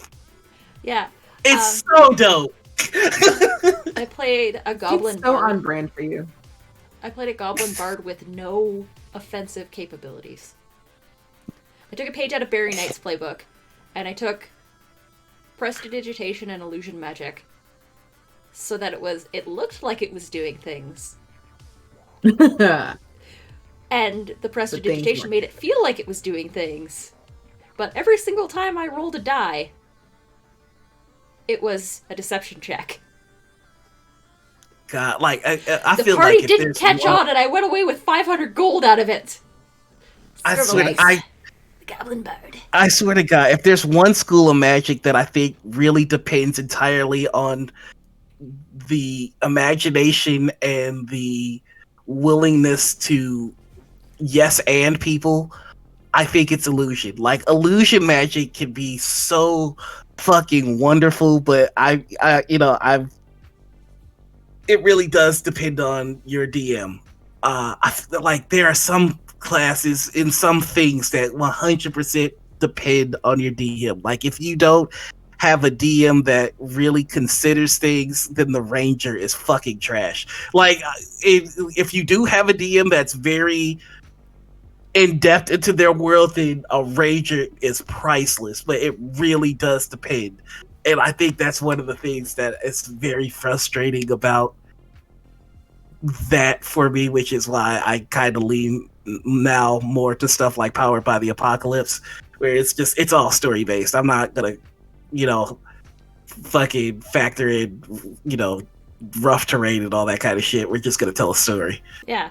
Malchus says that if you want something not so crunchy but still has something to it, you might like Open Legend. Open Legend? I'll have to give that a look.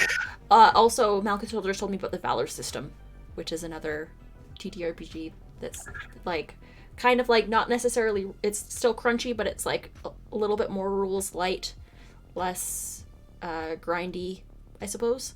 Mm-hmm. Yeah. I like playing around with different systems. There's nothing wrong with trying something else. Yeah, I'm looking forward to trying Quest and Emberwind. Those are the two, like, right now where I'm just like, okay, I got to give these bad boys a look. Emberwind looks right up my alley. Looks really good. I'm waiting for the. I have the PDF of the Quest book, but I'm waiting for the special edition to come back in stock so that I can add that to my bookshelf.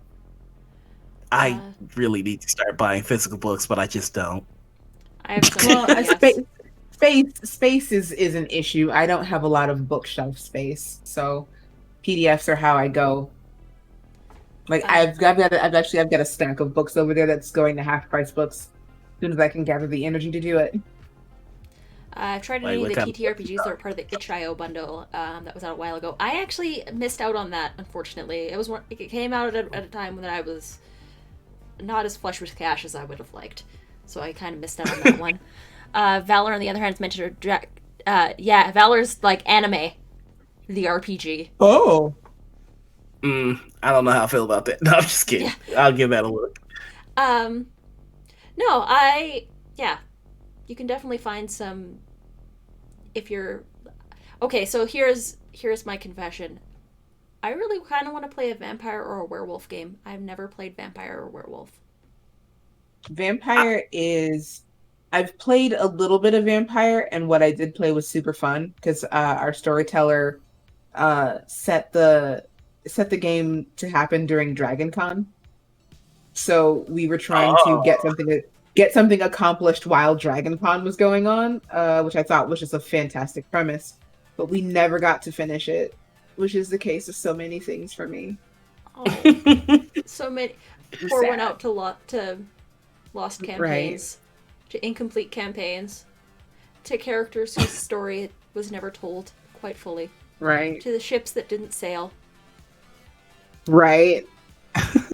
All right, so I have one last question that I can think of, which is name 5 people that you want to play a game with. 85 people. That I want to play a game with. Okay. Yes. LaTia. I want to play with LaTia at one point. Like, no lie. Barack Obama. Barack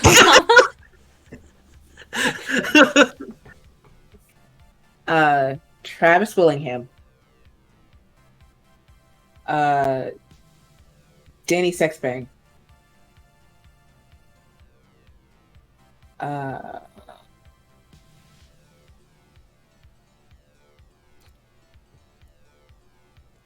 Noir. I want to play another game with Noir. I've played D&D with you. It was a life-changing experience. You want to do it again? No, sure. Sure, put words in my mouth. I see how it is. Don't waste the slot. Let's see.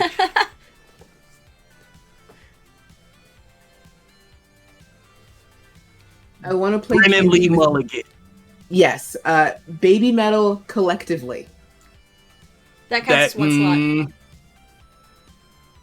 slot. If I have to pick a member of Baby Metal, Sue Metal. Well, you can have all of them.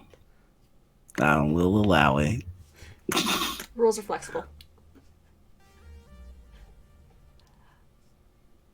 I'm gonna say Satine Phoenix. I'd like to play a game with. She's such a good storyteller. She is such a good storyteller. Who else is on my list? It's like my top 5. Like Mercer. It's cheating to say Mercer. Mercer's, I think, on everybody's it's cheating. list. Mercer's on everybody's list, so that's why I didn't say it. Yeah. Okay, fine. Then I'm not gonna waste the slot. Then. So wait, time out. No, hold on.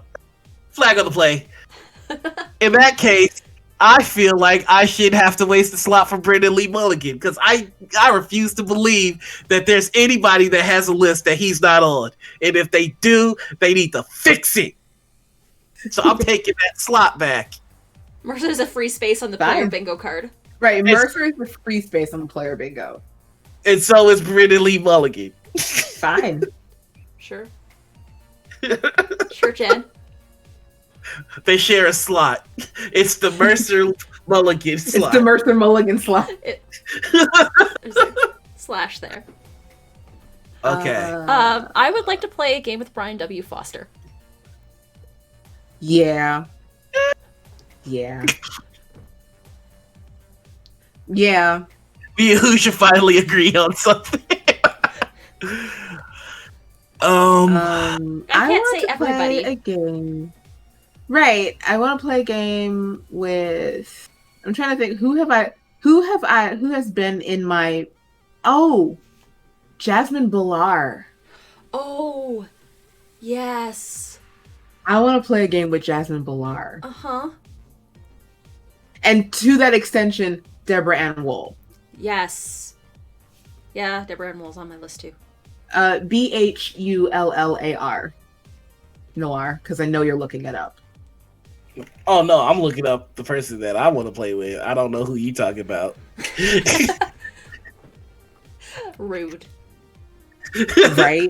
Rude. Okay, I just So needed to rude. remember his last Jamie, name. I just want to play a game. All right, so Yeah, yeah, yeah. Barack Obama, Uh-huh. Lou Wilson, Who's that? Dimension 20. He plays. Oh, okay. He plays Fabian Seacaster. Oh, okay. Now, who did you say? Now I'll look them up. Oh, her name is Jasmine Billar. She was in Relics and Rarities with Deborah Ann Wool. Blah. Bhullar. Oh, okay. Oh, I know her. That's the bronze girl, right? Yeah. Yeah. Okay. Yeah, I know her. I just love I'm how she playing. tears apart trolls in her Mm-hmm. streams. It's so good. so good. Makes me very happy. I'm trying to think of, like, I want to play in a game with Ray. I want to play in a game with the Brick. I've had her DM for me, but I'd like to actually play in a game with her. I will say, if you've played in a game with somebody, then you can't pick them. Okay, fine. Okay. Okay, fine. That way you say it's space. automatically We're not doubling up. assumed. Huh? It's already happened. Yeah. It's already doubled. Yeah. Okay, so yeah, I agree. Deborah Ann Wool and Jasmine Billar are both on mine. Satine Phoenix, Matthew Mercer is automatic because he's just on the player's bingo Yeah. card. Brian W. Foster, I think I'm at 5, actually. I think I'm actually at 5. Yeah. So, who was my first person? I don't remember. Ava DuVernay. Ooh. Taika Waititi. Yes! Motherfucker! I swear I was going there.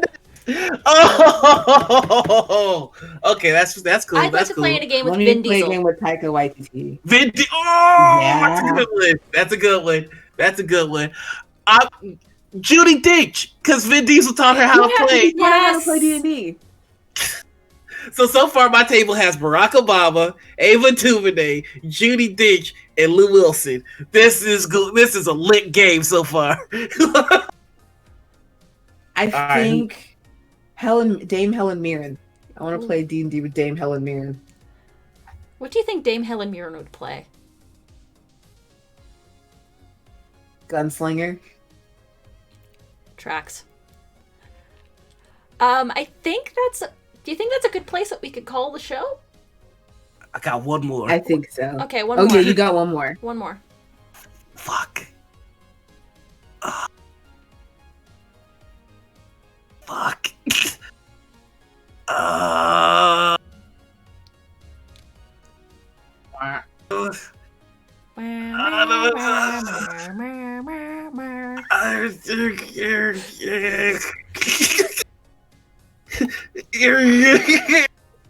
I believe in you.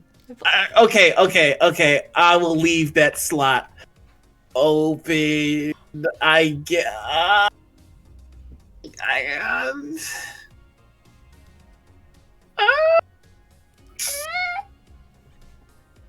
I don't know. Sushi Kid is saying, "Pick me" from the crowd. Pick me, pick me, No, because we have to fight. or I'll fight you. Okay. So you have to fight, and if you lose, you have to pick him. Okay, that's fair. I'm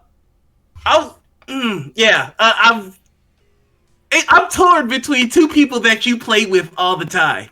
Me? Yes, you. Okay, so one of them is CB. No. I mean, yeah. No, I've played with CB before, so I can't pick him. Okay. So. Are you trying to guess who they are? Now I'm curious. Who do you think? Yeah. Have you played with Gabe? No, but I wasn't thinking him, but I would love to play with him. Okay, so two people that I play with all the time. Oh, you played in the game with Paladin. Mm-hmm. You played. Do you want to play with Tanya? That's one. Okay, I play with all the time. My guesses are Tanya and Sharif. Nope. Tanya Who's the other person? Oh, Brandon. Okay. All right, Okay. those are my five. I have to keep my list mainly black. Hold on. Let's see. Lou. There's only one white person in this James and Judy ditch in my game. That's fine. Okay, so that's me. So yeah, And particularly Hoosier Kid. in particular, Hoosier Kid. Okay. All right. So I think that's about as good a place as any to call this. So why don't we just go around? Yep. We'll say who we are, where you can find us, all that wonderful stuff, and we'll be ready to sign off. We'll start with our guest, LaTia. Oh, it's me. Hi, I'm LaTia. You can find me on the internet at LaTia Jacquise, most anywhere that I can have a username. I'm very tired. You can find me on on Sundays at twitch.tv/D&D with the Rivals of Waterdeep crew.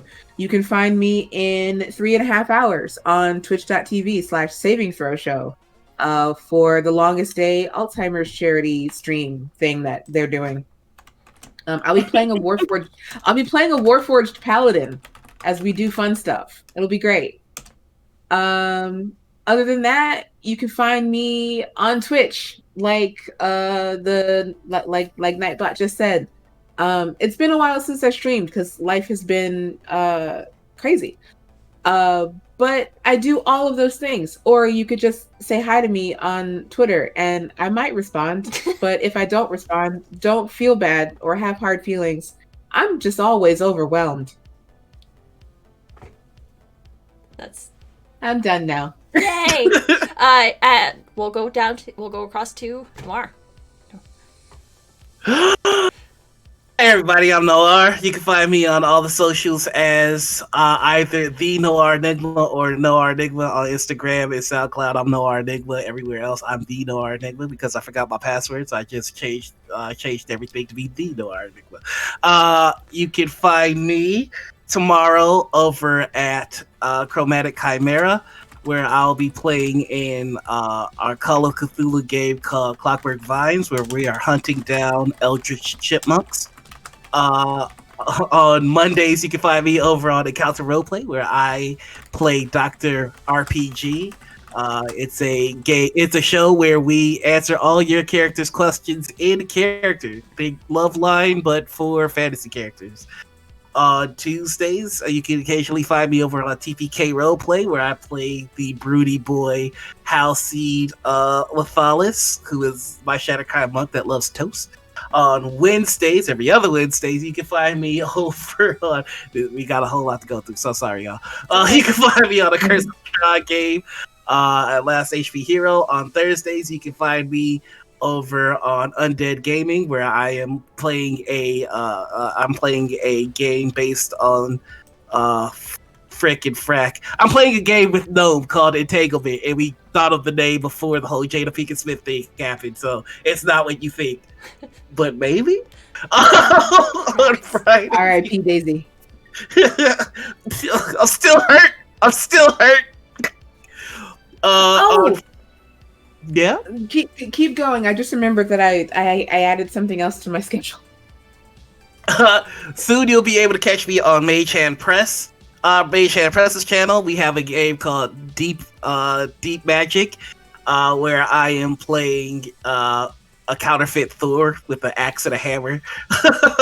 we're in cosplay. It's gonna be a good ass time, and then you'll be able to find me back on Mage Hand Press for our Conspiracy in the Stars game. It should be fairly dope.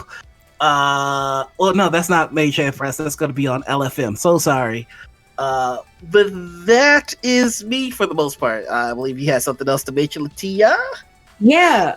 Starting in a week from this Sunday, I will be on twitch.tv/go_JG with Jess as we run our own version of Conspiracy in the Stars. Nice. Very soon. So, Conspiracy in the Stars is the adventure that's being released with the Mage Hand Press Kickstarter. So we are Jess is putting their own little spin on that to run for us. It's gonna be great. Nice. Wait. What? Like, I'm looking at that channel. When does that game start? The 16th? Do you know everybody you're playing with? Yes. Okay, then it's not the one I think of. Never mind. Go ahead. Hi, everybody. I guess that leaves it to me. Hi, everybody. I'm Anita or Panita, or you can find me at Panita everywhere, or at Critical Misses, at critical.misses on Instagram, because some cosplayers that haven't used their site since 2016 have taken that username. Anyways, you can find me here. This is my channel. This is what I do. I run RPGs every once in a while. Sometimes I play casual video games. You can give me a follow if you like, if you aren't already. Thank you so much for stopping by and visiting, and thank you, LaTia, for guesting today. And thanks for thank you for having me. Oh, you're so great. I was gushing to Noir before this, so I was just like, I'm nervous. I'm really nervous. Why though? I'm harmless. Exactly. I'm harmless. I wouldn't hurt a fly unless it bothered me a lot. Fair. That is a damn lie. I see you when she do the flies. It's cruel. I don't know. I'm just talking now. I'm tired as well. Stop it. But yeah, thank you so much for everybody who stopped by for the 2 hype trains. What the heck? 2 hype trains. 2 hype trains in one stream. But yes, until next time, I guess. Yeah, we're way past the morning at this point because it's 1:30 here. Until the next time, everyone, we love you. I love you. I'll miss you. And the ritual is closed. Catch these hands, Lucian.